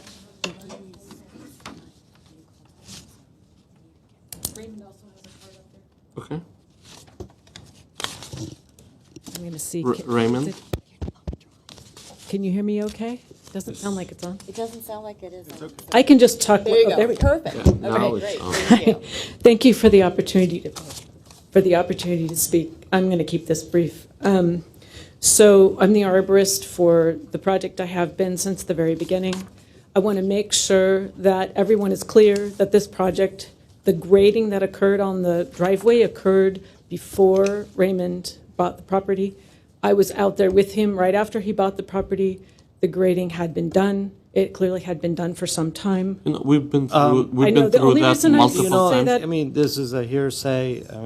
I mean, we have information, different information, but we Let's don't want to take get facts. into that. Let's just kind of go through the. Just plans. because it continues, just seems to continue to be an issue. And so I want to make sure that you understand from my standpoint, the grading occurred prior to the purchase of the property. There was an extensive presentation and discussion last hearing about that, so we don't want to get into that Okay. illegal stuff. Okay. At this hearing. Okay, that's fine, I understand. So the main thing that I want to bring up here is that we worked very carefully to implement the recommendations that came from the Design Commission from the last hearing, and with the neighbors. As the architect mentioned, as Liz mentioned, she met with them and tried to figure out the position of the tree. And I just want to concur with what she said about the fact that placing the garage at the bottom of Laird would cause both tree number 2 and tree number 3 to have untenable impacts. And so that's why they chose to put the garage at the location where they have it now. Also, I met with Raymond in the field and determined the exact location where that could go, where it did the minimum number of impacts to the trees that it was adjacent to. So we considered all of those factors when we made the decision about where the garage was to go and the construction of that garage and how it was sited, with specific emphasis on trying to use specialized footings so that any roots that might be there were bridged over, those sorts of things. Okay. The other thing I wanted to mention is that the oaks that are being planted in the driveway area are sited such that they fill that space between the uphill side and the woodland that's going down towards the neighbor in order to make that a continuous woodland as opposed to an open space as it is now. And then I worked with the landscape architect who works for Liz to come up with a list of native plants. My background is also in native plants. I do both horticulture and arboriculture. My business is both. To get an acceptable California native, locally California native planting design that's compatible with that oak woodland as it stands there now.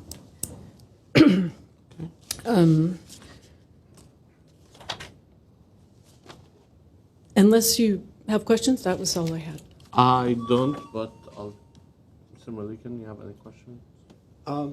Were you part of this landscape plans that it was prepared?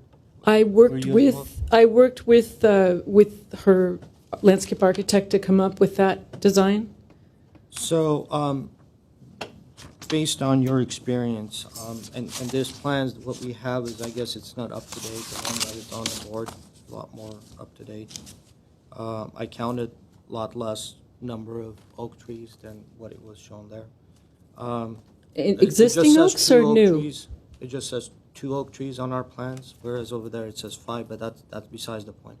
But my question to you is, planting a 15-gallon oak tree, as it's being stated right now, the 5 new 15-gallon oak trees, how long would it take to be somewhat of a significant tree that it's going to be, something visible, something that it's rooted in and it's growing and has shade? Its presence. Its presence. There's many advantages of planting small. One is that you don't have to dig a big hole that would damage adjacent tree roots. Two is the tree will always grow faster if it's rooting into your soil rather than the soil in the container. So if you plant a 24-inch box or a 36-inch box, there's 5 opportunities to be root bound. My The 15-gallon only has 2. How long would it take? So time-wise, it really does depend on conditions, but that soil there is very good. So I would expect probably 7 to 10 years for a tree to get 15 to 20 feet. Have you mentioned the soil is very good. It is. But The soil is very it's good. being planted on a graded driveway. So It's all in how you plant it. If you make sure that the planting hole is at least twice as wide and that you have a really good berm and it's adequately watered and there's mulch, if the care is good, the soil fertility is high. perfect. And how it is now, as I said, everybody's seen it. It's graded and it slopes down, and you have some more grading that comes down to that area. And it's being proposed that it's going to be filled at certain points where the new tree is going to go. Right. So I just don't understand how all of these are going to come together. Do you feel comfortable planting these trees and not knowing how much of a fill is going to be or what type of a condition that we're going to end up having? Because right now these are just placed somewhere, anywhere along that area. It doesn't seem like it's been thought through of how it's being planted. The trees are placed such that the canopies of the existing trees work together with where the new trees are going to be located. And we will probably end up siting them in the field, possibly with the assistance of Catherine or whatever staff is working with us to make sure the locations are acceptable to the city. Okay. It may be we do a little tweaking at the end, too, to make sure that if there's any screening issues with the neighbor, that those are also addressed at the same time. With regards to the fill, just real quickly, what I usually recommend in that situation is I stockpile topsoil because it's got more organic material in it. And then when you're doing your finished layers of fill in the area where you're filling, where the illegal cut was, then you would put that topsoil on the top of that, because really the roots are in the top 2 to 3 feet. So that creates the healthiest environment for those new trees as they're growing. I think that answers all. Yeah, one last question. Go for it. The placement of the garage where it is and how much it's being excavated, that's another question that I'm going to talk to my colleagues here. But it seemed like it's being excavated and the grade is being cut. And there's about 3 or 4 trees that are kind of overlapping their canopies there. And you feel that location, the way it is the most appropriate, and it's not going to damage the roots or any kind of being, like it's completely covered. There's fill soil there. Number 4, number 5, I believe it's 8 and 7 that they're double trunked, I guess. Those are down slope of the tree. So there is a little bit of fill soil. When they did that original grading work, they put a little fill. So if they drop it a little bit, that's okay. We also plan to, if they're digging for footings, we're going to have to pre-excavate those holes and check for roots. So there may be slight repositioning of the foundations as they're getting ready to do the pour, which is what I generally require to look for problems, is have them pre-dig the holes for the footings, and if there's roots in the way, we have to move things around or we have to bridge roots. I mean, it's being proposed that they're regrading that entire driveway. That whole thing is being regraded to come up to the garage. Yes. So you're completely fine with that? I'm okay with that, yes. And I'll ask the city arborist the same question. Thank you. Yes, hi. So my question to you is that the excavation of the garage under the 4 oak trees that are being impacted there, are we okay with the location and how much is being excavated? Do we feel comfortable with? Yeah, so my site inspection confirms the statements that the project arborist just made. There is a little bit of fill, so being able to cut in that area will not impact the trees as greatly as it might appear on the plan. And we determined the impacts will be minimal in that area because of the ability to use a grade beam system and excavate, do exploratory trenching and find where roots can be preserved. Okay. All right. Thank you. Thank you. Any other questions? No. Okay. Next speaker, Palma Vicente.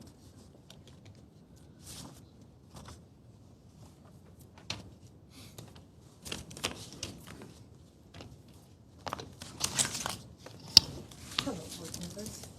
Thank you for the opportunity to discuss this with you. I'm a lifelong resident of Chevy Chase, and Chevy Chase Canyon, as is my husband, who I'm representing and speaking tonight, John and Palma Vincenti of Figueroa Street in Glendale. I've been following this with interest because I have friends who live nearby, and I pass by this property almost every day. What really concerns me is whoever did the grading of that driveway was non-code compliant and illegal. And it doesn't matter who did it, even if the present owner said he didn't do it, he purchased it that way. It doesn't mean we should reward someone with an ability to build somewhere where the property has been severely damaged. And because of the slope that it created, I understand that there are mudslide issues, rerouting of water, if it ever rains again. Also, what concerns me is that this is an interface area with a high fire danger area. And if you recall a few years ago, that fire that began around In and Out down at the bottom of the canyon, all it takes is just some severe wind conditions for a moment, to blow up the canyon and come up that way.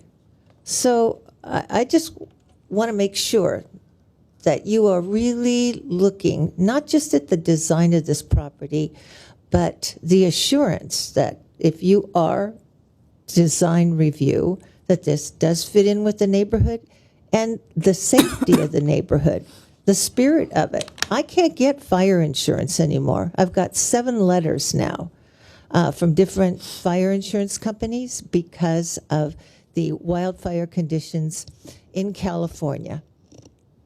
So I don't even know if this property, because of its closeness to, you call it, wildfire area, can it get insurance? But going back again, I don't think this mic is working. Fine. Can you hear me? It's good. All right. As far as the grading, wasn't the reason that you moved the garage is to inhibit anybody from using that garage or that driveway that's illegally put in so that they can't use it in order to develop the rest of the property? Isn't that, I'd just like you to clarify that for me. Correct. Isn't that the reason? Okay, so would you take it into consideration that instead of bringing that driveway or the garage down to such a low spot, to rethink this whole thing and say, maybe put in some CC&Rs for the property to say, Just wrap it up. That was that you don't allow any more development on that property ever once this house is built. That seems to me the reason that you're blocking this driveway that was illegally conceived from the beginning. I'd just like to make that suggestion. Thank you. Next speaker, Jocelyn.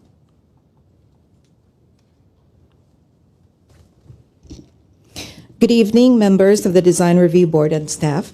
I'm Jocelyn Jindro, co-owner of 2480 East Chevy Chase Drive. We are here to express our concerns regarding 910 Laird. Please refer to your packets that were handed out as I will be referring to them. After the April 2018 DRB hearing, the architect and applicant opened a dialogue with the concerned neighbors and the Chevy Chase Estates Association. We have had meetings to address our concerns. I am only speaking on my husband's and my behalf. Our biggest concern is drainage flow from heavy rain flash flood conditions, including mud and debris around 9th and Laird and the wilderness behind both properties that have caused significant problems. Photo A1 proves the enormous runoff burden from the hillside basin that flows within a 180-degree span. The outlet down Laird cannot be obstructed. On photo A2, the applicant assured us the outlet down Laird shown above the blue broken lines will not be blocked by not having any structures such as a house, garage, or gate that will obstruct this area. Next is a driveway that presents a risk to our lives and property that could arise from a misjudgment on steering, since it is a steep downhill approach toward us. The noise from the mechanism of a mechanical gate, the sound of cars going up and down the driveway, and the car's headlights aimed at us. To address these concerns, see photo B1, the applicant assured us a 6-foot-tall solid masonry wall will be built starting at the intersection of points A and C, and will continue toward the sycamore tree without compromising its integrity. In closer look at the fill and cut plan, see photo B2, the start of his driveway shows a fill. This elevated grade will result in flood water being diverted straight to our structure. Photo B3 is his landscaping plan that shows an area that blocks the natural flood outlet. This needs to be kept clear. He and his architect informed us having the garage at the end of Laird was not an option, where the garages of 2500 and 2480 East Chevy Chase are located. Instead, his garage now faces our backyard. See photo B4. He also assured us the mechanical gate will be a quiet one. Next is compromised privacy. The south elevation has been lowered to a 1-story, but it still has a balcony looking down on our backyard. The south elevation moved approximately 10 to 15 feet away from our property line compared to the April 2018 plans, which is the best compromise for our privacy's sake. However, if the proposed structure moves any closer to our property line at this juncture, then our privacy is exponentially compromised, and this is completely unacceptable.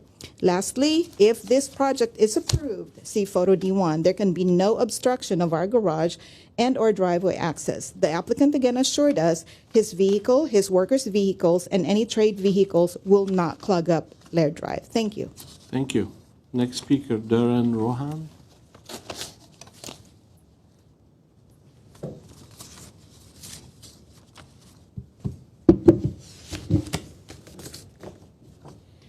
Good evening, Mr. Chairman and board members.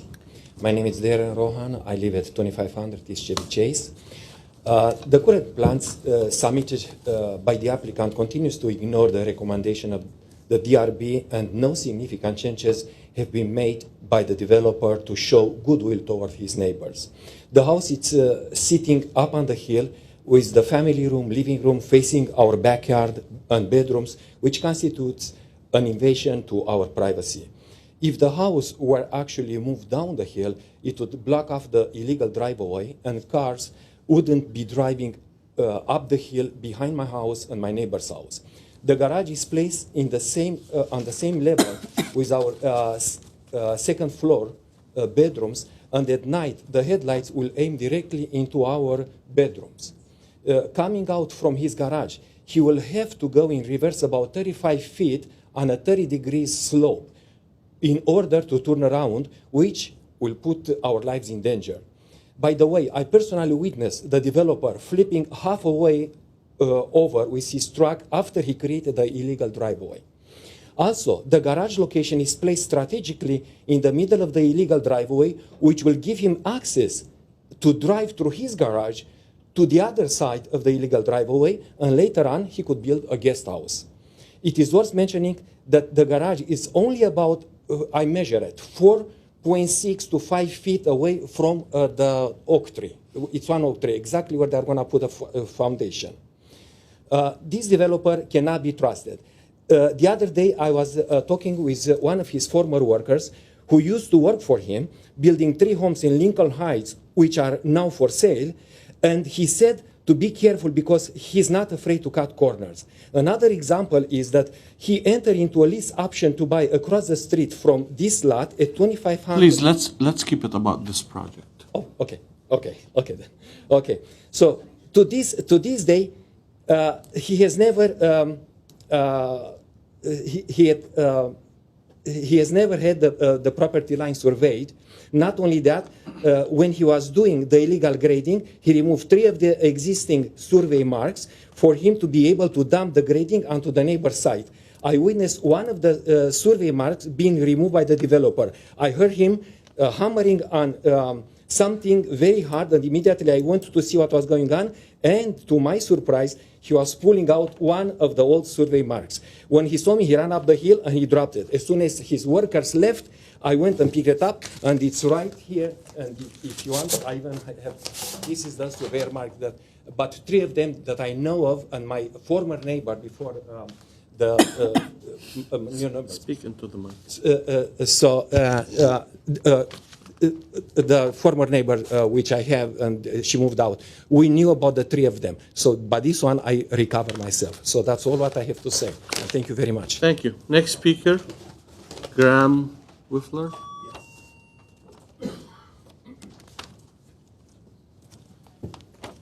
My name is Graham Whiffler. I live at 3235 Cornwall Drive in Glendale. I'm the co-president of the Chevy Chase Estates Association, and I'm bringing a message of opposition from the association for this ongoing project. There is an element of bad faith that has been occurring here for years.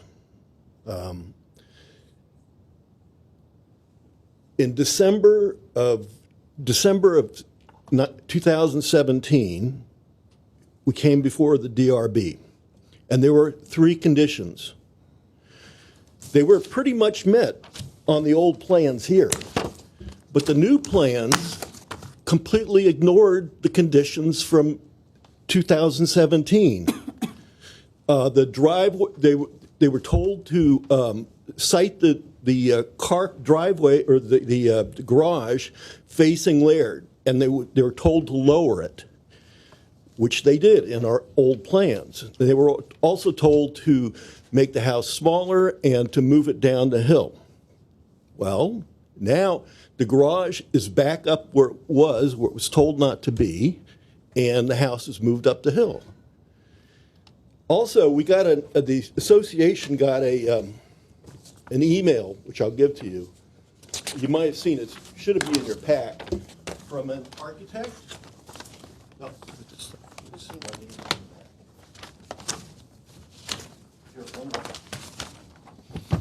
And this architect calls into question the grading numbers of this plan, the current plan, and also the retaining walls.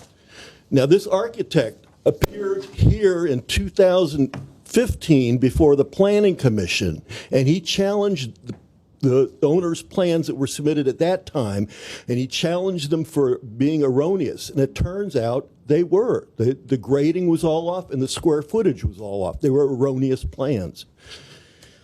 Thirdly, we've met with the owner several times.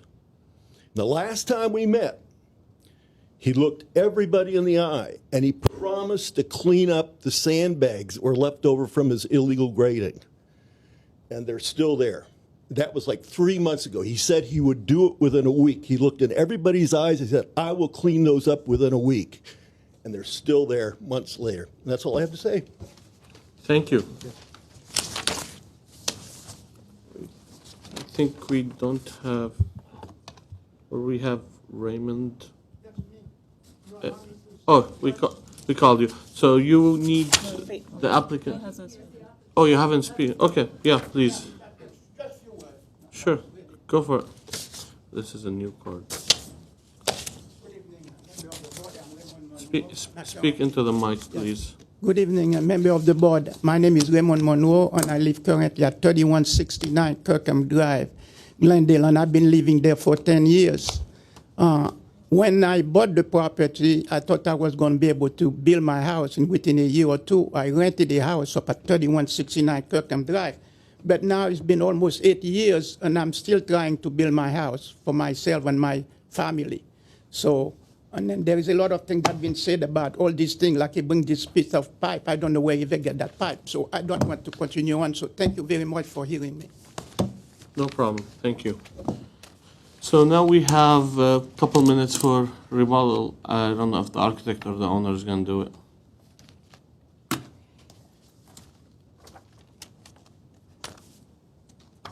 Okay, I'm going to go real fast and then. Name again. Rebecca, I'm sorry, Rebecca Latta. I'm the consulting arborist. So we wanted to talk briefly about some of the issues that were raised here regarding the trees, and also to discuss, for instance, the sandbags that were there that the gentleman brought up. He had to leave there because otherwise he'd end up with dirt in the road.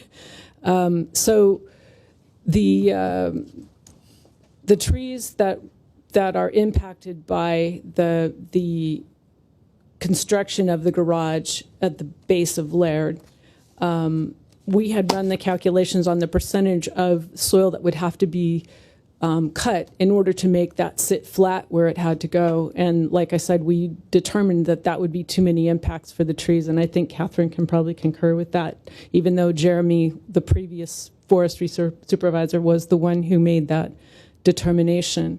The other thing that I need to say here is, have you all been to the site? Yes. You have? Okay, if you stand on the driveway, you notice that you cannot even see the pool and the house down below.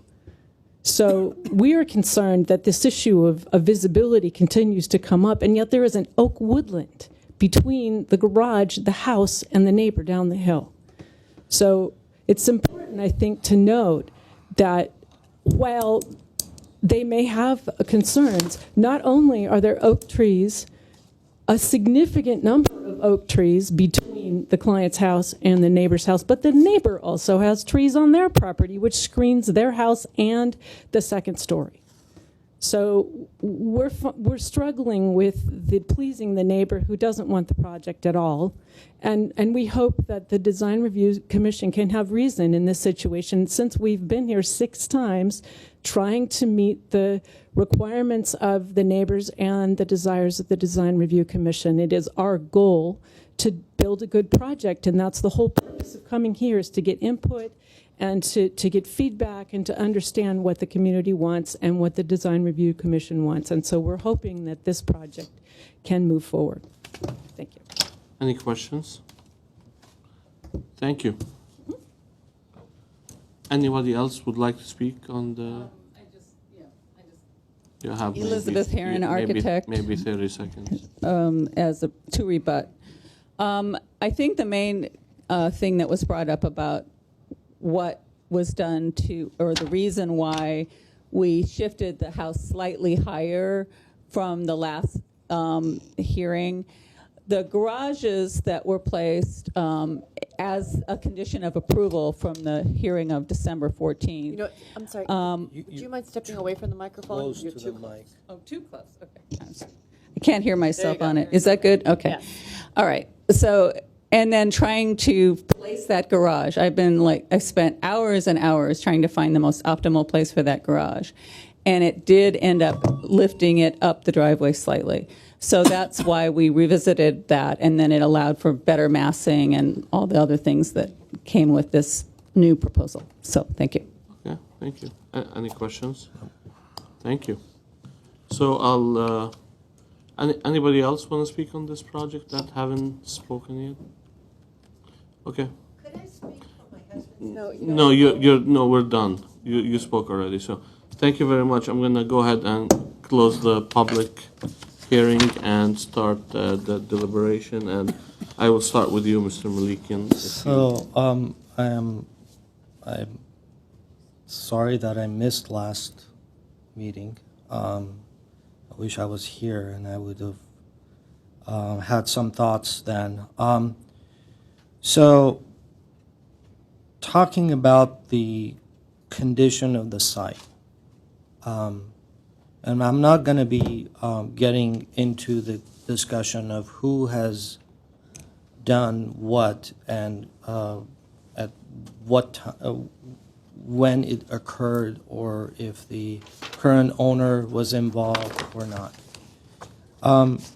As long as I remember, this issue has been a hot topic with the neighborhood, with us, with everyone, with the neighbors. It is unfortunate that, and we've seen several designers be part of this project. And it is unfortunate that all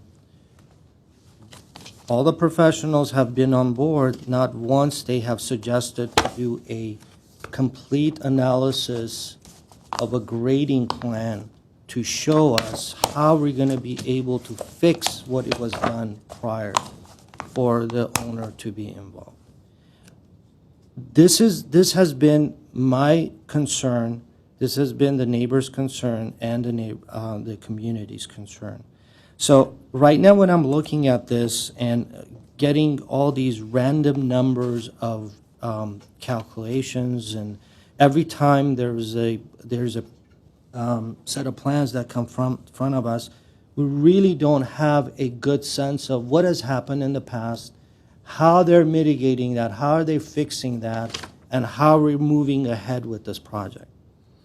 That's one of my biggest concerns. The second thing is placing all these trees and planting of these, I hear and I appreciate all the professionals coming and talking about this. I'm not convinced. I'm not convinced that this is the right approach. This is just a kind of a stitching of a problem that they're trying to hide behind and not really truly fixing that property to be a graded, a simple note that a grading plan has to be taken through the public works. Previous people, we asked them, we want to see the retaining walls. We want to see what the quantity is, how this thing is going to get fixed. And this has been on and on and on. It's been years, and I remember this from 2 years ago, 3 years ago, and we're still talking about the same issues. Now, as far as the placement of the garage, I think it's a right move, personally. I don't think by moving the garage all the way down closer to Laird is going to solve the problem. But again, I'm still not convinced how it's designed, how much it's excavated, what limitations that they're creating. Would they be able to, such a small little retaining wall that is being created behind, and are they going to be able to expand later on and so forth? So there's a lot of unknowns in my head, a lot of things that are I shouldn't be thinking, but it's influencing my thought process right now because of its past history and because of all these things that are coming and hearing. And so I shouldn't be making decisions based on that, but I'm looking at the design and I'm looking at the most impactful way that possible, that how this project can evolve once this thing is permitted and how it's going to get evolved in the future. I'm just being honest right now. So by truly having set of plans that grounds this project to its location with its proper grading, proper information of how this thing is going to be fixed, all the unpermitted excavated areas are going to be fixed. How are we going to be assured that nothing else is going to occur? The planting is going to stay intact as it's being planted there. 15-gallon is going to take 7 to 10 years for it to mature. So these kinds of gestures, for me, it makes me uneasy about this project. The simple solution would have been, you know what, I'm going to be putting in a little bit more mature tree. I understand it's better to put a smaller tree for it to grow. I'm just talking about in general. And I'm not questioning, the whole, but I'm not convinced by randomly putting these, it's the right thing to do. It's the right quantity. Why 5? Why not 4? Why not 1? Why not 7? Why not 10? I'm not convinced, right? So I just feel that they're just populating that ungraded, unpermitted area with trees so that we don't really look negatively on that area. Now, that's the site planning, that's the site conditions and so forth. Looking at the design itself, to me, the massing and the design needs a lot of work, in my opinion. I think the window placement, the roof lines, the shutters, the half-size shutters, parts of, there's sections in the building that it's showing shutters, there's areas that it's not. It's just, window heights, different types of windows, there's double hung, there's casements, there's, awning windows, and there's all over the place. So I think it needs a great, after we're done with site planning, after we're done with grading issues, and if there are any drainage issues, I think that the overall design of the project needs to be looked at very carefully. And to me, it needs to be a high quality, an effort, a priceless effort of design that needs to be placed in this property, that it calms everyone down, that after so many years we've approved, and the client has, the applicant has developed a quality, a gem, a star in the neighborhood. So that's my take on it. If I can just interject, we have two interjections. Yes. I'll start, and then Catherine has something about Yes. the tree cover. This is the final hearing for the board's consideration. You either have an approve with conditions, an approve, which doesn't sound like you're going there, or a denial of the project. Okay. And I do, there's kind of a backstory to some of the issues that you raised, and I think I'll say something different than what I imagine Catherine will. The trees planted on the driveway was at the direction of earlier board hearings, when that was one of the ways that was suggested to prevent vehicular traffic from the concern of the neighbors, prohibiting traffic from continuing down the driveway. Subsequently, the architect shifted the garage onto the driveway, which was also following one of the board's suggestions earlier. The trees remain because it seemed like more trees, great. We also worked extensively with the architect in terms of the driveway and restoration to its previous condition. We recognize that we can't restore the driveway to its previous condition. We can't just throw dirt on it and hope it sticks. So part of the idea of these plantings along that area, as well as along the steep part going to Chevy Chase, which we resolved several hearings ago, is to increase the amount of landscape to retain soil and prevent erosion, recognizing that the driveway cut is there. Over time, it may slowly disappear or not be as prominent, but for a long time it will be there. And so the board has been moving in that direction. So that's part of our backstory. So thus I started by apologizing not being here in the last time. So. And Kathy, you... Yes, I just wanted to offer the comment about the size, the 15-gallon size of the trees and the placement of the landscaping plan, that in a oak woodland context, forestry would actually recommend a 15-gallon size. Okay. For two reasons. One would be aesthetically, actually mature nursery trees do look different than the naturally occurring trees already on site. Also, biologically and ecologically, the small size does establish better and would be more appropriate for regenerating the woodland there. My concern is to fixing the condition that it's there. Planting over a unpermitted excavated area and waiting for 10 years for it to mature and cover and fix. I have no problem with the trees. I have no problem with planting, but I think a effort should have been placed to fix what was there and then plant over that. I'm completely fine with planting. Maybe a small little wall or something that, how they're just proposing to fill the front end of it. Why don't they just fill and fix what was there and just kind of just show that effort that, okay, you know what? I'm going to fix it. Mr. Malikan, Yeah. may I ask you a question? Sure. So since this is the last hearing for this Yes. project, and as the two options that Jay outlined for us, Yes. I just want to ask you, how would you feel about, because I've been looking at this, the I looked at it earlier today, I looked at it a couple days ago, and I can agree with you. And the previous hearing, I voted no on the direction that they were going. I was going with the direction that you stated, and I voted no on the project, but they got 2 votes out of 3, and that's where we're at today. I just wanted to ask you, how about, you've mentioned the wall, which I've been thinking about, because it seems like I've read in a lot of the emails and the correspondence that majority of the neighborhood is worried that this fix is not a real fix, and they're kind of like keeping it open just by placing that garage. You can lose one wall, and then you can drive through it, and you add something in the back. So that was like a major concern that I saw from multiple people.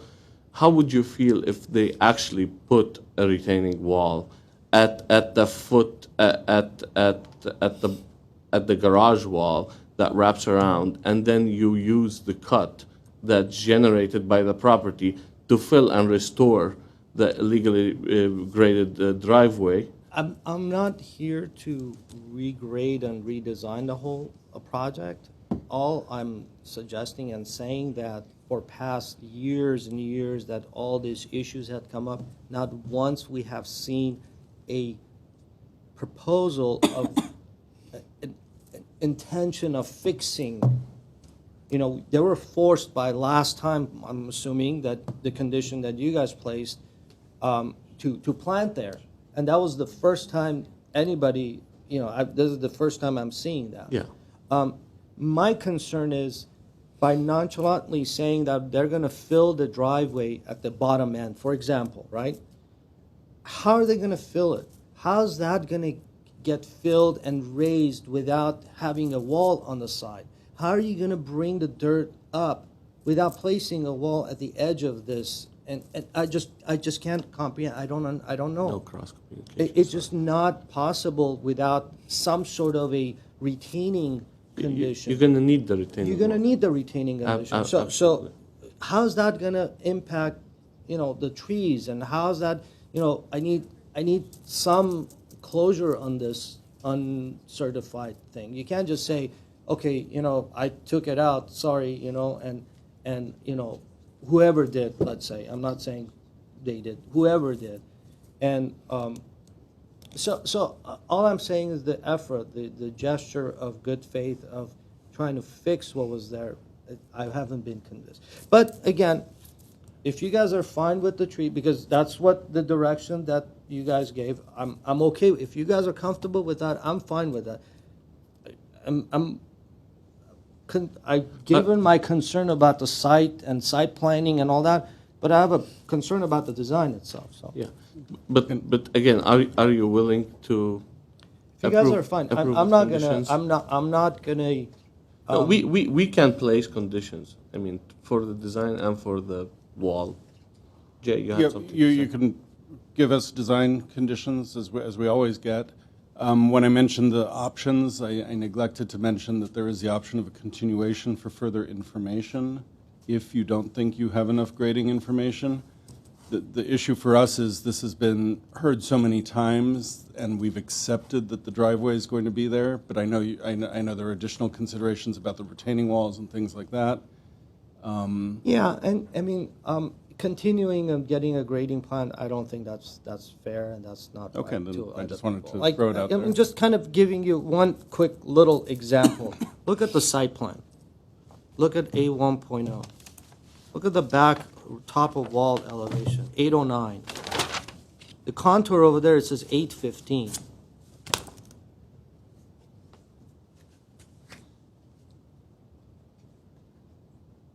Contour is 815. That's, am I looking at the old plan? Let me look at here. No, it's right here, 815, sorry, yeah, it's 815 or 814. There's grading there. No cross communication. If you want, I can As we open heard, it. the diagonal I lines. mean, the information that I'm looking at, and it says top of wall, 809, and the contour right above that, it says 815. For me, that's not clear. And maybe I'm reading it wrong, but I don't have an actual grading plan that shows me drainage. I don't have any swales. I don't have any idea of how's this water going to be drained. Where is this going to go? Is it going to impact the trees with this development? All this water that is coming down. I mean, I don't understand how everybody be okay with what's there. I mean, there's a project that is going on, and nothing is being addressed as far as the how the water and all the mountain, the entire hill is bringing down, and this thing is blocking it.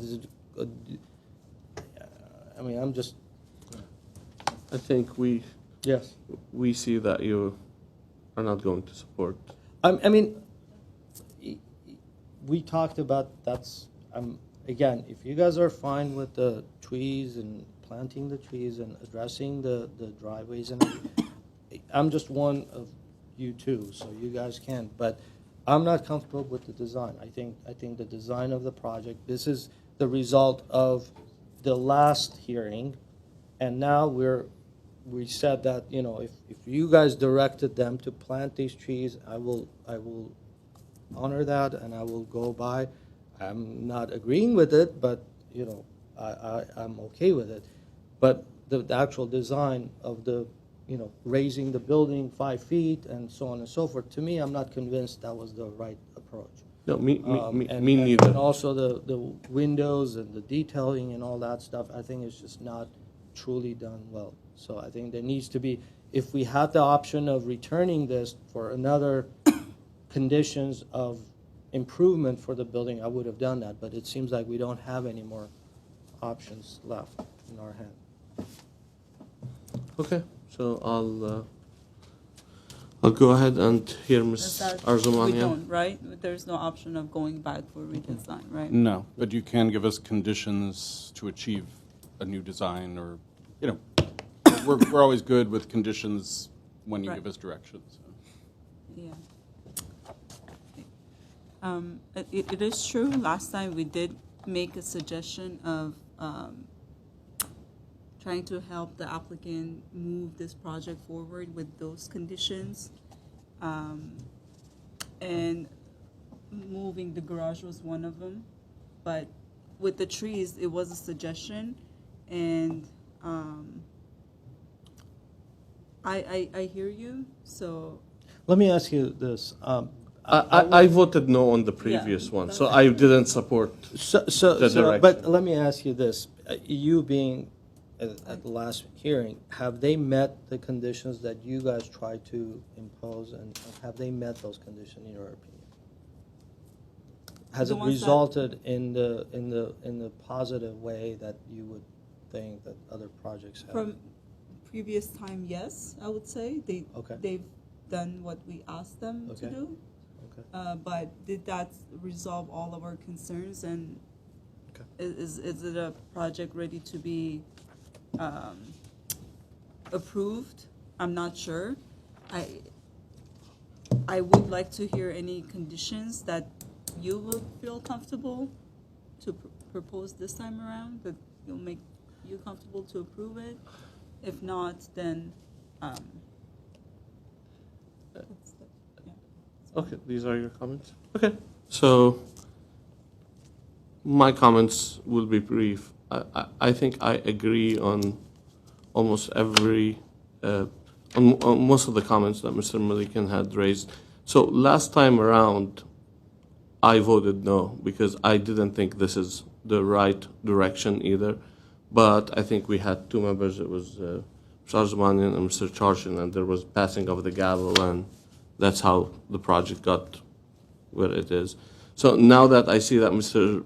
Malikan had similar issues that I had with last time, I mean, there was a lengthy conversation. Yes. Because, yes, we had to. yes. There was a And I think that restoring the legally graded driveway was like one of the most important items for the neighbors and for all the adjacent neighbors and for the neighborhood, because it abuts multiple properties, and we wanted to assure that no vehicles in the future will be going and no building will occur in that area. That's where that planting of the trees condition came by, which which I'm also fine with, but they need to be registered, they need to be tagged. I they need can't, to I be- can't make the, I won't make a decision based on what may happen in the future. I just want to deal with what I have in hand right now. So it's their I'll- right. I mean, if they want to build a I'll- guest house, let them go through the process. I'll entertain a motion.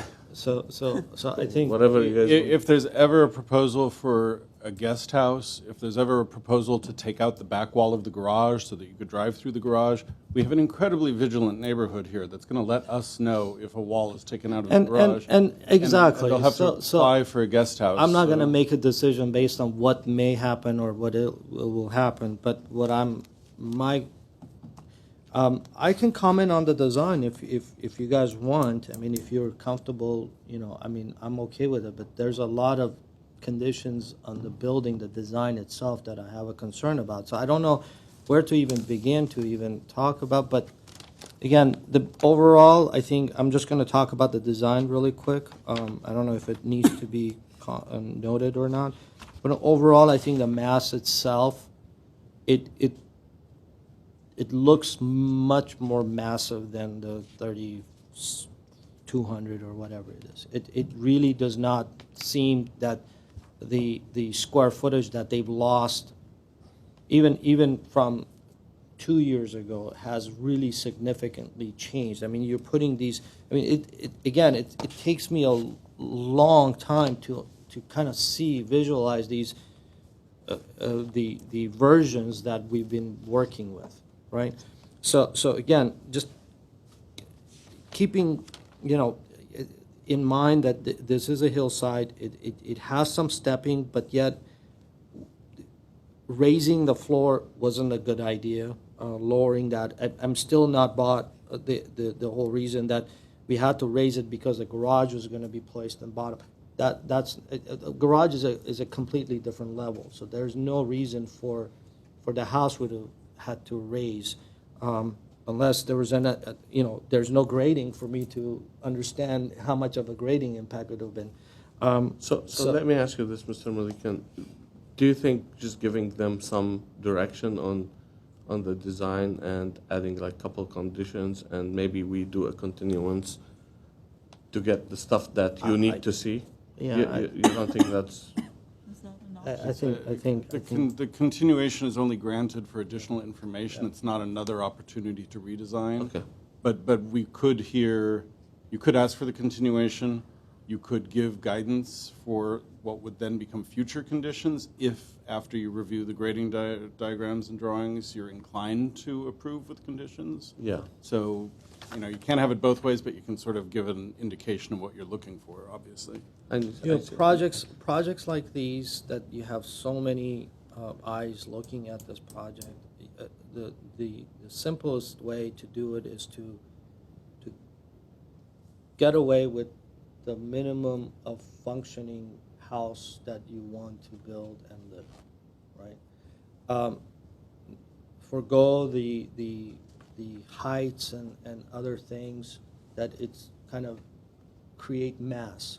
The plate heights, carrying the same plate height all the way through the second floor, having these half-moon windows with undersized shutters of some placements. I mean, all of these details. I'm not even sure what style of an architectural house this is. So it's not really there. Is it a? I don't even know. So there's a lot of elements that are missing from to make this project. Lot of moving. Yeah, and it's not just the windows. It's not just the plate heights. It's not just the floor, the height, the first floor, the plate height, the floor elevation, the slab. So there's a lot of these little things that are not to its best. I mean, if you want to take it and do a motion for I guess denial at that point. Yeah, we'll see. I'm gonna move to deny the project as it is presented now. We'll see if we have a second. Okay. Second. You have a second from Mr. Armanian.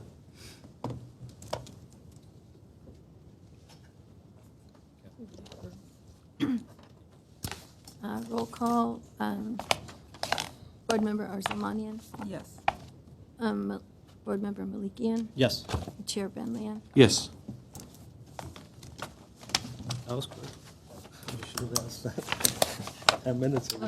I was saying, if An hour you had ago. the. Actually, just for sake of clarity and for our decision, I know that there was a motion and approval, not approval, but motion to deny the project.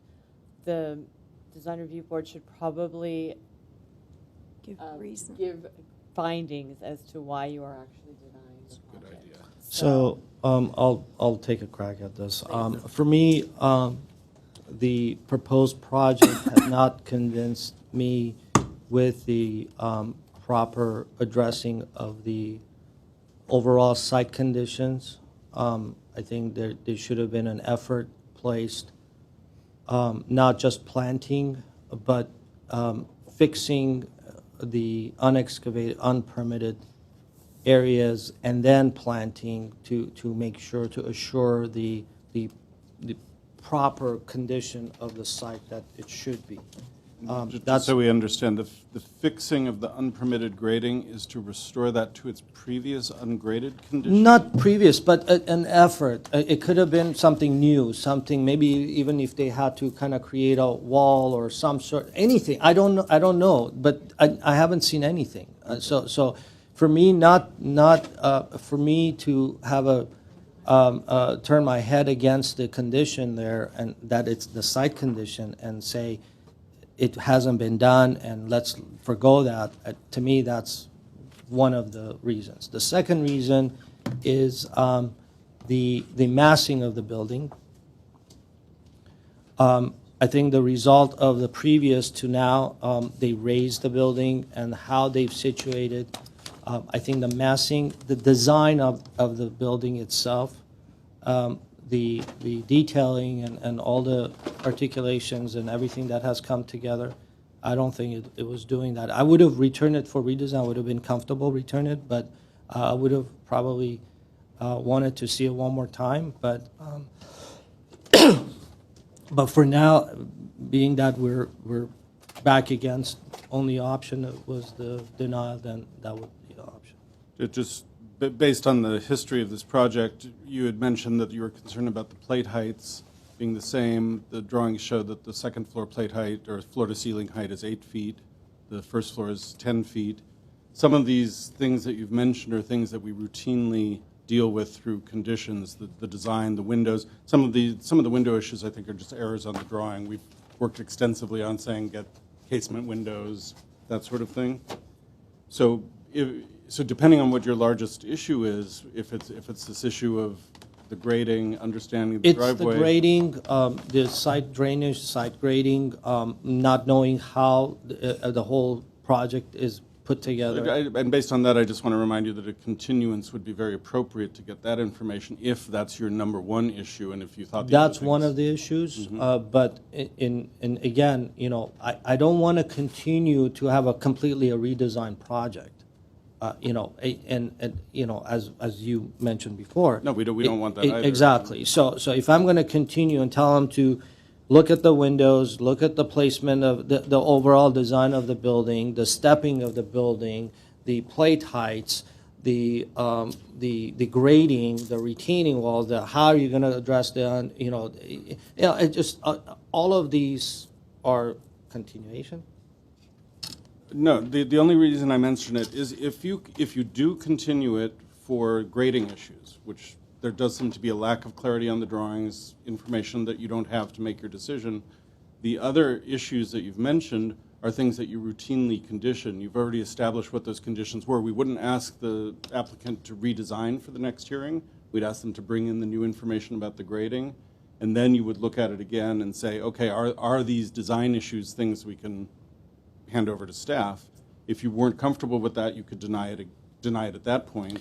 I'm fine with that as well. After so many years of working on this, where some of the things you're mentioning are easy fixes. I'm fine with Windows, that option. Okay, let me say something positive about what I've seen. I think the placement of the building is in the right location, in my opinion.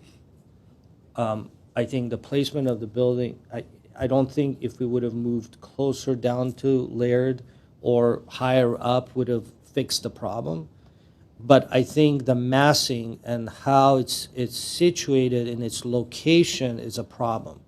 And what that's going to result in of retaining conditions in the back or reducing of the height or breakup of the building mass or however they're going to design that to make it a lot more compatible to its location, that's completely a redesign of the project, in my opinion. But again, if we were comfortable with continuing this and getting all of this together, then, I'm fine. I don't care. I'm okay with that. Yeah, I don't want to I mean, sound like I I don't want went to sound by- like I'm advocating, but I do want this to, I want to remind the board of, kind of our pattern of behavior on many projects over the years. And the options. But, And just kind of, to be fair to other projects, we never continue with so many conditions, grading plan, grading conditions, retaining walls, design of the building, detailing. I mean, I'm okay. In this case, it's.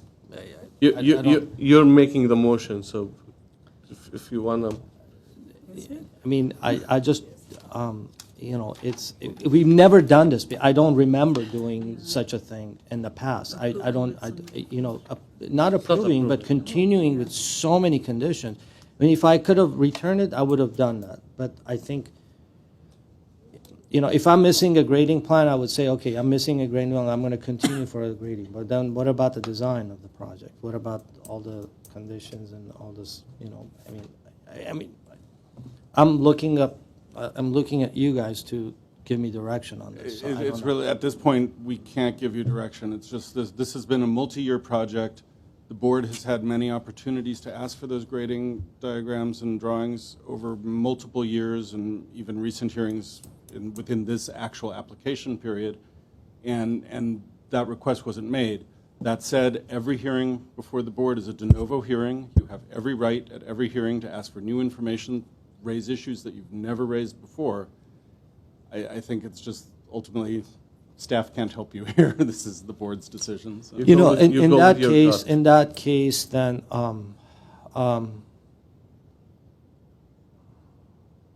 yeah,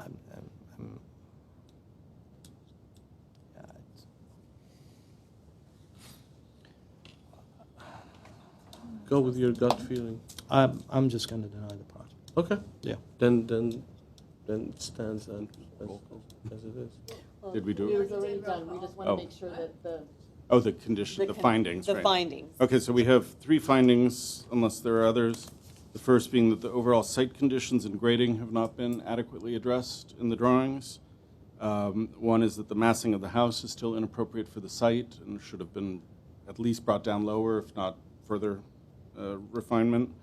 And then there are numerous issues with the design and detailing that the board can't approve. Square footage of the house, I don't know if you mentioned that I one. didn't, The house needs to get smaller, and that was one of the conditions. I know a couple hundred feet didn't do much, and the last thing will be restoring the illegally driveway.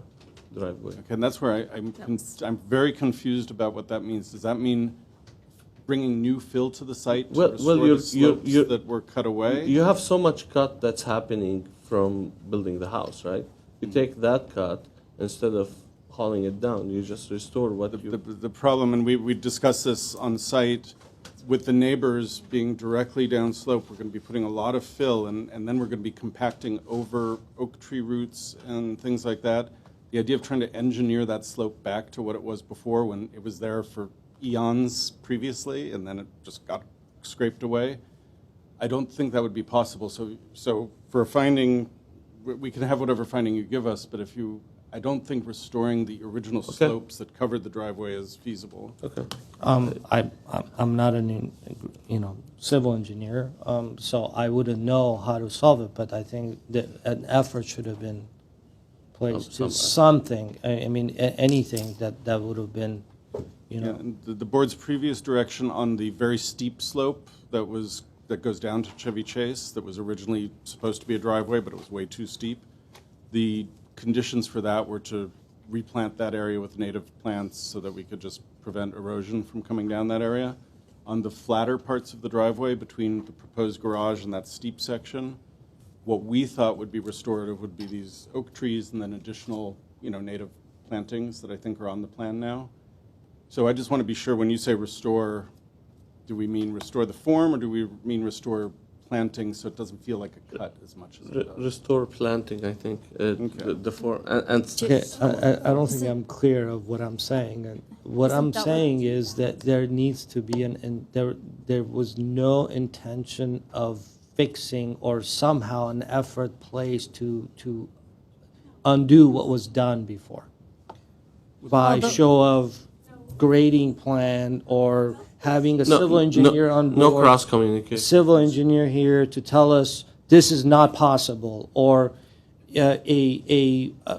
prove to us with some handouts that this is the soil condition, and if we put these, and we have to do it, for me, just a yellow section of area that is going to get filled. How much is it going to get filled? How is it going to be supported? How is it going to be addressed? I mean, nothing has been given to us. Several hearings ago, the board began to look at that issue, and the concern at that point was, when there was still talk about whether this was legal or illegal or whatever, there was discussion about how much grading was performed previous to the cut of the driveway.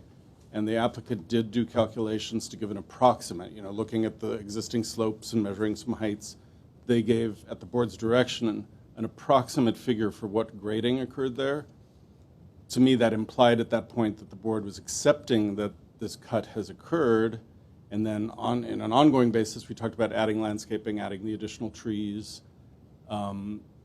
So the idea of restoring the slopes and building walls to accommodate restored slopes is a brand new issue.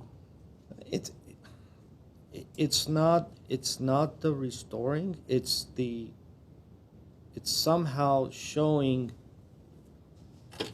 to me what their intent is to address that area other than planting the trees. Maybe the planting trees was the only option there. And additional landscaping. Additional landscaping. But again, we're trying to cover up something that was done. And to me, I can't get that out of my head. And I need to be convinced that what I'm approving is okay. Neighbors are okay. And it doesn't seem that way. It doesn't seem that things were done and you can't just stitch over things that was done improperly. And if it is, then prove to me that then what's there. And I wasn't proved. There's nothing here that shows how they want to address that. Yeah, I think we've given probably enough findings for. Yeah, this will inform, if there is an appeal to council, this will inform the staff report that goes to council in terms of giving the council direction from the board of what may make this a more acceptable project. And let council make the decision. That's why they get the big bucks. Okay. Oh, and just note that appeals must be filed within 15 calendar days of the decision date, and appeal forms are available in permit services. So, all right. Thank you. Thank you. And we're still in session. Please. We have 3 sets of meeting minutes, and those would be meeting minutes from September 13th. Board members Arzumanian, Benlian, and Malikian were present, so all 3 of you were here that day. Meeting minutes from November 8th. Board members Arzumanian and Benlian were present. Board Member Malikian was absent that day. And the meeting minutes from December the 13th, and Board Member Benlian, or I should say Chairman Benlian, was absent that day. So you I are, move to approve September 13th. Second. It's the only one that we can approve. actually, you could approve Can we? all of them, because it's still a majority of it. Oh, So. okay. So for September the 13th, we have a motion by Board Member Malikian and a second by Board Member Arzumanian. Board Member, in terms of a roll call, Board Member Malikian? Yes. Arzumanian? Yes. And Chairman Bentley? Yes. Regarding the minutes from November the 8th, Board Member Malikian would not be able to vote. Make a motion to approve the minutes. I'll pass the gavel and I'll second. Okay, and since, based on the roll call, it'd be 2-0 in this case. And last but not least, pardon? Oh, that's a quorum of who's. It's still a quorum. Yeah. Not a quorum of who was at that Correct. meeting. So we're Correct. the gavel game. Because Board Member, well, in regards to, it would only be Board Member Simonian who would be missing, so. And last but not least, the meeting minutes from December the 13th, and again, Board Member Benlian was not present, so. I move to approve the minutes. I'll second. Motion by Board Member Arzumanian, a second by Board Member Malikian, and motion passes 2-0. I'll take a motion to adjourn. And a motion to adjourn at 10:05. Wow, what a start. Move to.